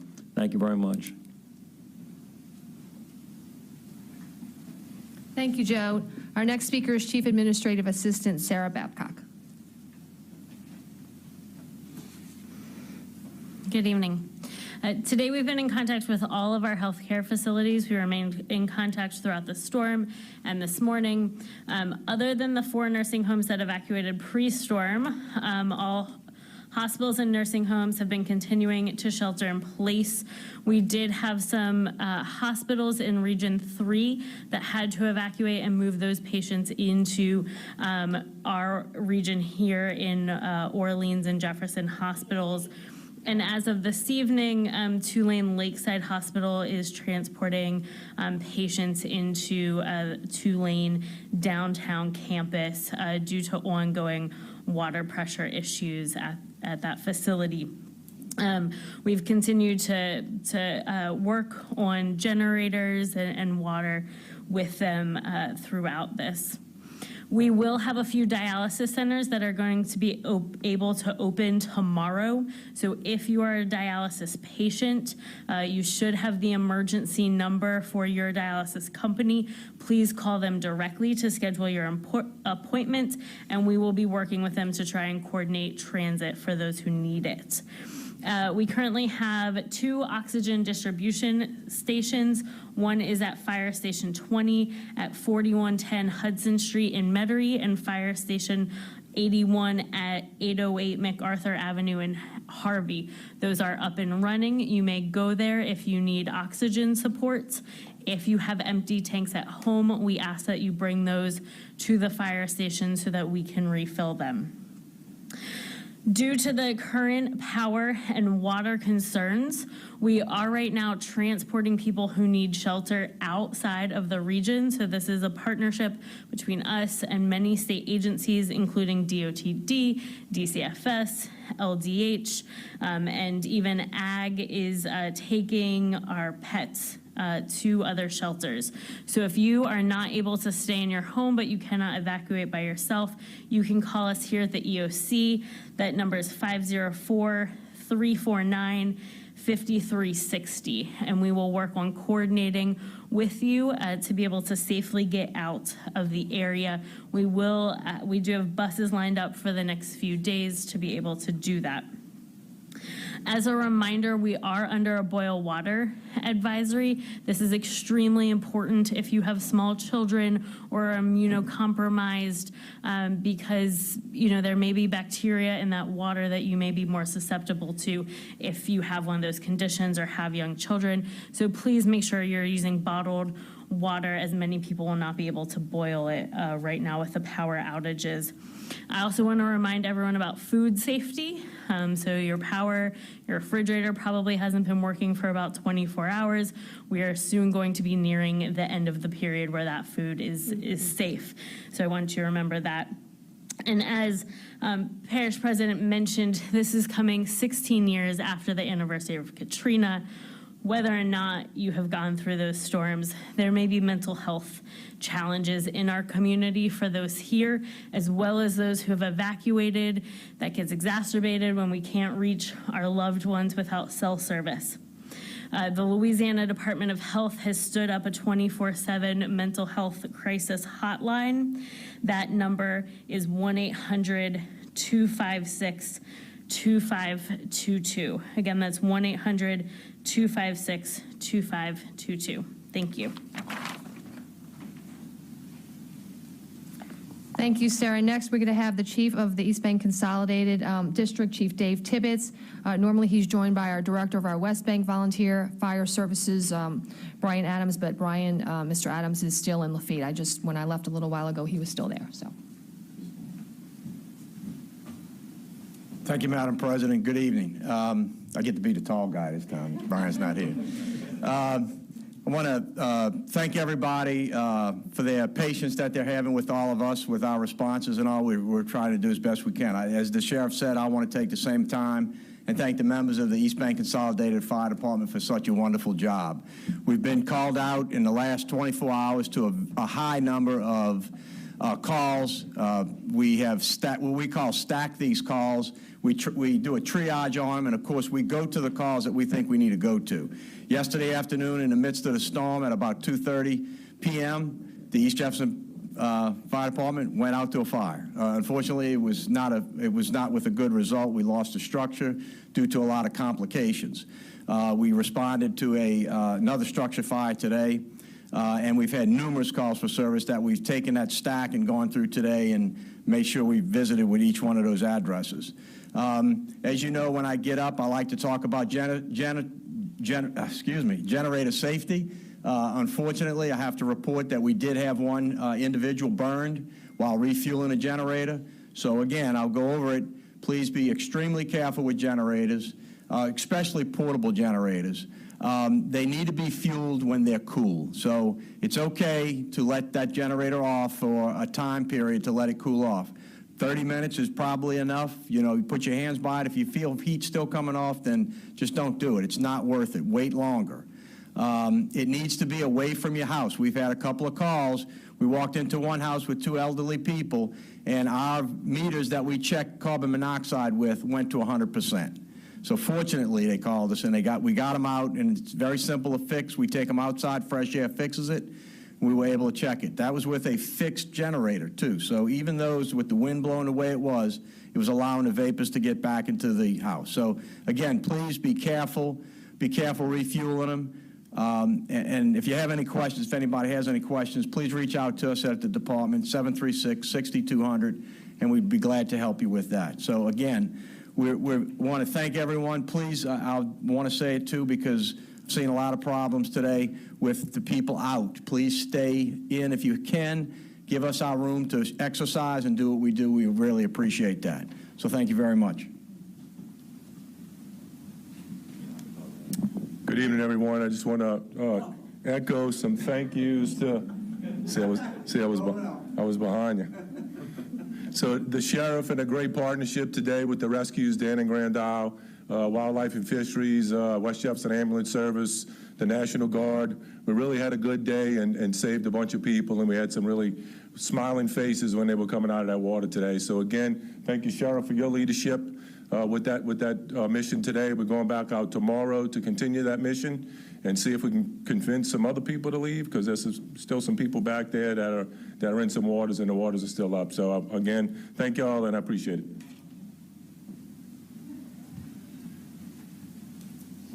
Okay, speaking of tall guys, we have our very own Superintendent of the Jefferson Parish School System, Dr. James Gray.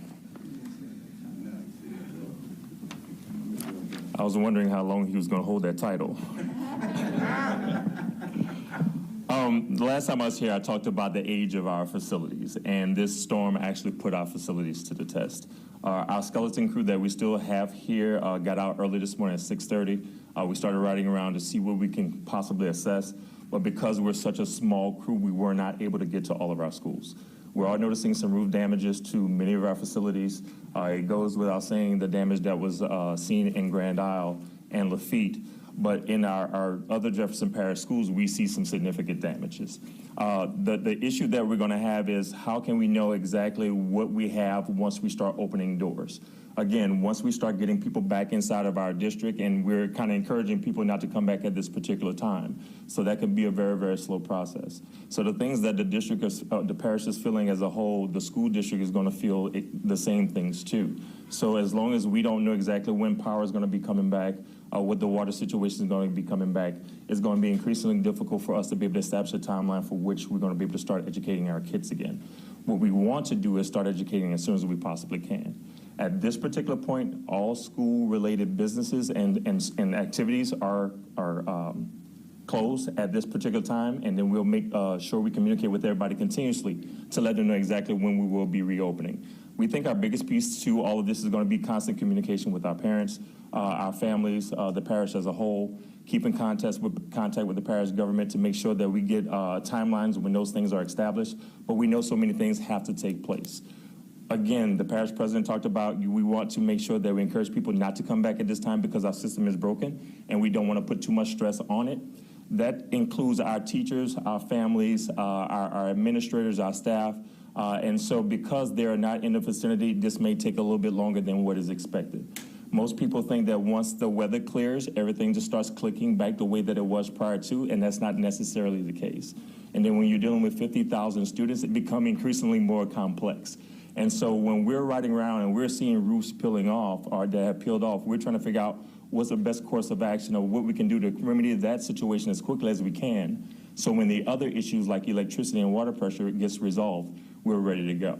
We did send our technology home with all of our kids, but in the haste of leaving, some of them didn't even bring them with them. So remote learning is going to be a challenge. We will use that as an option if necessary. But on conference call with board members today, that became a challenge because of some of the connectivity. So although we have the devices able to accomplish this, the infrastructure may not be able to handle it. So those are the things that we're looking at. We're going to continuously talk to our board members, talk to our administrators, get as much feedback as we possibly can. We're trying to assess where they are right now across the country to see where we can try to start leveraging when they are returning, so when we can start opening procedures for our schools. I do have to say, I have to say thank you to our board members who are still in town.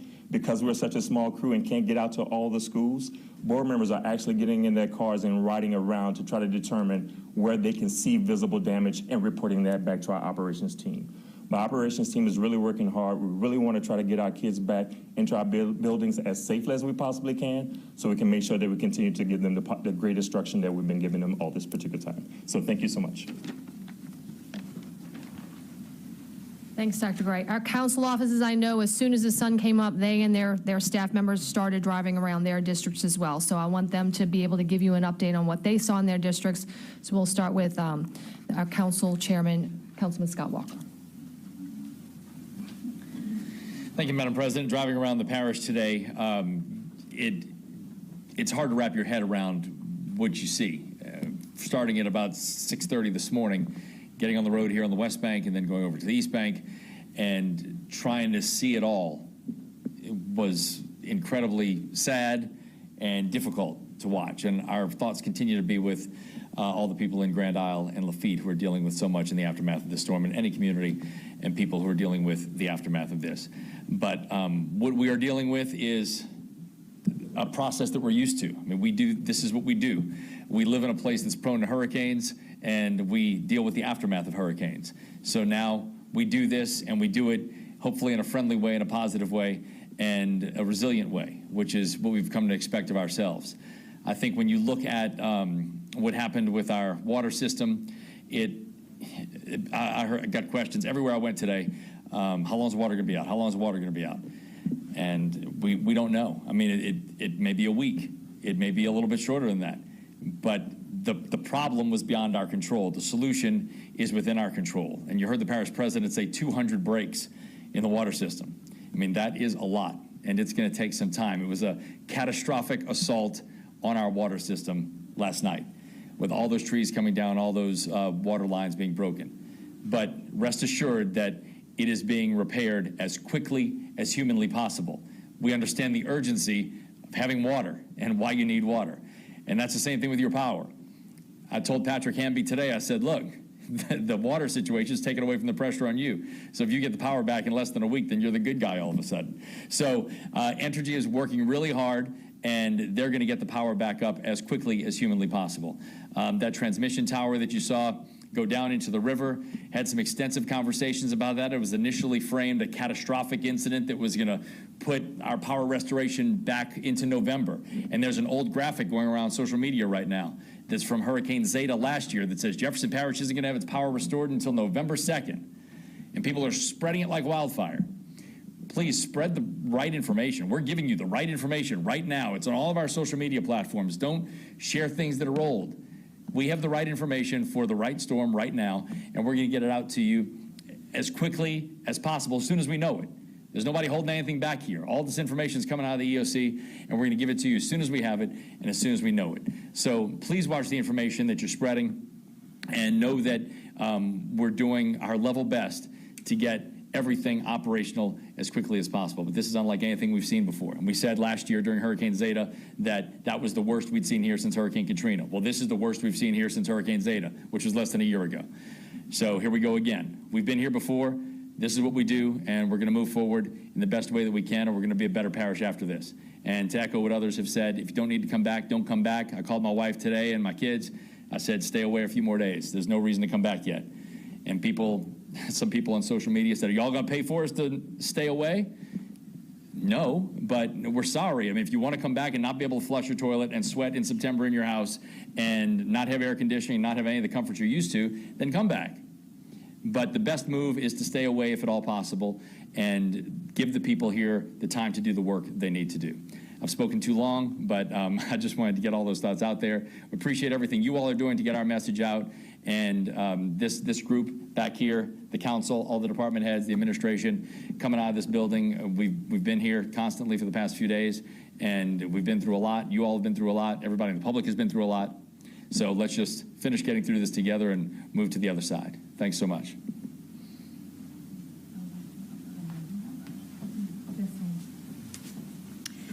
Again, I want to just say first thank you, because when we started riding the streets of our districts, and I'm sure this is true of everyone, we started driving around, we saw JPSO out on the streets, we saw Public Works out on the streets, we saw our parkways crews cutting trees already.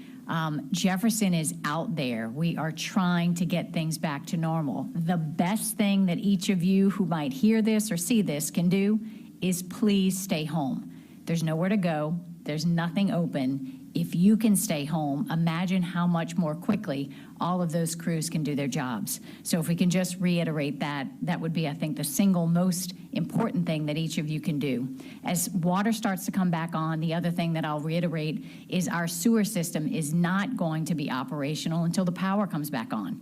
So as you start to get water, please minimize your use, because the more you put into the wastewater system, the more likely we are to have sewer backup. So again, some of those things are going to be really important to keep in mind as you go. As the parish lifts our curfew eventually, when the parish president decides that's appropriate, and people start to get back out on the streets. Again, right now we still have trees, we still have power lines down.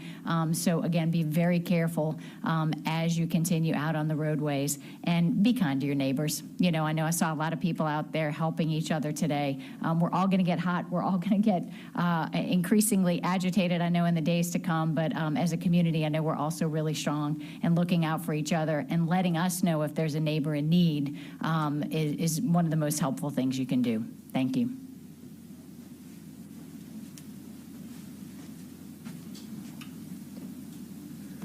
Just like that, in the tales of the Charles Dickens novel, was the best of times, but yes, it's the worst of times. We thank those in the listening audience and the viewing audience who are not here for heeding to us that they should leave town to avoid the worst that conditions that we've ever seen possibly in the history of Jefferson Parish, and that our electricity is out, as well as we have challenges to our water system. It's been very bad for those people who decided to stay, but yet had to be rescued. But in that came the good and the benefits of being citizens in a strong government that is Jefferson Parish, and that we were able to work very hard today to get people rescued and show our humanity toward those citizens that we represent. And so what I'm asking is for those who are away, please take your time and recognize that if you were to come back, you'd be coming back in very bad conditions.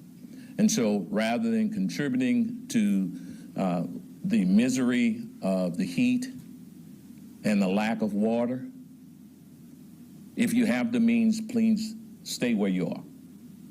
FEMA has announced that it will be setting up a 1-800 number.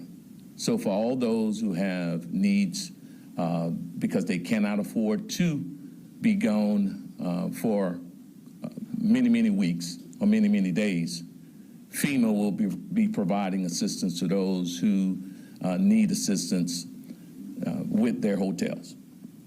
Also, the administration, along with GOSEP, State Representative Rodney Lyons, have been working together to create a system by which those who need blue tarps, they will be made available. If you have an emergency, if there's any issues that you need from this government, please call 504-349-5360. 349-5360. Thank y'all.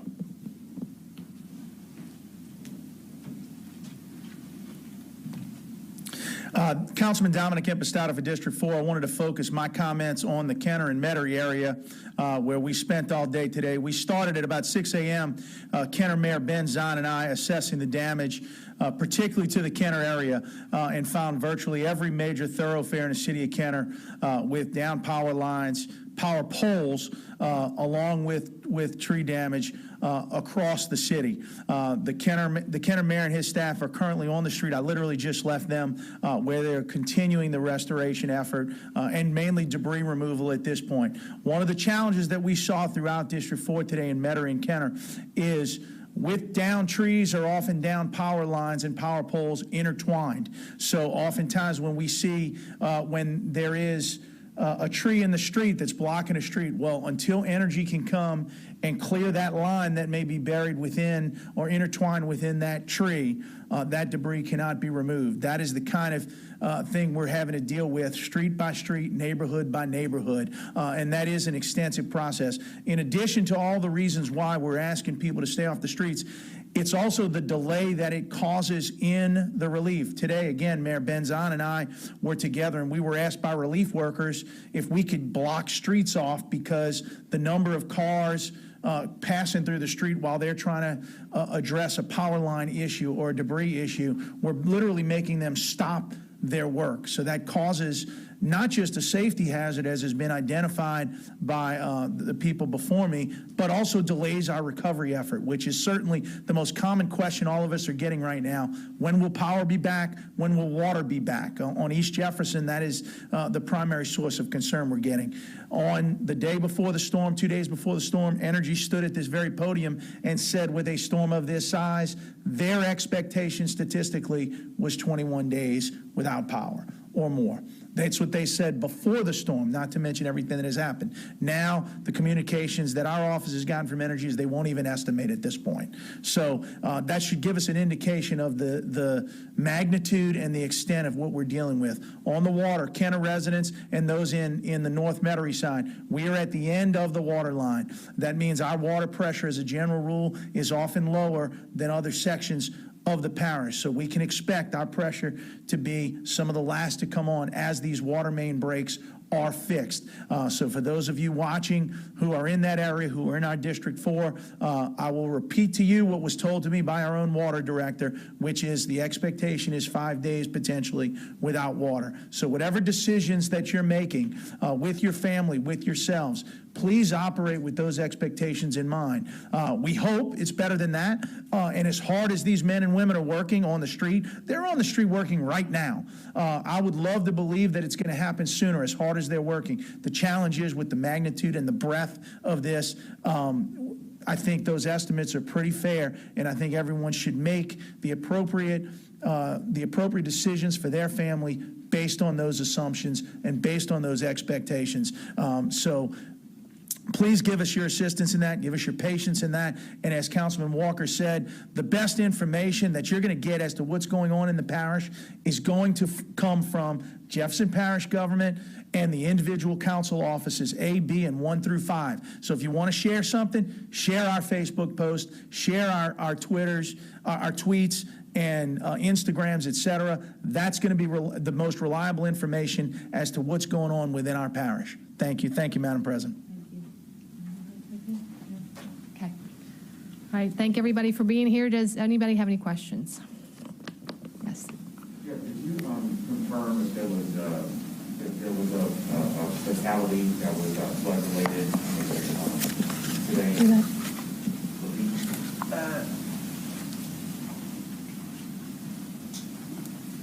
I don't know if it's flood related. I can hold on. Earplugs in there. We did have a fatality down in Lafitte today that we were able to recover. Truthfully, I just don't know the circumstances. I hadn't been able to get a report or talk to a deputy on it. I know we did have a fatality down there, but I can't necessarily comment on the circumstances of it. I certainly will find out for it. I just don't know the answer to that. We had been told before with one of the people that were rescued that there was a fatality in a particular house, and we went back and recovered that body. But that's about all I know about it right now. But I can follow up and get that answer for you. Thank you. No problem. Any other questions? Okay. Thank you all. Thank you all for being here. You have been watching Parish President Cynthia Lee Shang and a whole slew of Jefferson Parish officials give updates on the response effort to Hurricane Ida. Many things still in flux, including when power could be restored. Entergy now telling officials in JP that they will not give an estimated timeline for when that might happen. We just heard Sheriff Joe Lapinto say that there was a third fatality related to Hurricane Ida somewhere in Jefferson Parish. They found out about it during rescues. He said he wasn't able to provide details, but he was going to look into that and get it for us in the next update. Yeah, so right now, of course, in getting that update, we're learning a little bit more about what to expect over in JP. Obviously, we do know they said that several water main breaks is what led up to, of course, asking for that boil water advisory, 200, if I'm not mistaken, yes. 200 water main breaks. So it was much more than they anticipated. Sheriff Joe Lapinto made sure he shared the message about looters. He said so far there have not been any massive cases that he's heard heard of, but he says that he has every single officer on the grounds right now in JP, so they are responding. They have right now, maybe, what did he say, like a 30 to 45-second response time. So he says they are responding fairly quickly.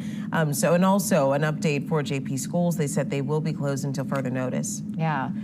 Sheriff Lapinto talked a lot about the rescues, and so did a number of the other officials. There's a list on your screen right now of all those schools that are closed until further notice, and it's pretty much the entire metropolitan area. Yeah. So everybody has a question mark on the end of what's going to happen with school, except for maybe Tulane University, which already has a plan in place. But everywhere else, we're just going to have to watch and wait and see what happens in the next couple of weeks with the basic utilities and the basic services that we count on and that we need for our kids to be able to go to school. But what I was saying was that they had a day full of rescues. I mean, Cynthia Lee Sheng said that the water really started coming up today in Lafitte, and that's what caused them to say, we really need to get out there with all our might, get the boats in the water, get people out who are in those homes, because the water was still coming up and they were really concerned about it. Yeah, they had 27 rescues Sunday, and actually more than 108 rescues that were happening today, including animals that were rescued as well. So, honestly, and they said that they spoke with Mayor Carmidel over in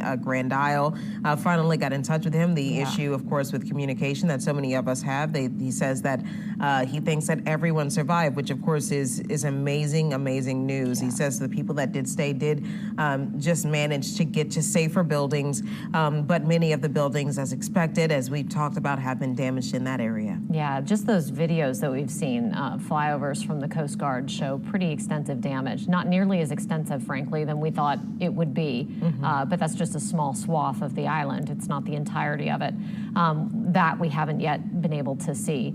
I've said this before, but it's almost like there's a black hole of information in a lot of places, and those places that were the most severely damaged by this hurricane, it's just tremendously difficult to get any information about what's happening there. And they ended everything, of course, sharing the same message that we've seen from Orleans Parish, and now we're seeing this in Jefferson Parish. They're asking people who are evacuated to remain evacuated. There's not much. They said the parish president, Cynthia Lee Sheng, said that the city that you left or the community that you left is not the same community you're returning home to.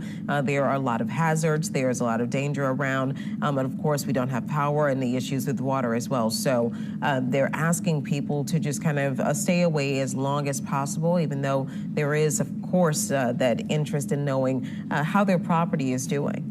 Yeah, I mean, it's second nature. You just want to know what's going on with your house. You want to know what's happening with your home, and I get it just as much as anybody else does.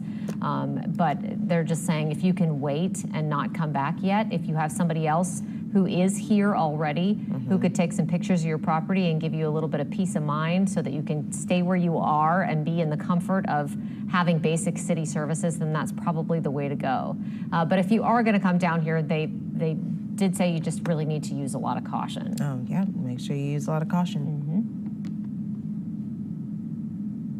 From WWL-TV, this is continuing coverage of the Hurricane Ida aftermath.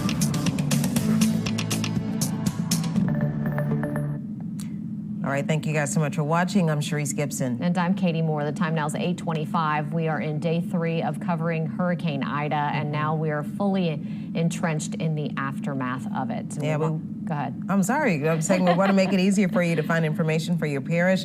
Right now, before we jump back into our coverage, text HOME to 504-529-4444. Get all the specific links for your parish. We'll tell you about roads, power, curfew, schools, and much, much more. So much information. We want to make it easier for you to find information for your specific area. So take a look at the screen. Find the number that is next to your parish right now.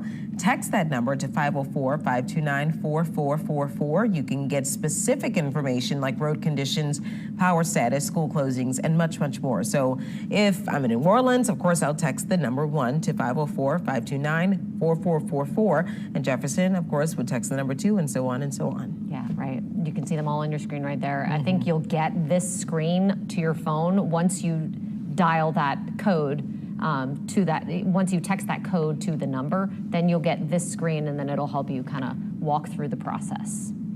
Again, we want to thank you for staying with us. And Bo Zimmer is one of our helper reporters that are in town from our stations across the country. He's in New Orleans today. A family talking to a family who was trapped in their homes by downed power lines. Yeah, and it's not just one family. We're talking about a whole neighborhood, actually a whole block down the street here. Let me step out of the way. It is pitch black out here. I try to put a little light on this situation so you can kind of see what I'm talking about here. The power lines are down several blocks, and it's about waist high. So for the people who live on this street, you can't drive down the street, and you can't pull out of your driveway, which is a big problem. I've got some video that we shot just a little bit, well, a lot earlier now, I guess, when it was still light out. And you can kind of see the situation. I talked to Rachel, one of the people who lives on this street, and she's begging for someone from the power company to come out here and just, you know, they don't need to fix the power. They just need to cut the lines or get this cleaned up so they can get out of here into a different location. Rachel was actually riding out the storm with her family here in the lower 9th Ward, right off of Douglas Street. She lives on the other side of the lower 9th, and she just wants to get home and then potentially even out of town where she can get to air conditioner, just because she knows this could be a long duration event. And it's just a big headache for a lot of people out here. So they're asking anybody from the power company, into the crews coming in from out of town, they'd like to see if somebody can get out here and clean up the street, because really no one can get up or down the street or even out of their driveways. And that's a problem for the people here in this neighborhood. Of course, you know, this is not the only neighborhood suffering with issues like this. And of course, there are higher priorities like the hospitals and things like that. And they understand some of those things, but it is miserable out here to be in your home, no power, no air conditioning, and that's what a lot of people all through the area are going through tonight. By the way, back out here live, this whole situation started about 2 blocks that way and about 2 blocks that way with a giant magnolia tree that came down on the line 4 blocks away, and it was a chain reaction, pulled down these poles all over town. And this is what we're seeing all throughout the lower 9th and all over the metro area for that matter. And just a mess out here. It's going to take a long time to clean all this up. Reporting live in the lower 9th Ward, Bo Zimmer, Eyewitness. It is pretty shocking to see just how pitch black it is out there. A little scary. Thank you so much, Bo. Well, you're looking at patients being evacuated from Terrebonne General. Take a look at this picture and videos that came from Acadian ambulance. Yeah, this has been quite an operation. Yeah. Oh, wow. Okay, we didn't see it from that angle. Take a look at this. When we talk about the evacuations from hospitals, of course, obviously a delicate process because you have some people who could possibly be in ICU connected to COVID-19 or dealing with other illnesses, serious illnesses. So you have to move quickly in getting people out of those hospitals. And this is what that process looks like when you evacuate from one hospital to another. Katie, didn't they just mention over in Jefferson Parish they were evacuating? They are. They're also taking patients from Tulane Lakeside down to the main hospital in New Orleans because of the water issues in Jefferson Parish. And this is a huge undertaking to get patients from one hospital to another. And in this case, they've had to evacuate 4 hospitals in the Bayou region, according to the governor. And look at this. You can just see how many people it takes to get those patients from point A to point B. Wow. And like you just mentioned, we're in the middle of a pandemic. And there are also questions about capacities at the hospitals because they've been pretty full during this 4th surge of COVID. So it's a very tenuous situation. Yeah, the story leading up to all of this, of course, was the fact that there were a lack of hospital beds. They were canceling certain surgeries, I mean, things that weren't important. They were asking people not to come to the hospital unless you had a severe, like serious emergency. So, you know, there is that case of those hospitals still being full and having to transfer people from one hospital to another, and while also being sure not to put people who are COVID positive with other patients. Right, and it requires a huge amount of medical staff coordination. And so that's the reason that you hear elected officials saying that that's the #1 priority for getting power back. Because power is one of the key problems that they're having in these hospitals. Although in Terrebonne, I did see a state representative tweeting that one of the problems with the hospitals there is just hurricane damage. That they're damaged. Yeah, they are. They were having issues with hurricanes there. All right, well, let's take a look at view photos of a house in the Carrollton neighborhood. This house in Carrollton was completely collapsed. Wow. You know, probably if I can just take a stab at it, that this had something to do with the winds. The house appeared though to be blighted, so we don't know if anyone was living in this home, if this was a livable home. Yeah, hopefully not. given the condition of it right now. Yeah. Look at it. It just looks like it's paper. Yeah. Paper. It just goes to show you how powerful those gusty winds were. Yeah, for sure. Seeing sites like that all over the metro area, and we keep continuing to get reports just like that. Candace Charles is going to join us now. She's been in Tremé. A lot of people are trying to find gas, supplies, groceries even, places to eat. Candace, what can you tell us about their efforts? Are people keeping a level head? Somewhat, but I'm not gonna lie, Katie, some people have been getting into altercations. I'm at the Chevron right now on Rampart in St. Louis. As you can see, folks are still rolling through here, even though there is no gas at this point. The lines have been down the block on both sides of Rampart here, and folks have just been waiting for up to 2 hours or more. Some people were waiting for up to 2 hours and they still didn't get gas. So folks were telling me that others were cutting them, and that's when the fighting started. That's when NLPD came over here and tried to assist with moving things along and telling people where to go, and also informing them when the gas ran out. It started to just run out along here, and now a few people are able to get a little bit of gas, but it's pretty much fully out at this time. We've been telling folks to go to Quickie on Franklin. Quickie on Franklin. We know for sure that the food is there. The store is open, so you can go inside and try to get some food. As far as the gas, I'm not sure at this point because we've been sending the folks there, and it's been a lot of people rolling through here. Just expect long lines in that area for sure. Now, the best thing to do, folks, is just to stay level-headed. It's not that serious to get into fights about. You will get to the gas when it is your turn. There are other people here who are sitting outside trying to charge their phone. The store is closed. I do have some good news, though. The police said that the store owner says that they expect to get gas tonight. Unfortunately, he won't be open tonight. He will be opening again tomorrow morning. Again, we were on Orleans and Broad as well at the 24-hour gas station. They're closed at this point as well. So they're hoping to get gas and will be opening up tomorrow morning. All right, guys, I'll toss it back to you. All right, Candace, thanks so much. And this was mentioned that there were going to be tensions and people were going to be a little frustrated because of the lack of resources as they started to make their way back to the city. One of the other reasons that the mayor asked everyone to please just kind of remain wherever you are. Candace, thank you. Well, Hurricane Ida ripped the roof off the Metairie Towers condo building, sending seniors and other residents out of their homes in the middle of the storm. Brendan Keefe has the story of how they got out. This storm was a triple threat. Some hurricanes hit with flooding rains, others with relentless storm surge. Ida had all of those, and the winds of a major hurricane. This is steel reinforced concrete. You would expect that this is the best place to ride out a storm. That's what we thought, but we didn't know that the roof would give up. Elsa Marie Brewer was inside her home at Metairie Towers when the roof peeled off. Wind alone didn't shatter these windows. It did send the roof cascading over the edge into the glass. Those condo units then filled with rainwater. And what was it like? What was the sound and what did it feel like? There was no sound because, we didn't know that the roof was coming down. And all of a sudden, in our floors was water. And first we didn't know where the water was coming from. And the water was maybe, like 5 inches high. Remember, this was happening in the middle of Hurricane Ida. Some hoped, others prayed.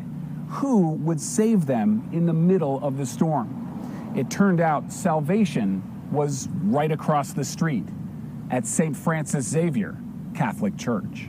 And that was so welcoming and so nice, that nobody had time to get scared. Metairie Towers has only 7 stories, but its residents now have dozens of stories of survival. For Eyewitness News, I'm Brendan Keefe. All right, yeah, wow, that certainly was a tense situation. But fortunately, you heard them, they didn't even have time to get scared. So that's wonderful that they were able to resolve that so quickly. I'm glad that they were. For sure. Well, on the Lone Airline Highway in St. John Parish, there was widespread damage you've been talking about from Hurricane Ida. There are plenty of places that look like a lot of warehouses that you can see completely ripped off.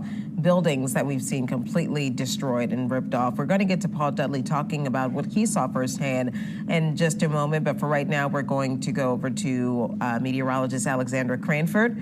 I hope that is Alexandra over there. It is. I'm glad, because I see out of the corner of my eye, I see Chris over there. I don't know where she is. Let me calculate things here very quickly. I know you guys have done such a good job covering everything and giving us that nice perspective. I really like to hear your comments on the stories. I'm sure a lot of our viewers who are watching from different devices and all over the place, I'm sure they appreciate that too. Here's what we're looking at as far as our weather goes. Tropical depression Ida. It's now a depression. Just wanted to start with this really quickly just to point out that really kind of over toward Mississippi around Starkville, where I got my master's degree in meteorology actually, around Mississippi State, getting some pretty heavy rain from that over toward Birmingham, and to see some of these rain bands around Panama City. We're starting to see that. And then of course we have a couple still in parts of southern Mississippi and really our coastal spots too. And actually a pretty strong little band there over some of our southern Mississippi coastal areas. I'll show you that in a second, but just tracking Ida. I know we don't want to track this anymore. We've tracked this enough, several days of this, and now you can see it's going to be continuing to weaken as it moves out farther off to the east and northeast. Looking at what's happening here, and again, keep in mind, as we've been pointing out, the sensors are not all working at these stations since we had a major hurricane move through our area just last night. So we're looking at our temperatures here for just a few locations still saying upper 70s and lower 80s. And here are our current winds, gusty a little bit at Gulfport, of course, nothing compared to these really high numbers, of course, that we were seeing last night. 12-mile-per-hour winds at Kenner and about 5 or 6 miles per hour in other spots. And really the thing for tomorrow is going to be a few more of those little downpours here and there associated just with the tropical moisture behind Ida. And then also the heat. And again, we've been pointing out that the heat index will get up to 100. Normally, that is not enough to prompt a heat advisory where it's, essentially an alert saying, be careful, take your precautions. Mostly, 100 degrees for the heat index is okay in our area. But since we don't have air conditioning, it's just kind of a reminder. If you're outside, you won't have air conditioning to get back into, to take a break if you're out doing cleanup. So just kind of keep that in mind. After Hurricane Laura in southwest Louisiana, the National Weather Service did the same thing. It's a much lower than normal heat index value that they're preparing that heat advisory for. But again, it's because we won't have as much relief as we normally would if we had power, and almost no one has power. Our satellite and radar imagery, again, showing some of these bands, pretty heavy little downpour for some of you around Hancock County and also on the fringes of Plaquemines Parish. But these have been kind of moving, and you can see them moving across the North Shore. And as we move into tonight, we'll keep a decent chance for a few more of these scattered little downpours here and there, a few showers, temperatures in the 70s, and then tomorrow we'll have highs closer to about 90 or 91, and still a chance for that scattered rain. And our winds will be from the west. So we've seen that kind of shifting. Of course, for so long they were from the east. Tomorrow, as Ida eventually moves off farther to the northeast, we'll eventually see them shift. And still a little breezy tomorrow. Here's a look at your planner on your Tuesday. If you're like me and a lot of us in the studio are saying, what day is it? That was the weekend with Ida, and now today is Monday and tomorrow is Tuesday, even though everything is disrupted and kind of hard to remember what day it is here in the New Orleans area and our North Shore spots too. But tomorrow you can see our rain chance actually might be a little earlier in the day. That's what our high resolution model is showing anyway.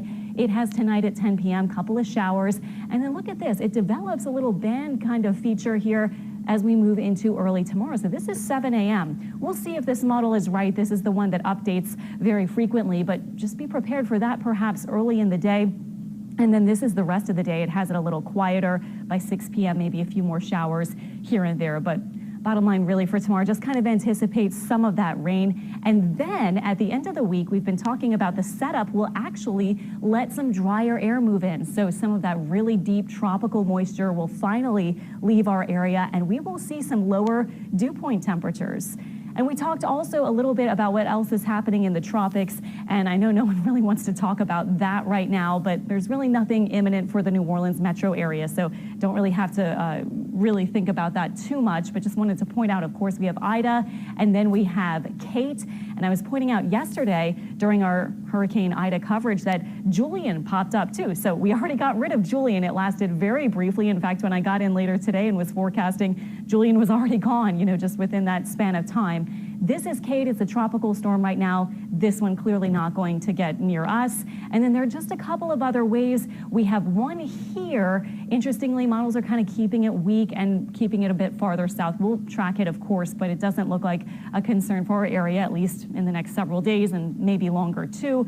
And then we also have the predictable sort of African easterly waves moving off the continent of Africa, crossing the ocean. And so this one will likely turn into a depression or maybe a tropical storm in not too long. So that one, a pretty high chance of development in the next 5 days. So that's what we're seeing as far as the tropical outlook goes.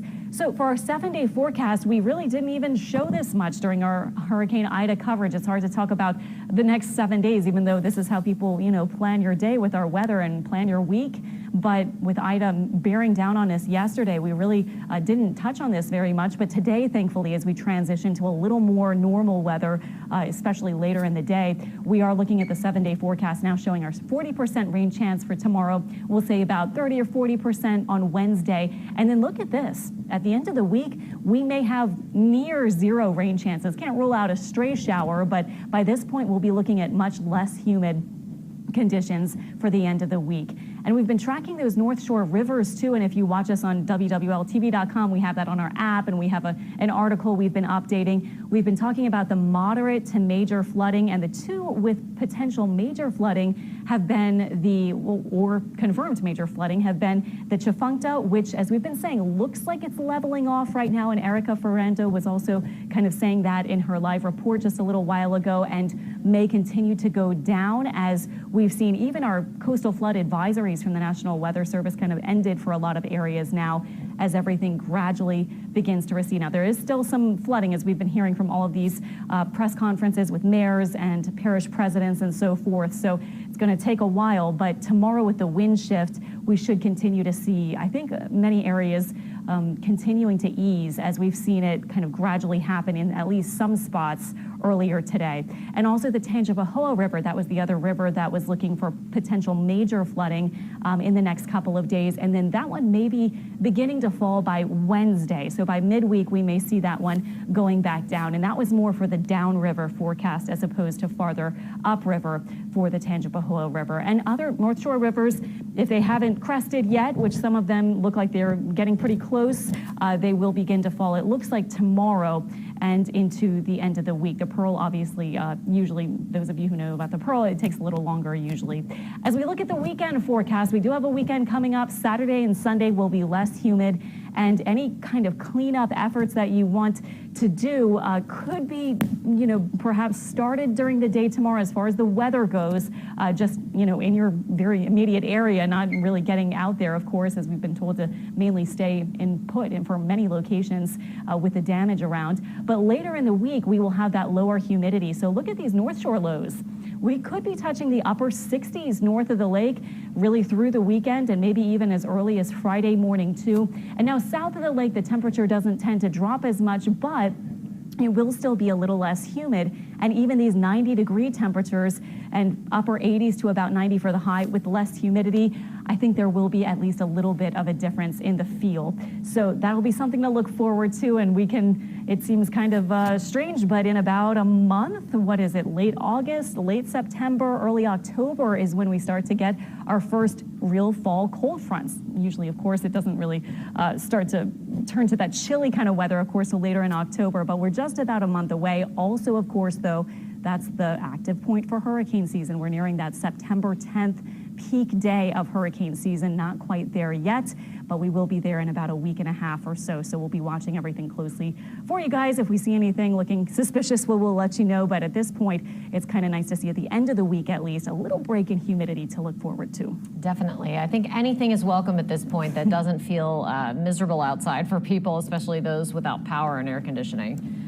I imagine that tempers could start flaring rapidly with that kind of heat and people having to deal with it. You just saw Candace talk about it. Tempers are already flaring with the lack of resources. So, I mean, it's unfortunate, but that will change. That will change soon. It's just we all have to bear with each other. Right.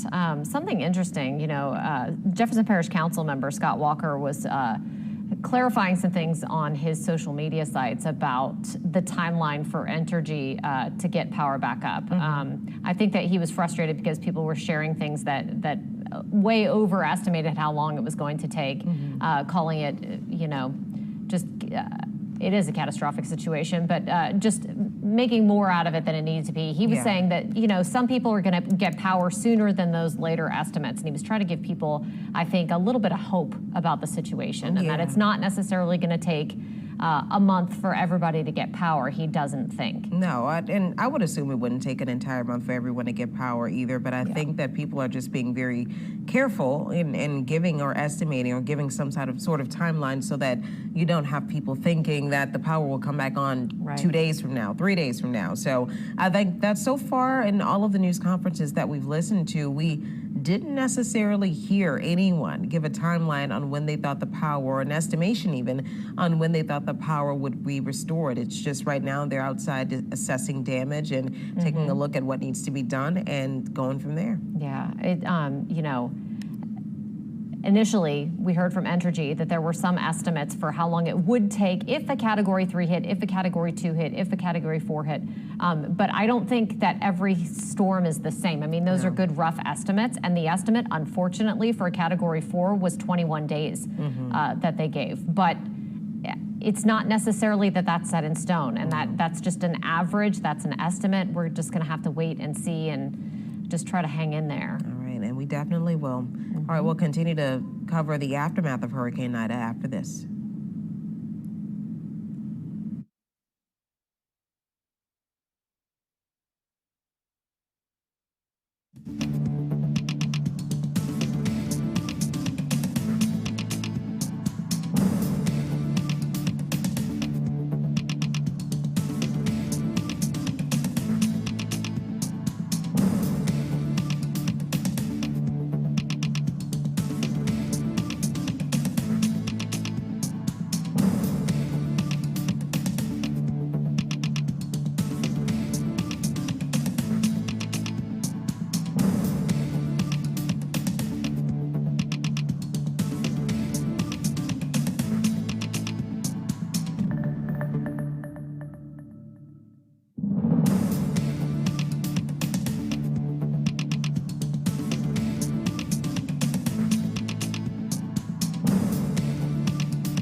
All along Airline Highway in St. John Parish, there's widespread damage from Hurricane Ida. There's no way to underestimate the magnitude of this. There are plenty of places that look like a warehouse you're about to see. You can completely see the front of it ripped off by the winds. And a casino in Reserve had a portion of the top of the building ripped off. The gas station next door had the pumps knocked down to the ground after sustaining winds of at least 100 miles an hour.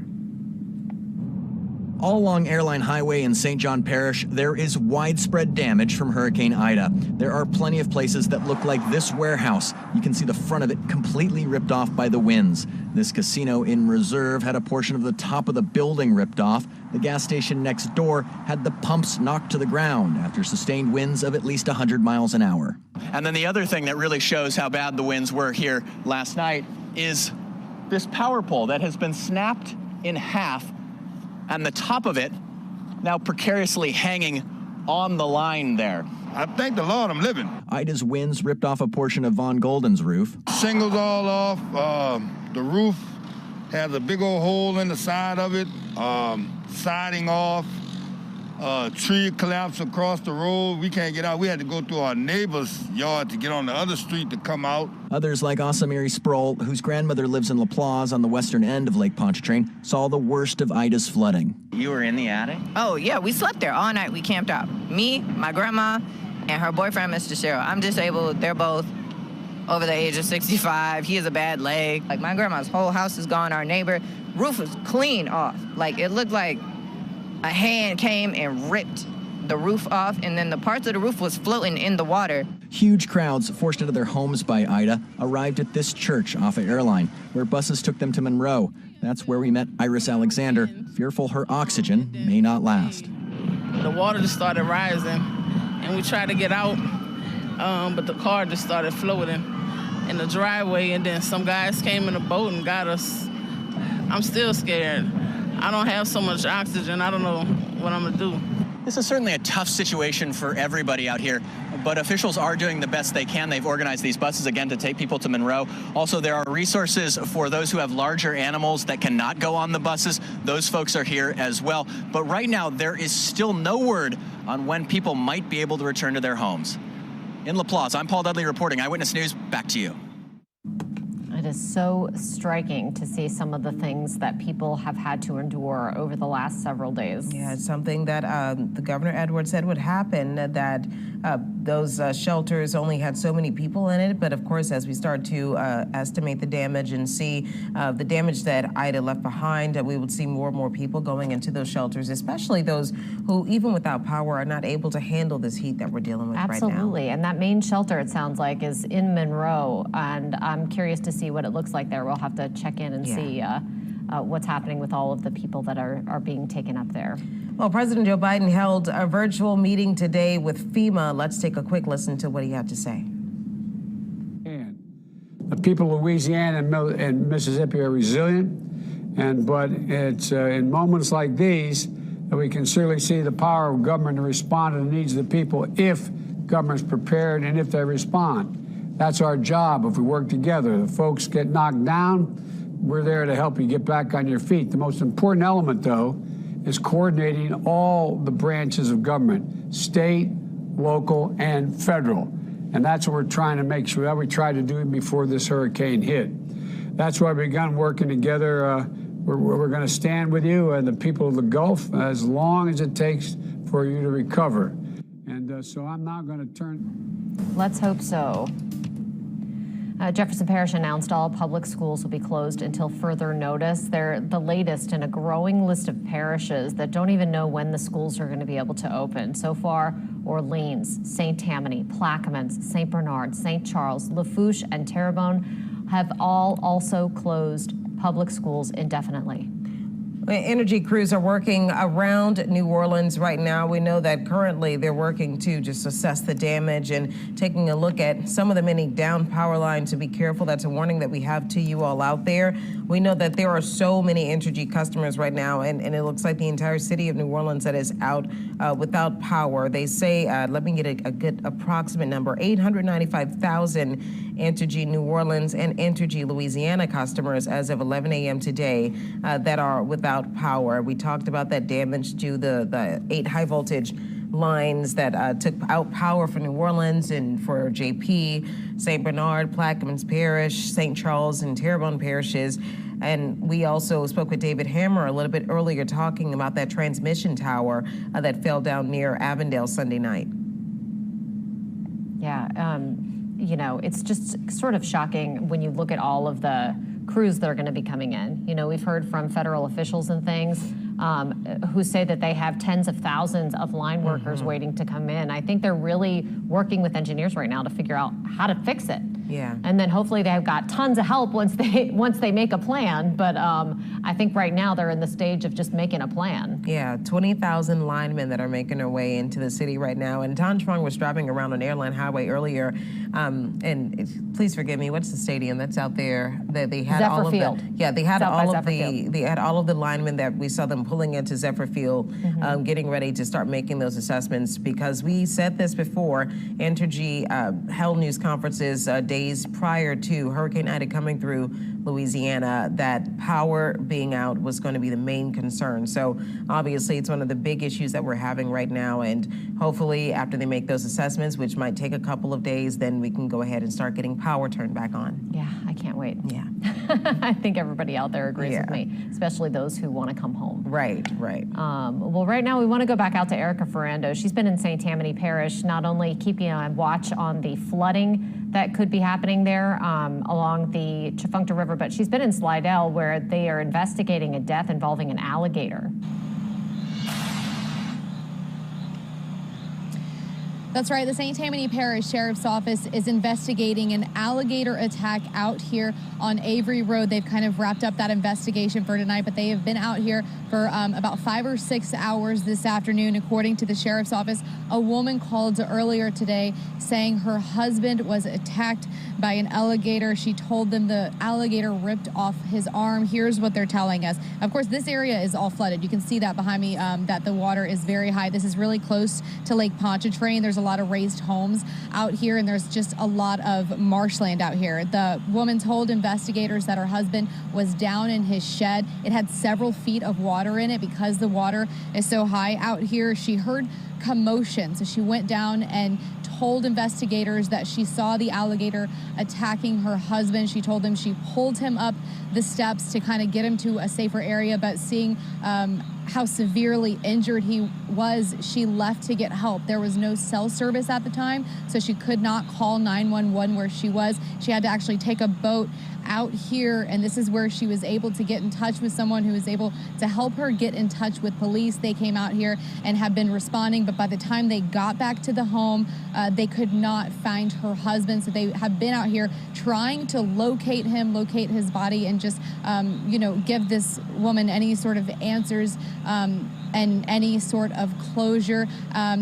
We've been speaking with a lot of neighbors out here who say that, they're not exactly surprised to hear something like this could have happened, because they say they see 7-foot alligators out here all the time. And apparently, they'll come up to you. They say a lot of people will feed them. So these alligators, they say, are not scared of people. It's just a very tragic story, and the sheriff's office has been, saying this is just one other reason not to, get into that flooded waters. They're telling us they do not suspect foul play. They believe this is just a tragedy, but of course, that investigation is still ongoing. That's the latest we have out here in Slidell. I'm Erica Ferrando. We'll toss it back to you in the studio.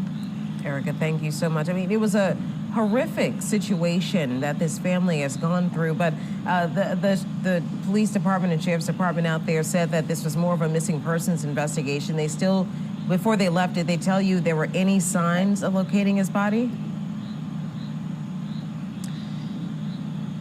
That's a good clarification. They are saying that they're classifying this as a missing persons because right now they don't have a body. And of course, they spent hours trying to search and find him, but they were not able to do so. And then it got dark and, they had to get out. They did say that they would, hopefully get back out here and see, but there's no, no way to know. I don't know how they're feeling about this. I think they searched as much as they can, but the water is very high. And so, it's not still either. So it's, and that high water brings in some of these creatures. And I know they're common out here according to the neighbors, but, may bring them in a little bit more. And, but they have not given us any idea as to whether they expect to find him. Of course, they hope to. They say that's a big part of any investigation, but hopefully they'll be out here again. Erica, is the water starting to go down yet there? It appears so. I do believe it is starting to go down because we can kind of see, some of the debris out here. You can, see just like a few little sticks and limbs and, leaves that probably were brought in from that water. So we do believe it is going down. There's actually been a lot of activity out here because a lot of people live out in this area, and a lot of people are staying at their homes even though they are surrounded by water. So we've seen a few high water vehicles with the fire departments and sheriff's office heading out there to, I guess, check on people or maybe bring people in if they don't want to be just stranded out in their homes. But it does appear that the water is going down. I believe this water that we're seeing is mostly coming in from Lake Pontchartrain. We're pretty close to that area, and then it's just a lot of marshland all around that. Okay, all right. It is an interesting investigation for sure, a sad situation for that family, and one you hope you never see, and quite frankly never expected to see. Of all the ways that you can pass away in a hurricane, that's not one that you normally expect to hear. So Erica, thank you so much for bringing us the latest on that investigation. All right, keep it here. I think we're going to go to a quick break. Am I correct? All right. From WWL-TV, this is continuing coverage of the Hurricane Ida aftermath. That break was fast enough. Yeah, it was a quickie. But it's now just after 9 o'clock, and of course, you're watching continuing coverage of the aftermath of Hurricane Ida. Yeah, we've been, of course, covering this from all angles. We just spoke with Erica Ferrando, who's been up there on the North Shore. We have been speaking with people who have been in Terrebonne parishes, who've been showing us what's going on in St. John Parish and what's happening in New Orleans, the recovery that's going on. We have every single angle covered in this, including an update on what's happening in the Bayou region. Mike McDaniel has been there, more specifically in Terrebonne Parish. Take a look at what he saw firsthand. It truly is heartbreaking when you talk to folks around here in Houma as well as down in the southern part of Terrebonne Parish, and you ask them and you want to know what their thoughts are on all of this devastation. They just kind of look around in disbelief, and you're with them because you look around in disbelief too. Even though you see how bad the damage is here, we all know this could have been much worse. In fact, folks around here expected it to be much worse. That's why a lot of folks did leave, but that storm did make that shift. However, we stayed in the storm the whole time, so the eye never went over us, so we still got a lot of wind down here, and that's what a lot of the damage is from. There is snapped power poles, there is downed trees, there is trees on homes. Some homes just completely gone in regards to mobile homes. Especially, we took a drive down to Chauvin, and just along the way, everywhere you look, there was just some type of structural damage or just complete devastation altogether. It just kind of depended on where you were in the mix of that. We went on down to this place called Paul Coon's Restaurant, a very popular Cajun restaurant down there in southern Terrebonne. Part of it is now in the bayou. Another part of it is collapsed, and one of the family members who's with the restaurant says, you know what, we're going to try and rebuild. We hope it's got insurance for a reason, and we're going to try to come back. And that's really the consensus of a lot of folks around here who now have to go through this rebuilding process. Your heart breaks for them, but they are such a tight-knit, close, welcoming community. They will welcome you with open arms and look at you and smile and say, you know what, we're going to rebuild, we're going to be okay, and they will. But for a lot of folks who did leave, they're now trying to figure out what exactly is going on. But there is a lot of damage here. The folks who did stay say, some of them say that they wish they would not have stayed because the storm was so strong and they don't plan on doing it again. You can look at some of the damage behind me back here. This is what crews are having to deal with in regards to cleanup as well as business owners. I mean, some business owners have had their livelihood just snatched from them. You see bay windows knocked out down here on Main Street or Park Street, and over here there's a convenience store behind me just in disarray when you look at it. Back over my right-hand side is Terrebonne General Hospital. Part of the roof is gone. Another issue is water at the hospital. Everybody in that hospital had to be evacuated. They're now in Thibodaux, so thankfully everybody's okay with that. For everybody who did stay, like I told you, they say they never saw anything like this. I mean, the wind never stopped. When I was in that back room, when that tree fell, and it sounded like it was right next to me, it was scary. Like I said, I've been alive for Andrew. I've seen them all, and this was the longest and scariest storm I've ever seen. What made you decide to stay instead of evacuating? Well, we have in-laws that have medical issues, and they needed to stay. We've evacuated before for like Gustav, and it didn't really pan out, so they wanted to stay, and so we ended up staying here. This is my parents' house, actually. My parents evacuated to Houston, and we decided to stay here because we actually live in Schriever. But this house, like I said, I've grown up in this house, and it's a rock, so we decided to stay here, and we were lucky. What went through your mind when you saw the projected path of the storm as it was coming ashore? We were scared. I wanted to leave, but my wife and I couldn't convince the in-laws to go, but so I said, if we're going to stay here, and we lucked out. How long have you lived here? 10 years. 10 years. In those 10 years, how is this storm compared to the rest? This is the worst it has ever been. Worst. Never will I stay again. Why did you stay? I stayed because my animals, I wasn't leaving my babies behind. But next time I'm going to load them up and they're going to come with me. As the storm was coming through last night into this morning, what was going through your mind as you were riding it out? Scared and praying that my roof would stay on. And thankfully it did, from what I've seen. What type of damage have you gotten? So far, just my tree fell over, as you can see, and then the roof, it does need to be repaired. But I do have a small leak in the kitchen, but it's cosmetic. And what went through your mind when you walked outside this morning in daylight to see everything around us? It was very heartbreaking, and showing how fortunate that I was that I still had a house. Because as you can see, all these trailers, there's nothing left to them. They're not coming back to anything. It's very devastating. There are a lot of folks who evacuated from Terrebonne Parish and didn't stay, like the folks you just heard from. Now, the parish leaders are telling those folks now is not the time to come back here. There is no water, there is no electricity, and really there is no cell service. It depends on kind of where you are, whether you get any spotty service or not. Now, when it comes to evacuees being allowed back in the city, the parish says that will be done in a priority basis, but here's what has to happen first. All the roads around the area have to be cleared out. State crews are currently working to get that done. Parish leaders are also working to get that done to try and get this expedited, but again, basic utilities are not in place yet. Working crews are trying to make sure they get it up and running just as soon as they can, but that's going to take some time. Once evacuees are allowed back in and people can come back into the parish and into the city of Houma, it will be done on a priority basis. Businesses, I'm told, will be first. There will be 15 checkpoints set up around to help with this flow. That will involve the National Guard as well as local authorities. But at this time, parish leaders are urging folks who live outside of the area do not come back yet. There's still a lot of work to be done here. I'm told work could take weeks.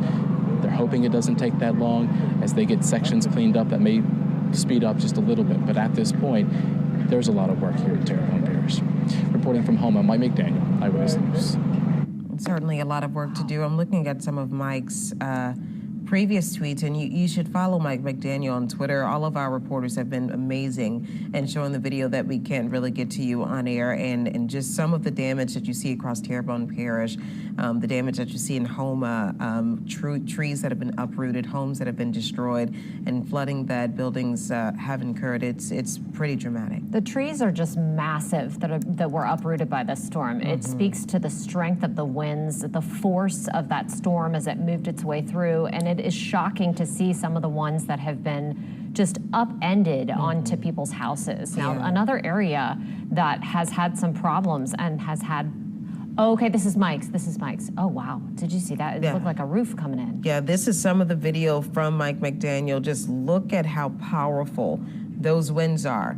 And it looks like something, and this is why you want to be careful, because they want you to lock things down, because look at this. All of that stuff that was just laying around that could be used to just go into the air, and it could damage a building, it could hurt someone.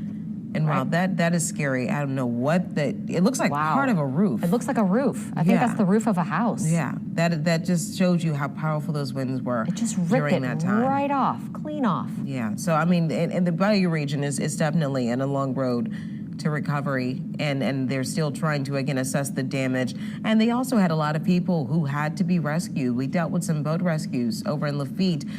Let's take a look and see if we can have that, because we didn't see any video of the rescues before. And look how high the water got in that area. You know, we heard from parish leaders today that this is the highest that they've ever seen it in Lafitte.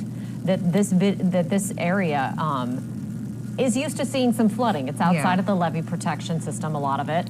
And, you know, they're used to taking on water. They kind of know the drill. But this damage, look at that roof, just ripped off.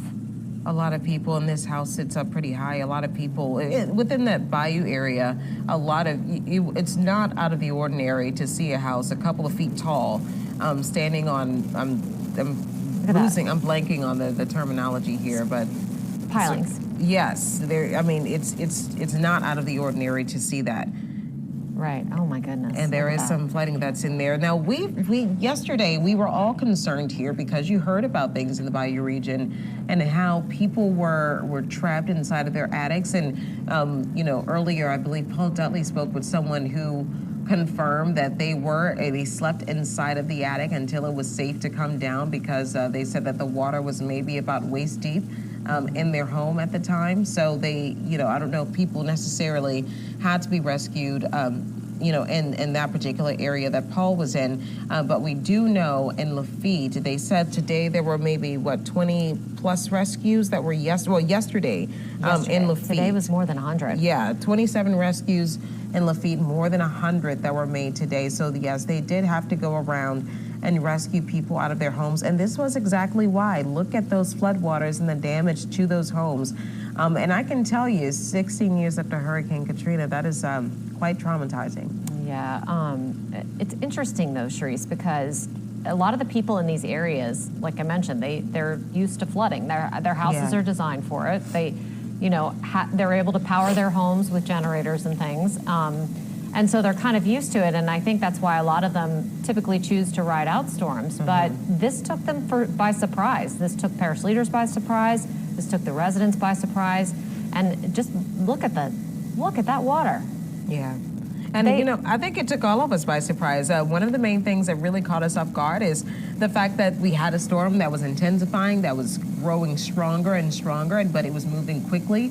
And so we thought that it would be in and out of here. But as Chris Franklin mentioned earlier, it took 16 hours. It did. It stalled. But the other thing about these people that live in these areas where they handle flooding pretty regularly is that they just stay. They're used to just staying. And I think that that's been some of the issues that rescue workers have, is that they go in and they're like, are you sure you don't want to come with us? Yeah. And they go in and they ask them, and a lot of times they choose to stay and just kind of wait for the water to recede. But they said that they have gotten a lot of people out this time around, and a lot of those search and rescue leaders that talked today at that press conference for Jefferson Parish said they were planning to go back in again tomorrow to see if they could convince more of them to come out, just to make sure that they're safe. I mean, it can't, on the flip side of that, they may not have anywhere to go, and many of them may not want to go to a shelter. Yes, but sometimes you just really, I don't think anyone ever really wants to go to a shelter. True. You want to be in your own home, but unfortunately, we're in situations where you might not have a choice,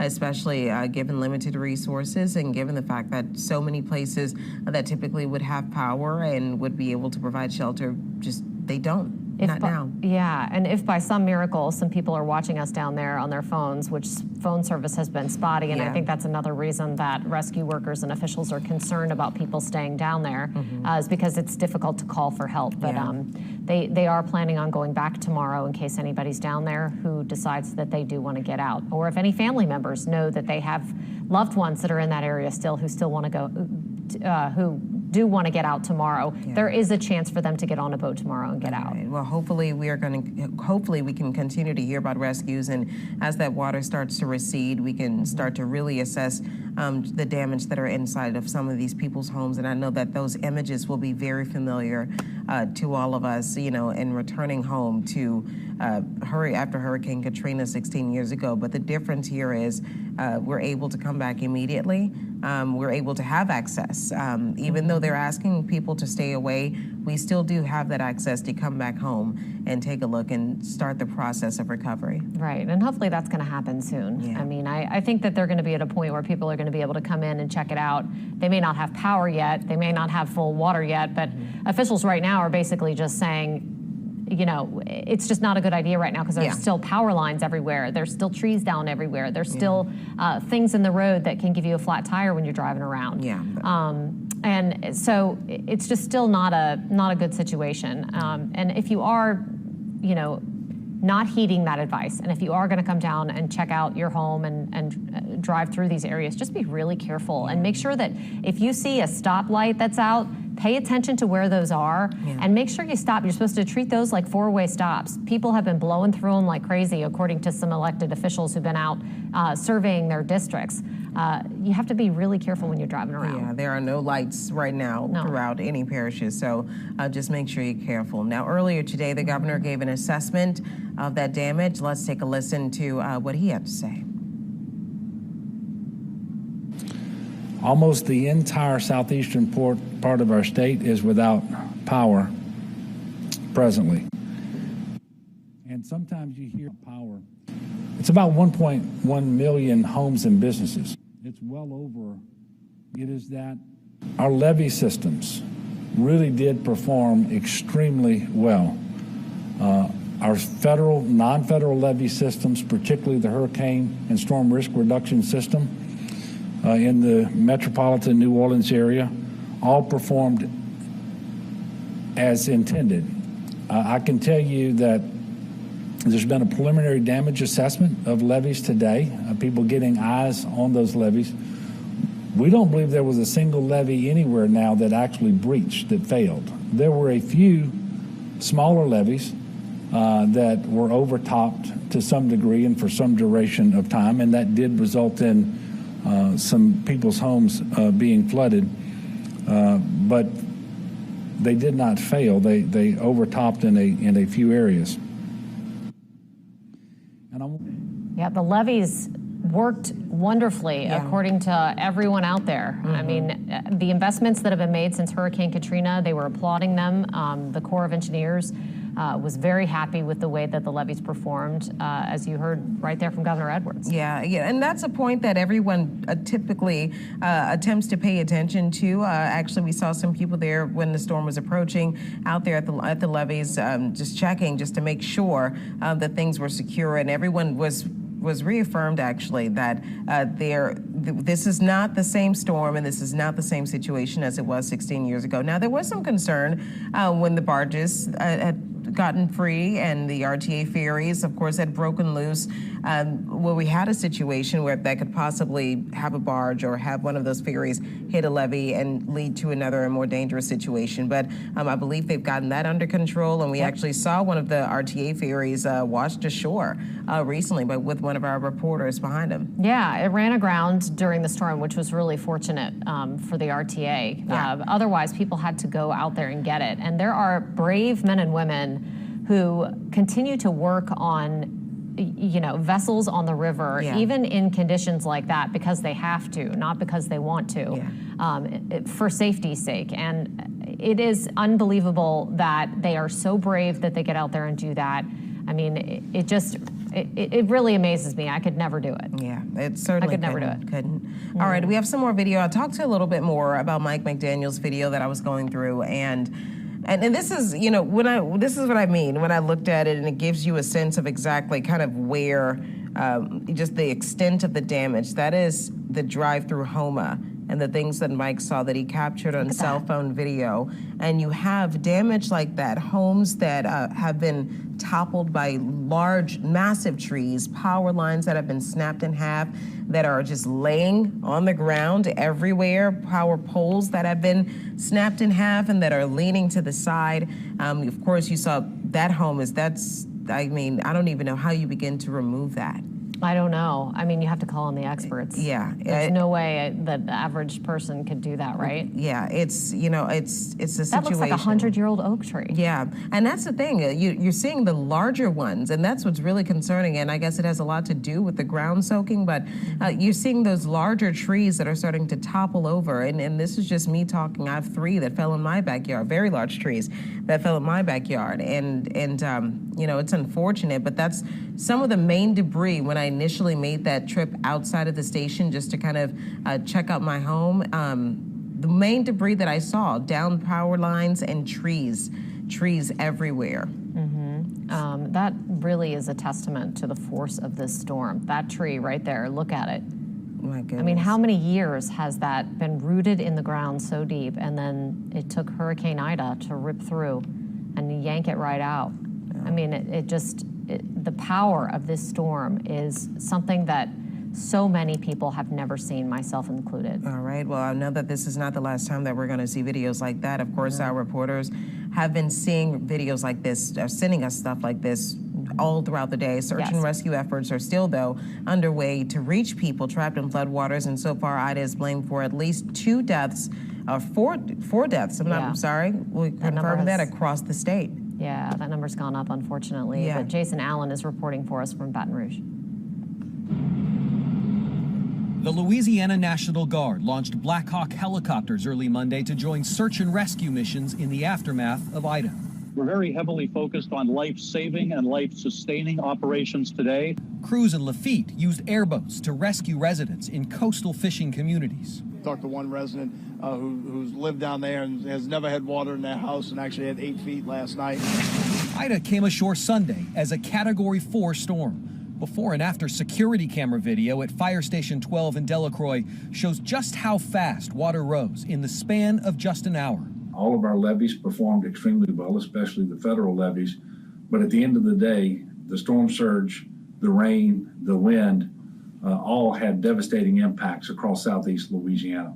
As people start to venture out, one of the things that they are looking for is fuel. But gas stations are damaged. Many of them have no power. And the few that are operating, we've seen lines of cars stretching for blocks. In the heart of New Orleans, Ida toppled brick buildings and tore off awnings. But the city escaped widespread damage. A lot of wicked winds. Luckily, no flooding. That's the main difference between this storm and Katrina. Power and communication systems are still compromised. Our 911 infrastructure right now is not operable. It's not just New Orleans, but the southern parishes in the state of Louisiana are experiencing an issue. Officials warn it could take a while to clear debris and restore electricity in the hardest hit areas. Jason Allen, CBS News in Baton Rouge, Louisiana. Yeah, that is obviously a national look at what's going on, kind of a good wrap up of the disaster that we've been experiencing and living for the past 3 days now. It's just something that, is a life-changing storm. Yeah. It's a life-changing storm. It definitely is a life-changing storm, but, it's something about New Orleans. We just we go through these situations all the time, but something always keeps us here. We love this city, and we've been through this before, and we lean on each other despite our differences whenever something like this happens. So I know that, when this happened in Houston, they leaned on us, and we've leaned on them. We've had so many people leave the city to go to Houston, to go to Texas and Dallas. So hopefully people continue to support each other and help each other and to find some light in all of this, really just to find some light. And we're finding a little bit of light right now. Let's just kind of, just give us something to smile about. Our Saints, we know that they were evacuated to Dallas. Their practice was at AT&T Stadium, if you can believe that. How can you feel about that? After evacuating New Orleans due to Hurricane Ida. So our boys are still going, and they're still going strong. Saints owner Gail Benson flew the Saints and their families out to Dallas to evacuate the storm. Yeah, they're practicing on enemy turf. I know. What they're doing. I'm like, I don't know how to feel about this. Yeah, I'm conflicted. I want to be excited, but I don't know. I'm sure it was even strange. It was weird for them too. So while it seems, light given what people are still going through here, the Saints, at least in 2006, really became a rallying point. Yeah. It became something that people gathered together around. And it really helped pull people out of the despair of Hurricane Katrina. Yeah, and, it really did. So I think maybe we'll see that happen again. Yeah, we need another Super Bowl. Come on, guys. Yeah, let's Come do on, it. boys.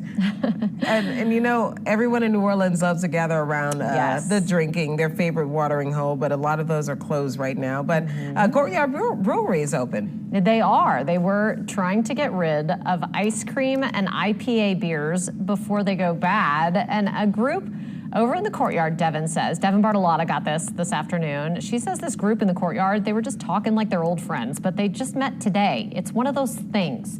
You go somewhere in the city of New Orleans, especially at a time like this, and you just strike up a conversation, and you can make lifelong friendships that way. Yeah.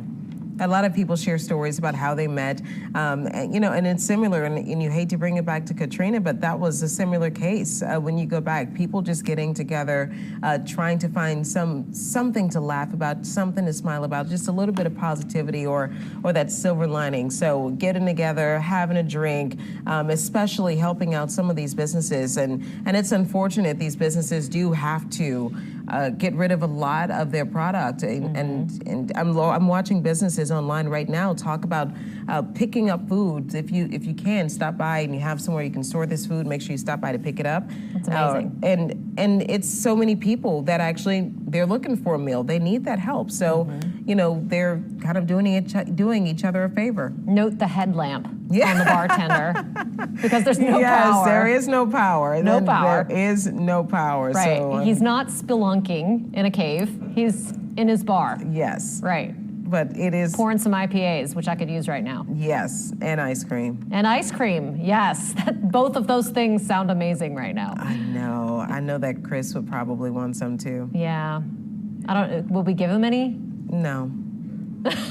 I love how she just automatically says. I don't think so. No. But he's done such a great job. He deserves it. I think you deserve it, Christopher. I deserve a bourbon. Yes, you do. That you do, for sure. What are the odds of Devin having brought some ice cream or beer back? I was hoping that she brought some back. I don't think she Slim did. to none? No, she didn't? Slim to none. In fact, none. Okay. You were right, none. Guy can dream, can't he? Yep. Let's take a look at Ida going through Louisiana. Where it began was south of Jamaica. And if you do kind of remember back into the early part of last week, we were looking at what would likely be a system trying to develop and move into the Gulf. In that earlier formative stages of the system, it looked like it was going to more toward Mexico or Texas. But I tell you what, as soon as the computer models grabbed onto South Louisiana as the potential landfall, as it was starting to get a little bit better organized, it just never did vary. And as I've said before several times this season and even last season, the computer models do a far better job than they ever have in certainly the history of computer models since you go back to the earlier days in the 70s and 80s. But even just in the last couple of years, really I'd say the last 2 years, have they gotten far more accurate with their forecasts. And it really had been calling for a South Louisiana landfall. Now, there was always that trend, and everybody would ask me, all right, I think I saw the models trending more to the west, or now it's trending more to the east. And yeah, we had kind of been playing with that little back and forth for quite a while. And remember, the models had at one time trended a little bit more west of Baton Rouge, and then they started to bring it back over Baton Rouge, and sure enough, it started to trend east, and it did not, the center of which, pass right over Baton Rouge, and there was some damage out there, but relatively speaking, they were spared the worst of it, and that's where we got in southeast Louisiana. Obviously, it's very comparative. What happened down along the coastline, the Bayou region, and then the river parishes was not as bad as what happened here in the city, and certainly parts of the North Shore a little bit more unscathed as opposed to Tangipahoa Parish as the storm moved northward and was still a hurricane at that point, which is incredible. From the point of landfall at 11:55 yesterday morning to 4 a.m. this morning, it was a hurricane from landfall through the entirety of Louisiana before it finally crossed into Mississippi at 4 a.m. and that when it was downgraded to a tropical storm. So 16 hours. But also something to note, and something we had been talking about, is the fact that this, first off, is still very much the coast and open water. For, with regards to it being land, there isn't a whole lot of land down there. So even as it started to move inland, it really wasn't encountering a lot of solid land masses. And then as it continued through, again, a very swampy, marshy part of the state as it continued moving northward. And the storm is able to kind of feed off of that. Not necessarily enough of not enough of the energy that would allow it to strengthen, but it certainly allowed it to maintain that intensity, and which is why it looks as though it was a very slow storm to weaken. And unfortunately, as it started to move inland, it was beginning more of that turn toward the north, which is why it started to slow down. Now, our camera doesn't look quite right. It looks like something will probably have to be reset on it. We kind of lose the color as the sun goes down, but you do see some lights. Now, obviously, this is all generated, but you also see a few cars at times. So, few folks out on the roadways. I would not do that, though, tonight, as folks are again, trying to assess the damage.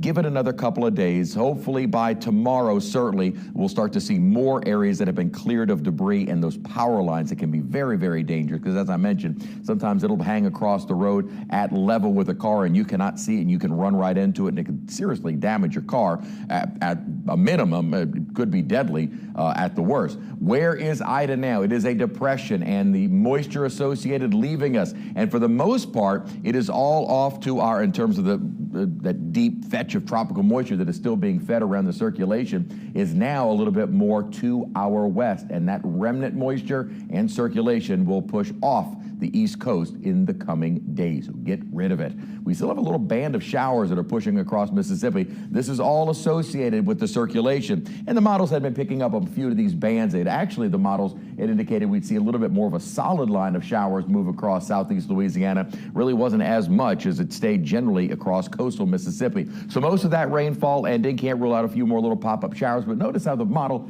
is also trying to fire off that boundary a little bit more active along the coast. Well, just kind of based on the model trend, I would first off say it's not going to be this intense, and second, I don't think we're going to see as solid of a line of storm. Certainly that may extend down toward the Louisiana coastline, but I don't think it's going to be very intense. And most of that stays along the coastline for early tomorrow morning. As we go throughout the day tomorrow, might see a few more little pop-up showers here and there, but it does look like the bulk of it stays either south of the lake or offshore. So I kind of reduced our rain chance for tomorrow slightly, about a 40% chance, and most of that is going to be on the south shore. We're finally seeing that upper trough deepen a little bit more to the south. That is going to help pick up Ida and kick it out of here. What it's also going to help to start doing is bringing in a little bit more of a northerly flow in the mid and upper levels of the atmosphere. That should be reflected at the surface, so more of a westerly wind and northwesterly wind, which will help to push the water from the surge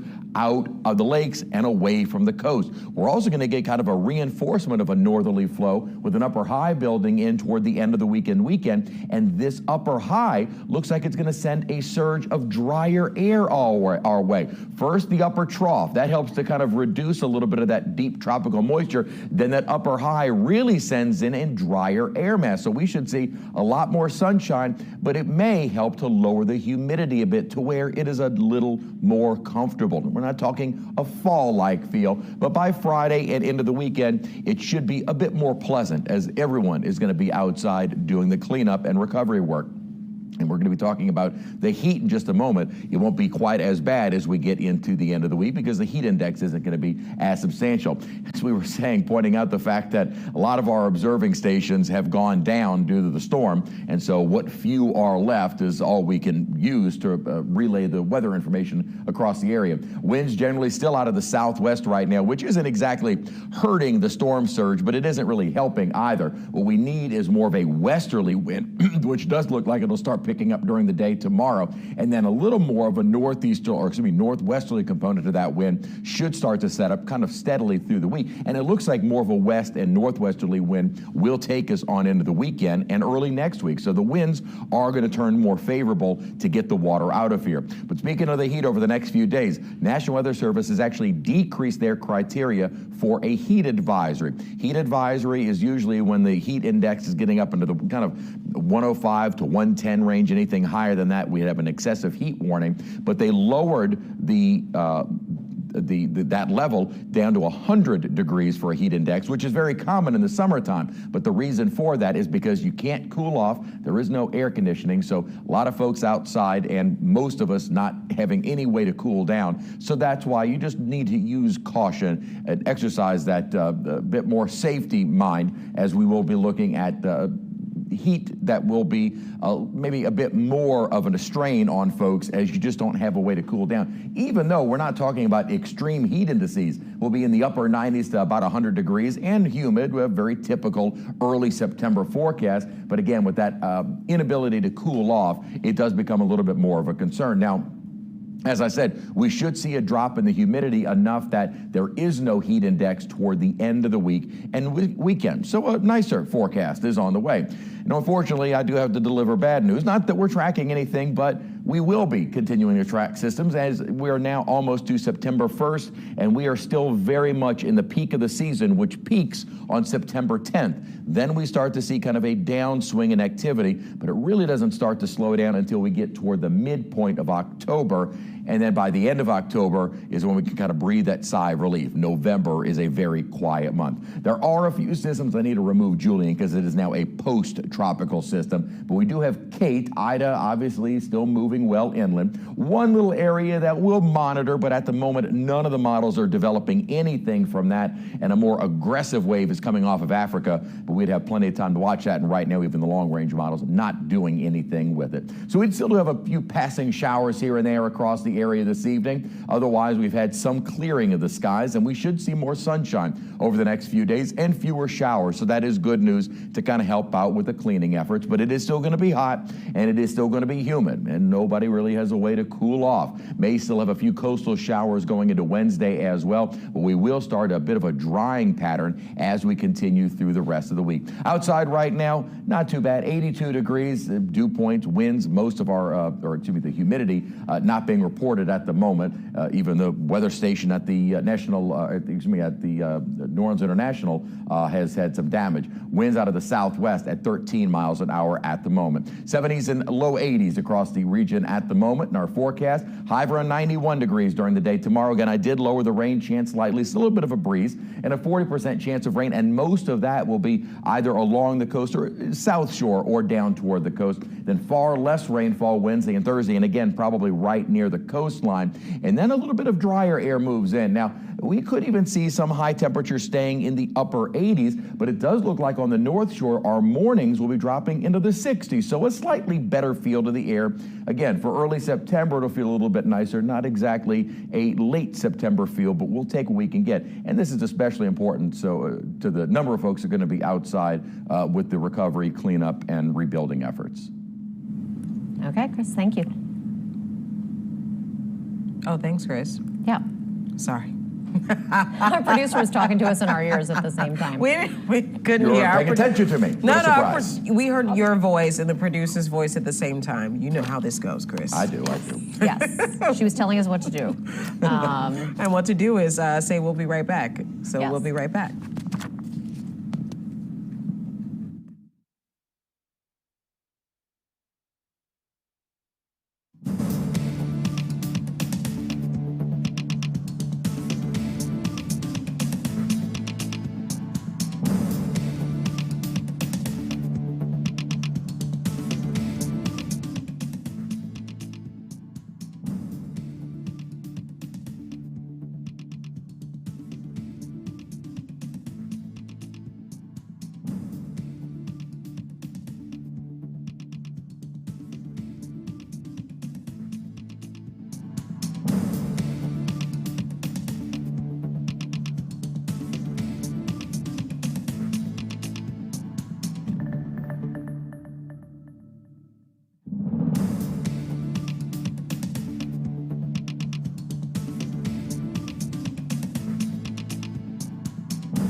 From WWL-TV, this is continuing coverage of the Hurricane Ida aftermath.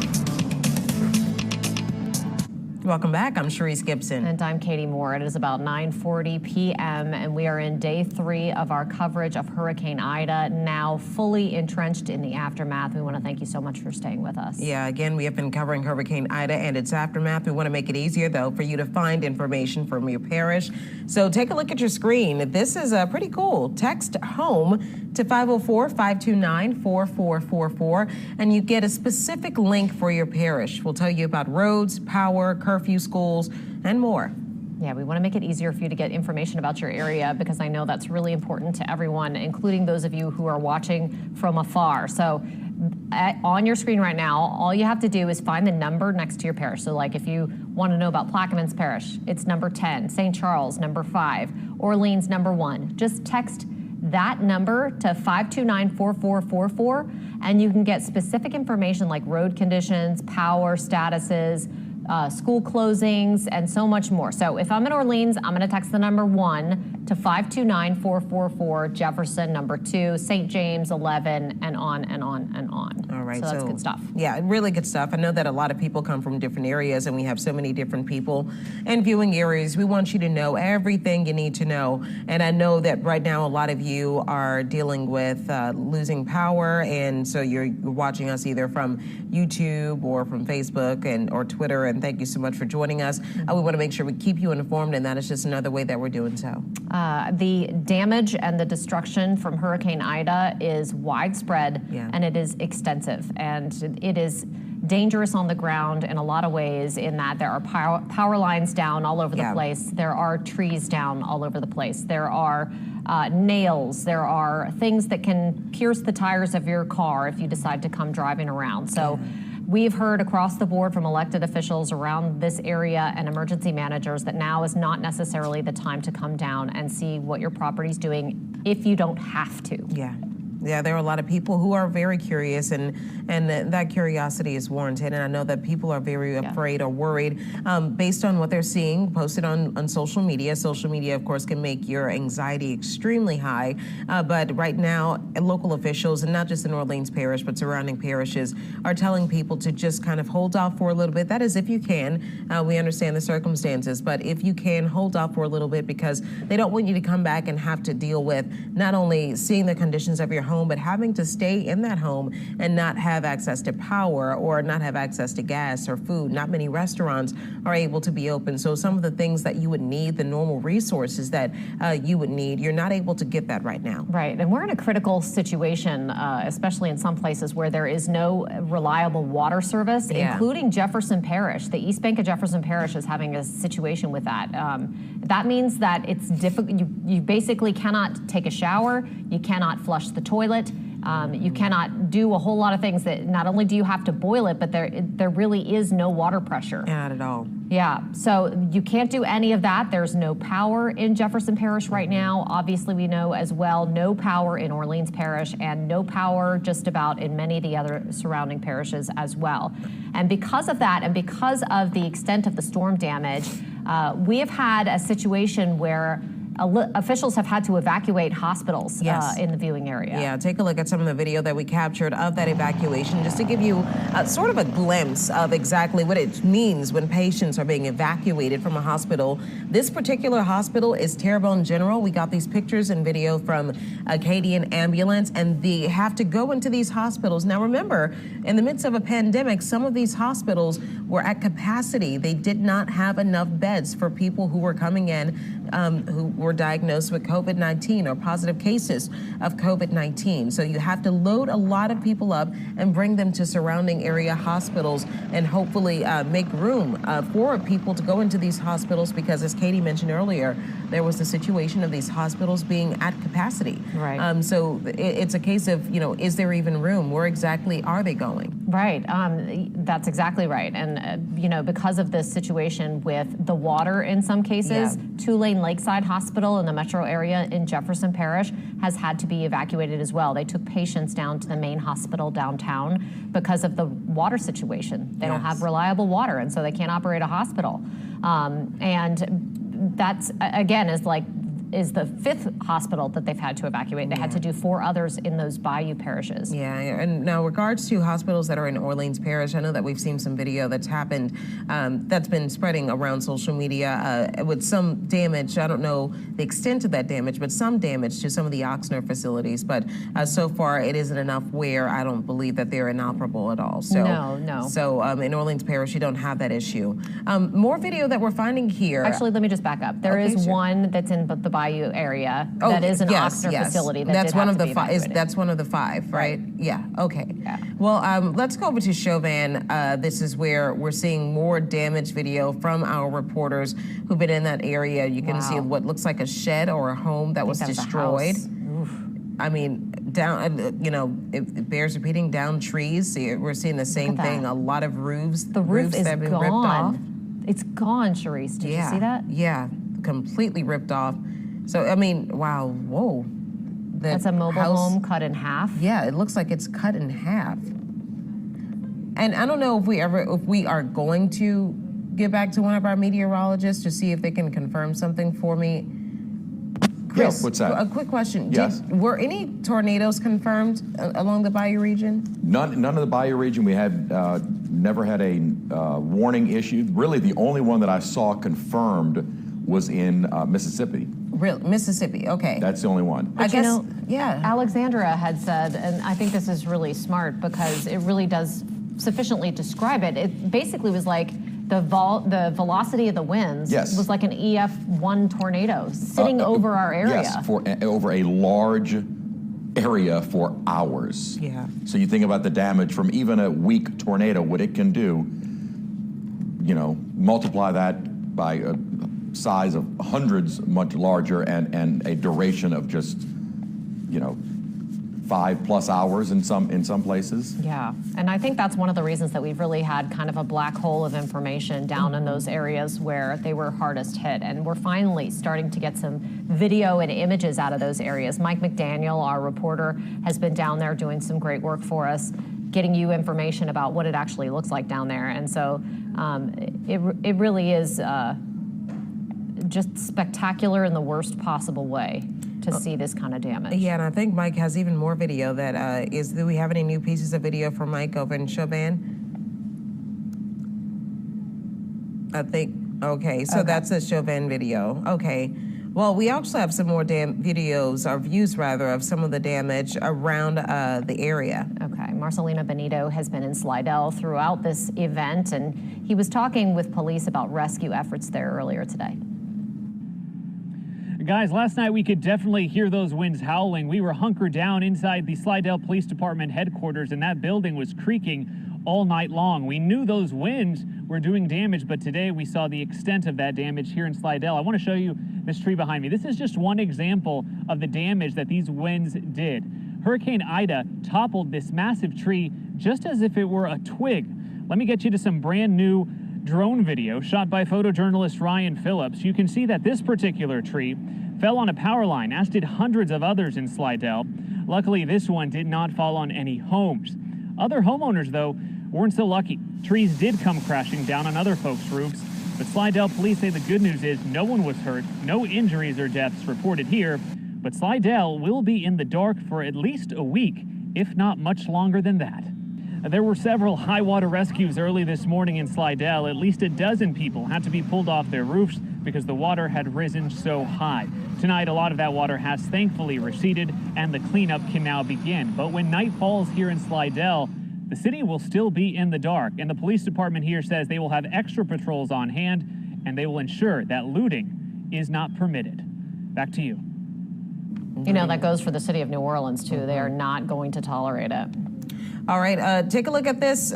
Sort of expected here. All flights, this is a tweet from New Orleans Airport, all flights are canceled for tomorrow, and many of them are canceled for Wednesday as well. Oh, is that 107 or 197? It's kind of small on the monitor. I just pulled it up here. They just tweeted this out that says airlines have canceled all incoming and outgoing flights for tomorrow, Tuesday, August 31st, and 197 cancellations have been reported for Wednesday due to impacts from Hurricane Ida. So please continue to check directly with your airlines for the latest flight information. Remember the video that we showed you leading up to Hurricane Ida, people attempting to leave, and the airlines, TSA lines were backed up. There were so many people that were inside of that line attempting to get into the airport just to get in and have every single flight canceled that day. It was slammed, absolutely slammed. But earlier, the officials over at MSY tweeted out that some of the reasons for those cancellations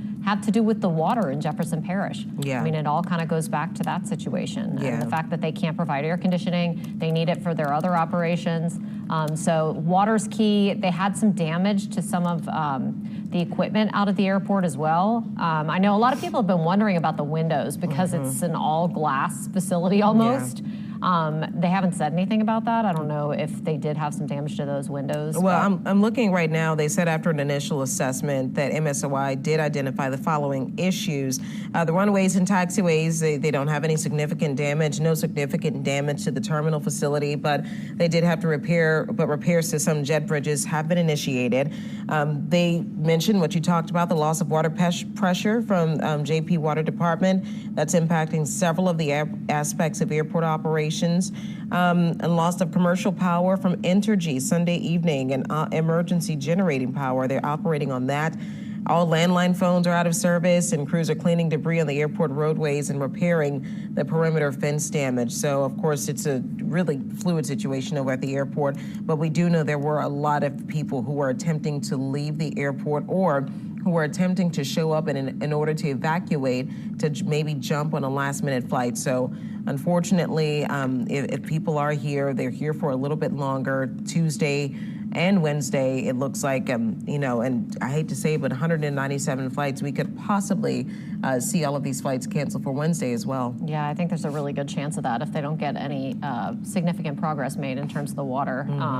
I think that's going to continue to be a problem. They're also running on generators out there, like you mentioned. Exactly. So, I mean, trying to run an airport on generator power has to be pretty difficult, I would think. Yeah. Oh, yeah, very difficult. I know that Candace Charles has been out and about around New Orleans, and we mentioned the concern about looting. Candace has been trying to look into where you can get basic supplies, and I know that we're going to check in with her in just a little bit, but she did say that this situation already has tempers getting pretty hot. Yeah, well, they talked about the heat, and they talked about the fact that gas is not available, resources aren't available, so whatever is available, people will attempt their hardest or try their hardest, really, to try to get their hands on it. So, I mean, hopefully everyone has some patience, everyone has patience with each other, and be kind. We're all dealing with something right now and trying to get through it the best way that we can. Right. Be there for each other, help each other out. And, that's one of the things that I think we're already seeing in places like St. John Parish, where they've had significant flooding, many rescues by both officials and by even some strangers out there with Cajun Navy people involved. And it's been pretty amazing. And William Joy was in Laplace earlier today for us. Right now we are in Laplace, and the water levels, you can tell, are still very high, but nothing compared to what they were earlier. People that we talked to who live here said they were several feet higher than where they are right now. This entire neighborhood really got some of the worst flooding that we saw from Hurricane Ida. Right now we're making a trip through the neighborhood with the Louisiana Department of Wildlife and Fisheries Enforcement. They're kind of going through, trying to pick up people. What they've told us so far is that a lot of people, if they were able to make it through the nights, have decided to just stay in their homes. We talked to some people who got dropped off up in the street where the water levels are lower. They have, a handful of suitcases with them at the time. Those people said they had to move to their attics to try to avoid the water. It's talking about water several feet deep inside their homes. Some people with elderly family members had to carry them upstairs last night to avoid these floodwaters. It was a scary night, and on top of that, there has been little cell phone communications, both last night and again this morning. Some families were able to communicate with family members, let them know they were okay. These floodwaters that really came over from the lake have just totally destroyed the neighborhood. You can tell not only through the wind damage of this storm, but the flooding has really been significant. We've seen several people carried out on boats while we've been here, several cars that have just been flooded out. The further we go this direction towards the lake, the deeper the waters are getting. And again, this has actually receded quite a bit from what we saw earlier. Continuing to continue to get updates from different people who are being evacuated. You can see a man there with his dog being carried out on a boat. whether it's fire rescue crews or state officials. The rescue efforts are still underway here in Laplace and probably will be for a long time, and it'll be much longer until rebuilding can begin. In Laplace, I'm William Joy for Eyewitness News. Man, it just is such a heartbreaking situation. Yes, it And is. man, there really were people in attics who felt like they were about to drown. And talking with William earlier after he went out and spoke with so many of them, I mean, parish officials said they didn't feel like they were in imminent danger. They didn't think that the water was climbing up to a point where they would be trapped, it sounded like. And that, it turns out that's what happened. And many of them were able to get down on their own and then get a boat ride out of the neighborhood, which is good. But it just had to be such a terrifying experience. Plus, you know, they lost so much when you've got waist-deep water in your house. Yeah. We all know what that means. Yeah, we know the damage that can leave behind in a house. So there are things that a lot of people will need, and I know that we're going to have our good helpers coming around. We already have them right now, just one day after Hurricane Ida landed, coming to help and offer any assistance that they can so that people can either have food or shelter. And unfortunately, many people will have to go to shelters, and it's a different situation now where they're not paying for hotel rooms. You have a lot of shelters that are that definitely do want to take people in. Right, but we want to check in with Candace Charles. We mentioned her earlier and the fact that she's trying to find gas and supplies and checking in on people. Candace? Yes, and I'm at a very special place. I'm at Manchu on Claiborne. It's been a long line all day. People have been waiting to get food. It's one of the few places that's been open. You definitely can feel that very New Orleans vibe that I love out here. Everybody's been standing together, hanging out, waiting in line patiently to get their food. No matter how long it takes, they've been waiting here for their food. Some people have been waiting for maybe about 20, 30 minutes to get their food. They've really been pumping it out and having the chicken come out here pretty quickly. It's pretty awesome. So I have somebody here with me. Eddie Sincere has been waiting quite some time to get his food. You finally got his food. What'd you end up getting, Eddie? I got me 10 pieces of chicken with some shrimp fried rice. But see, it's very difficult for New Orleans right now. But we've been through this before. So we're prepared for it. I got a freezer full, but I don't have no lights to warm it up to cook it with. Hey, I hear you. So we got to do what we got to do. And Manchu is what we got to do. Yes, that's right. But it's a bunch of people out here. You're not alone. How does it feel to be out here after Hurricane Ida came through and swept it out? It don't bother me. I feel just as safe as if we had lights and whatnot. Because like I said, we're used to this. We New Orleans. That's right, resilient folks. Yeah, All right, I'll let you go and enjoy that food. As you can see, folks are just having so much positive energy out here. It's what I really, really love about this place. All right, you ladies, I'm going to toss it back to you. Manchu's what you gotta do. They need to make that the new slogan. I'm telling you, that's it. That is what it is. And those lines, I don't know if you guys have seen Candace's video, the line that is outside of Manchu, that line has been long like that for a very long time. And just to see that it's still like that is quite amazing. So their wings are delicious. And I'm sure that's a little bit of comfort food as well for a lot of those people in that line. The wings, the rice, everything. Yeah. I try not to indulge unless it's Mardi Gras and I'm underneath the bridge. So I hopefully will indulge now. Yeah. I will definitely get some. Maybe we can ask Candace to bring us some back. That'd be nice. Maybe. Well, we've been eating like crazy here too. So everybody in the hurricane snacks going through it. I know. Well, my heart goes out to all those people who out there aren't able to just snack with us. But our coverage of Hurricane Ida and the aftermath is going to continue in just a little bit. Yeah, and in the meantime, of course, we are streaming on Facebook. We're streaming this on YouTube. You can go to our website, WWLTV.com, for all of the information. And of course, remember, text the word HOME to 504-529-4444, and also text the number. And we have the number that's going to come back to you to tell you what area that you're from. If you text that number, say if I'm from Orleans Parish, I would text the number 1, and it will give you all of the information you need to know about your parish. So we want to make sure that you stay connected, even though we know it's very hard right now for a lot of us. People are all over the place right now, and we want to bring you the very latest on Hurricane Ida in just a moment. From WWL-TV, this is continuing coverage of the Hurricane Ida aftermath.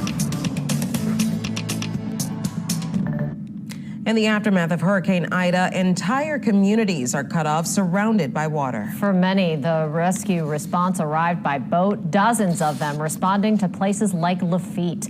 Ida cut a devastating path right through the heart of southeast Louisiana, with the water rising quickly in Laplace, sending many people into their attics as they wondered just how high that floodwater would rise. And the one thing we all have in common is a lack of electricity after Entergy's transmission lines were hit with catastrophic damage, leaving more than 1 million people in Louisiana wondering how could things go so wrong with the power grid.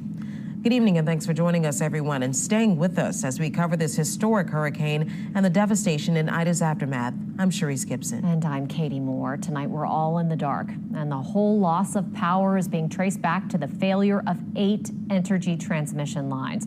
Investigative reporter David Hammer found one of those huge transmission towers down this morning completely collapsed. He also got key interviews with Entergy's CEO and the city council president. The sight is as staggering as it is devastating. A transmission tower in Avondale snapping in Hurricane Ida's winds. The twisted wreckage afterwards. The power lines, lifelines to the entire metro New Orleans area dunked into the Mississippi River. New Orleans City Council President Helena Moreno put the scene in perspective. What I find unfortunate is that so often it takes something like this for changes to be made. Entergy Louisiana CEO Philip May said the 400-foot tower that fell was robustly engineered and had just been inspected, but simply could not take the power of Ida. Those towers, all of those towers, went through Hurricane Katrina without wavering, but this wind event experienced much higher wind fields, much more devastating wind to those structures into our system than even Katrina.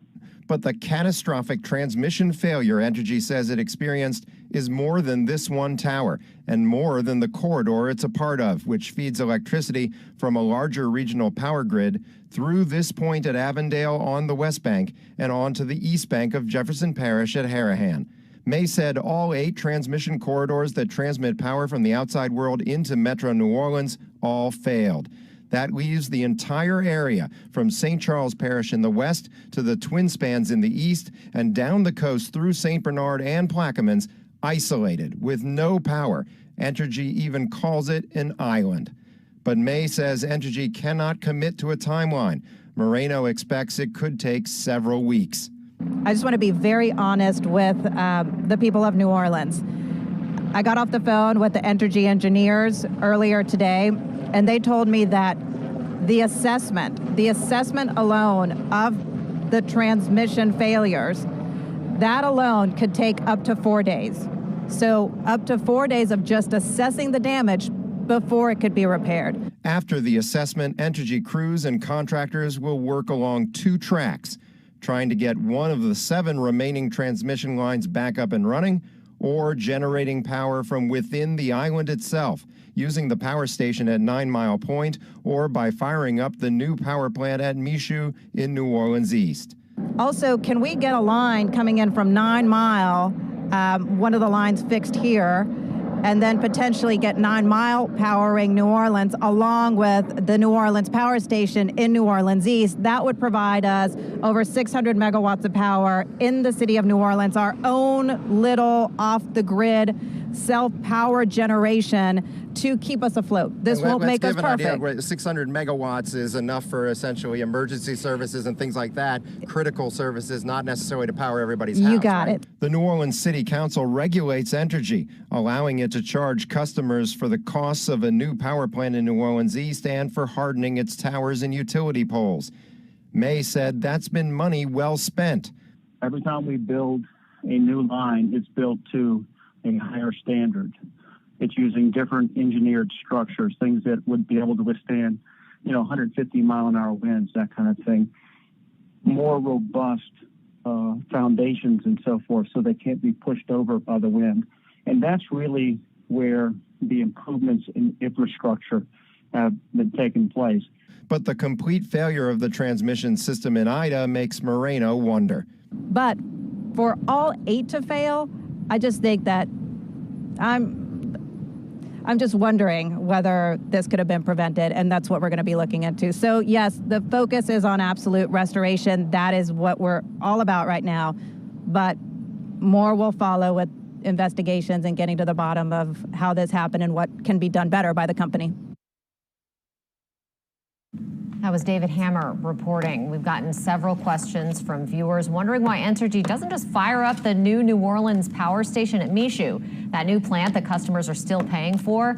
Remember, Entergy used paid actors to lobby the city council to let it build that plant and promoted it by saying it would let them make power, quote, on an island. But now that we are an island, Entergy spokeswoman Lee Sabatini said they still need the transmission lines to be restored to be able to deliver the power from New Orleans, from the power station to the rest of the city. Well, Grand Isle is just to the east of Ida's landfall, and it took an incredible blow from this powerful storm. The storm left widespread devastation across the barrier island, and roofs were ripped off houses. You can see it here. Wind gusts as strong as 118 miles per hour recorded there. Highway 1 leading to Grand Isle flooded before the storm arrived, and officials aren't quite sure how much of it will be left once the water recedes. Ida was still a monster storm as it passed over Lafitte and Terrebonne parishes. Check out this security video of debris flying around the Little Caillou Fire Department in Chauvin. It is insane. Many water systems went down, and the hospital was forced to evacuate its patients. Acadian Ambulance shared this video. You're looking at patients being evacuated from Terrebonne General Medical Center. Well, after the devastation of Ida, like all major storms, people emerged to assess the damage to their businesses, to their homes, and to their lives. One auto repair shop owner in New Orleans had rebuilt after Hurricane Katrina, so he knew exactly how to keep his expectations in check. But still, what he found today was a shock. And as Mike Pearlstein explains, it was a shock that he's determined to overcome. Major hurricanes dish out indiscriminate damage. Some people face floodwater. Others deal with wind damage.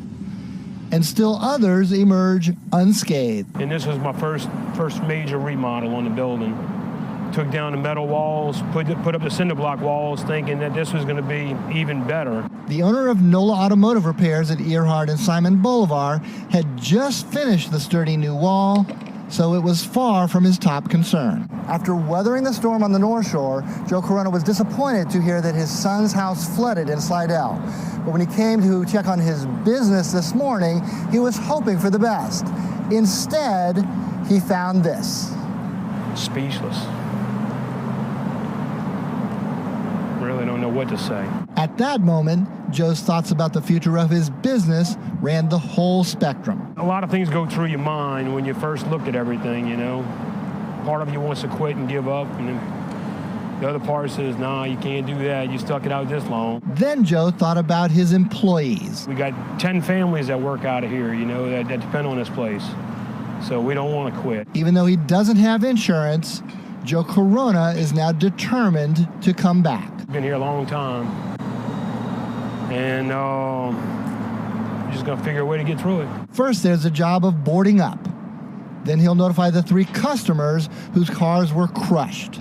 And through it all, Joe Corona will weave the thread of his own setbacks into the fabric of resilience that defines this hurricane-hardened region. As a community, though, we're going to have to just get through it. Mike Pearlstein, Eyewitness News. Towers condo building sending seniors and other residents out of their homes in the middle of the storm. Brendan Keefe has the story of how they got out.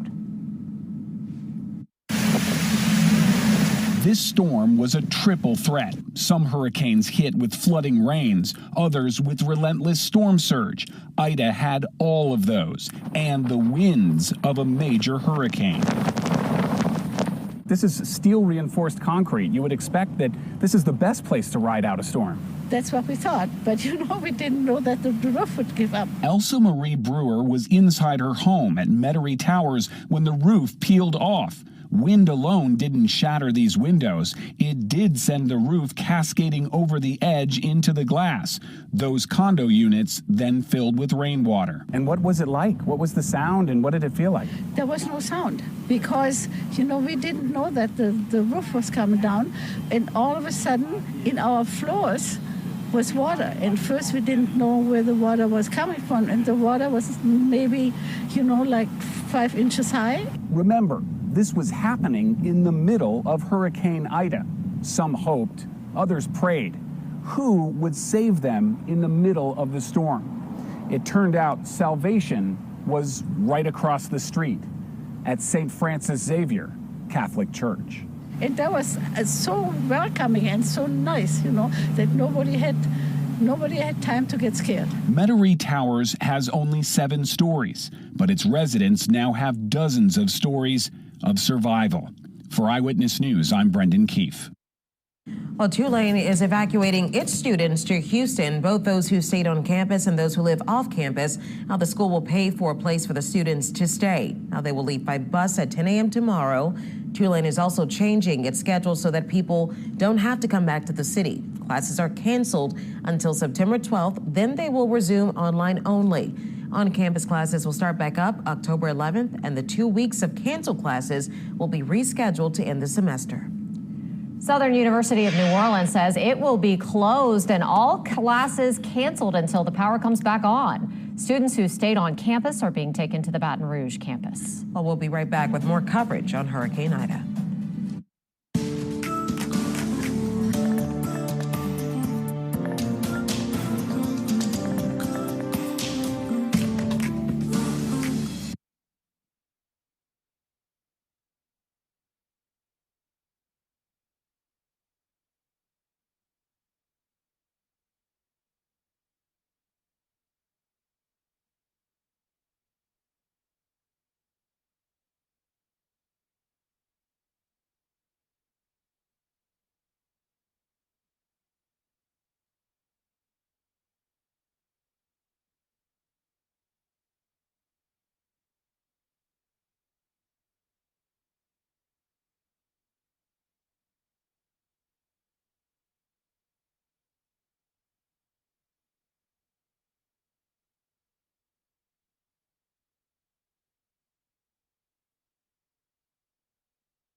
There's a missing person investigation in St. Tammany Parish underway after a death is being blamed on an alligator. Yeah, we want to go back to Erica Ferrando in St. Tammany Parish with more.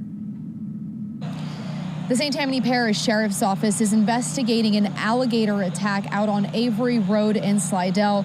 The 71-year-old man has still not been found. According to the Sheriff's Office, a woman called police asking for help after she told them an alligator bit off her husband's arm around noon Monday. This area, the water is high. It is all flooded. It's near Lake Pontchartrain, and there's a lot of raised homes out here. She told investigators that her husband went down to his shed, which had several feet of water in it. As that water is still high coming in from Lake Pontchartrain, she heard commotion, and when she went down there, she witnessed the attack. She told them she was able to pull him away, but there wasn't any cell service at the time, so she left for help. We spoke with STPSO Captain Lance Vitter. Take a listen. It's a raised house, and it's surrounded by marsh and the wildlife refuge. The area is well known to have alligators, and some of the accounts that they learned today, 7+ foot alligators. She said that he went down to the shed underneath the raised house to check on some stuff in his shed.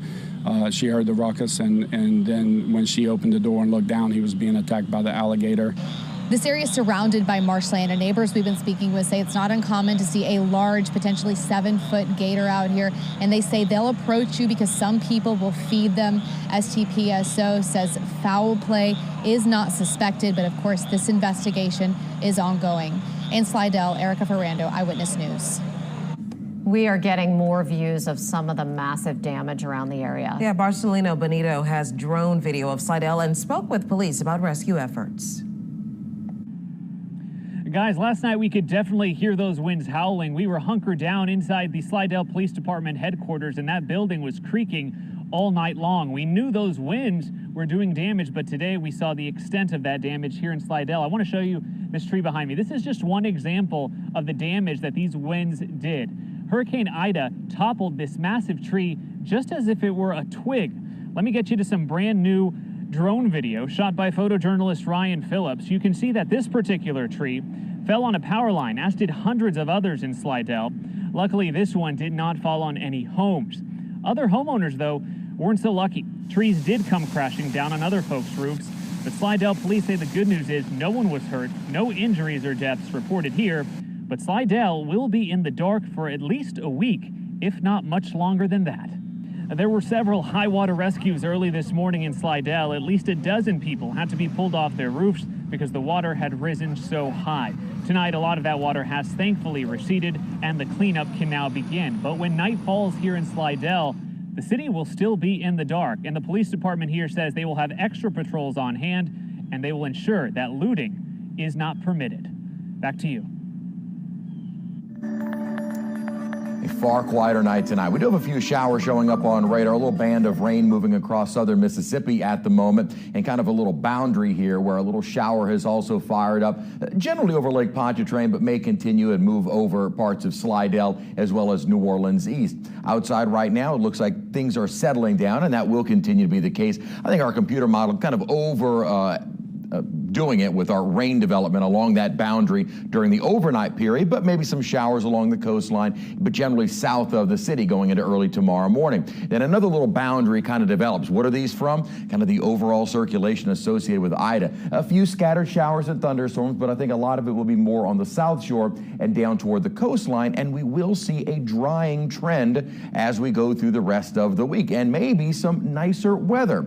Here's what's going on right now. There is the center of Ida as it continues to weaken. Finally, we'll start getting a forward motion increase because of the upper trough that's going to start dragging that circulation northward and away. What the upper trough is also going to help to do is bring in a northerly flow, which will be reinforced by an upper ridge. That should keep us relatively dry going forward and help to get rid of this tropical air mass while at the same time bringing down a much drier air mass. Now, dew points will be a bit lower as we get toward Friday and the weekend, and that should make it feel a little more comfortable. What that northerly wind is also going to help to do is bring in a wind shift. That should be reflected down at the surface as the winds have been more out of the southwest. We should begin to see a bit more of a westerly wind, which will help to assist in getting any of the surge that is still in Lake Pontchartrain and the higher water along the coastline and begin pushing it out. Really what helps Barataria and Terrebonne Bay is a northerly wind. Doesn't really look like we're going to see much of a northerly component to that wind, but certainly a westerly wind will help things out.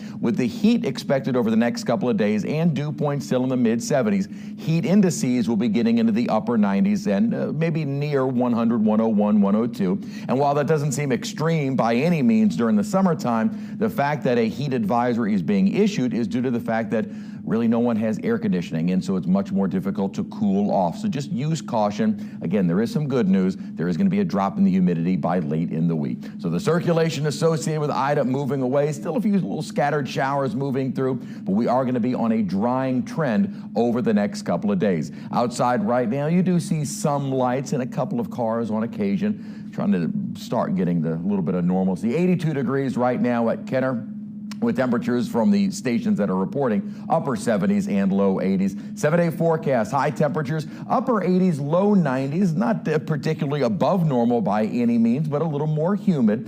And then the drier air moves in, and it should feel a little nicer as we get toward the weekend and early next week. Thank goodness we could use it. Yes, we do. All right, thank you, Chris. The New Orleans Saints are also evacuated. Yeah, but they didn't actually get time off. See what they were up to in Texas coming up.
So this might make you smile just like a little teeny tiny bit. The Saints are also evacuated, like so many of you out there, but they got the chance to practice on a new field. Yeah, they went over to Dallas, Texas, playing on enemy territory. I cannot believe it. I know. At the AT&T Stadium. But you know what? They had to get their practice in. Gail Benson brought the Saints players over and their families. Yeah. Now, as you venture outside and you want to see what the damage looks like in your neighborhood, you can also help us assess the damage and share what you're seeing with others who are in Southeast Louisiana. Here's Devin Bartolotta with how you can use the Near Me feature on the WWL-TV app.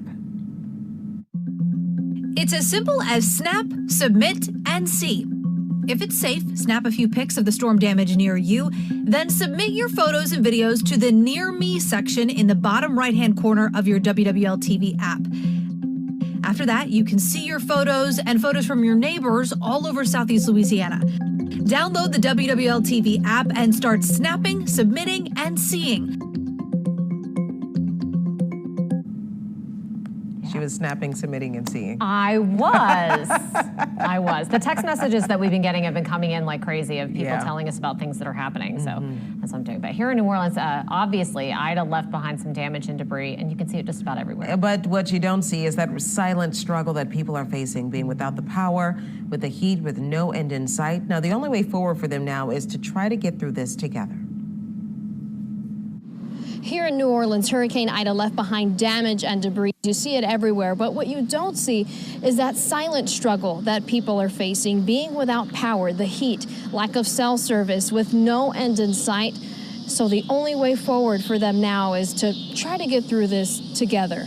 As crews begin cleaning up the damage Hurricane Ida left behind, people across Louisiana are trying to make the best of a tough situation. The entire city of New Orleans is still without power and could stay in the dark for weeks. Ott Howell sat outside of his home to try to catch a breeze. Like so many, he's trying to see the light in a dark situation. It was litter everywhere. It was still pretty just because we'd lived through it, and unfortunately, I'm sure other people didn't. He has a lot to be grateful for. Can't call anybody, but I was able to message like my children to let them know that I'm all right. So, but that's the tough part. But then I'm the one that decided to stay. Everyone in the city is on the same boat. Tanner lives in the French Quarter. The windows in his historic home can't open. I haven't slept the past 2 nights. Last night I was just tossing and turning in my own sweat. It was awful.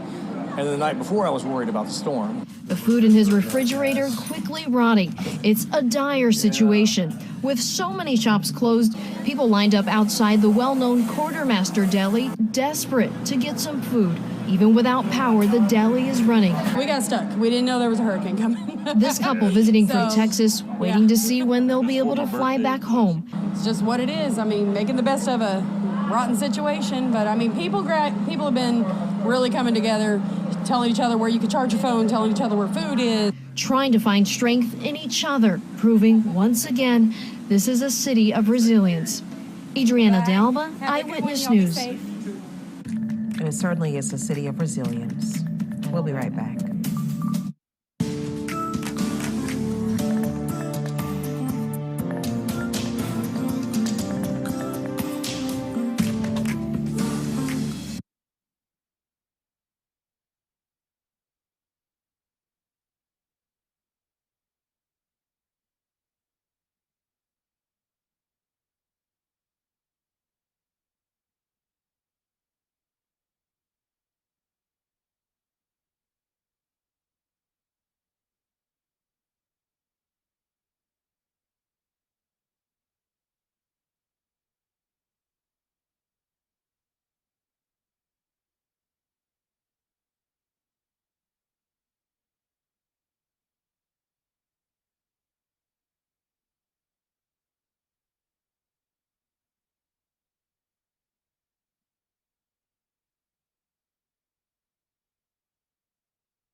Well, of course, this has been a grueling 3 days for a lot of us continuing to follow and discover more damage in our communities. But of course, we want people to know that we're all in this together.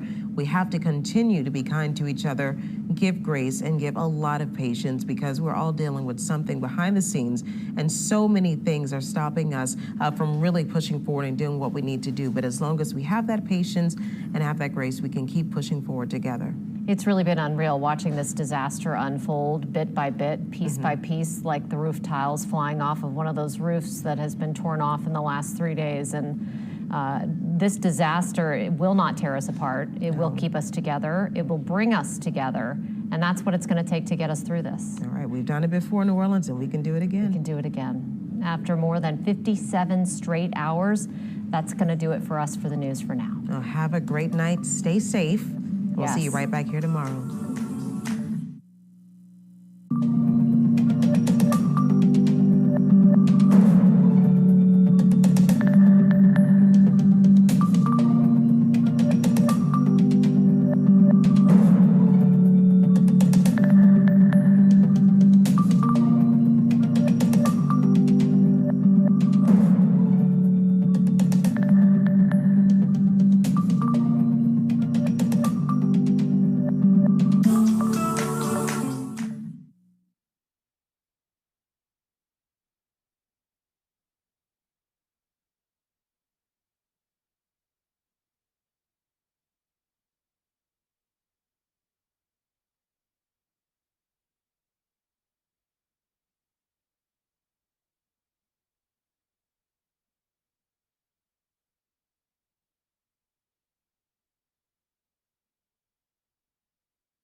You were in the attic? Oh, yeah, we slept there all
The sight is as staggering as it is devastating. A transmission tower in Avondale snapping in Hurricane Ida's winds. The sight is as staggering as it is devastating. The sight is as staggering as it is devastating.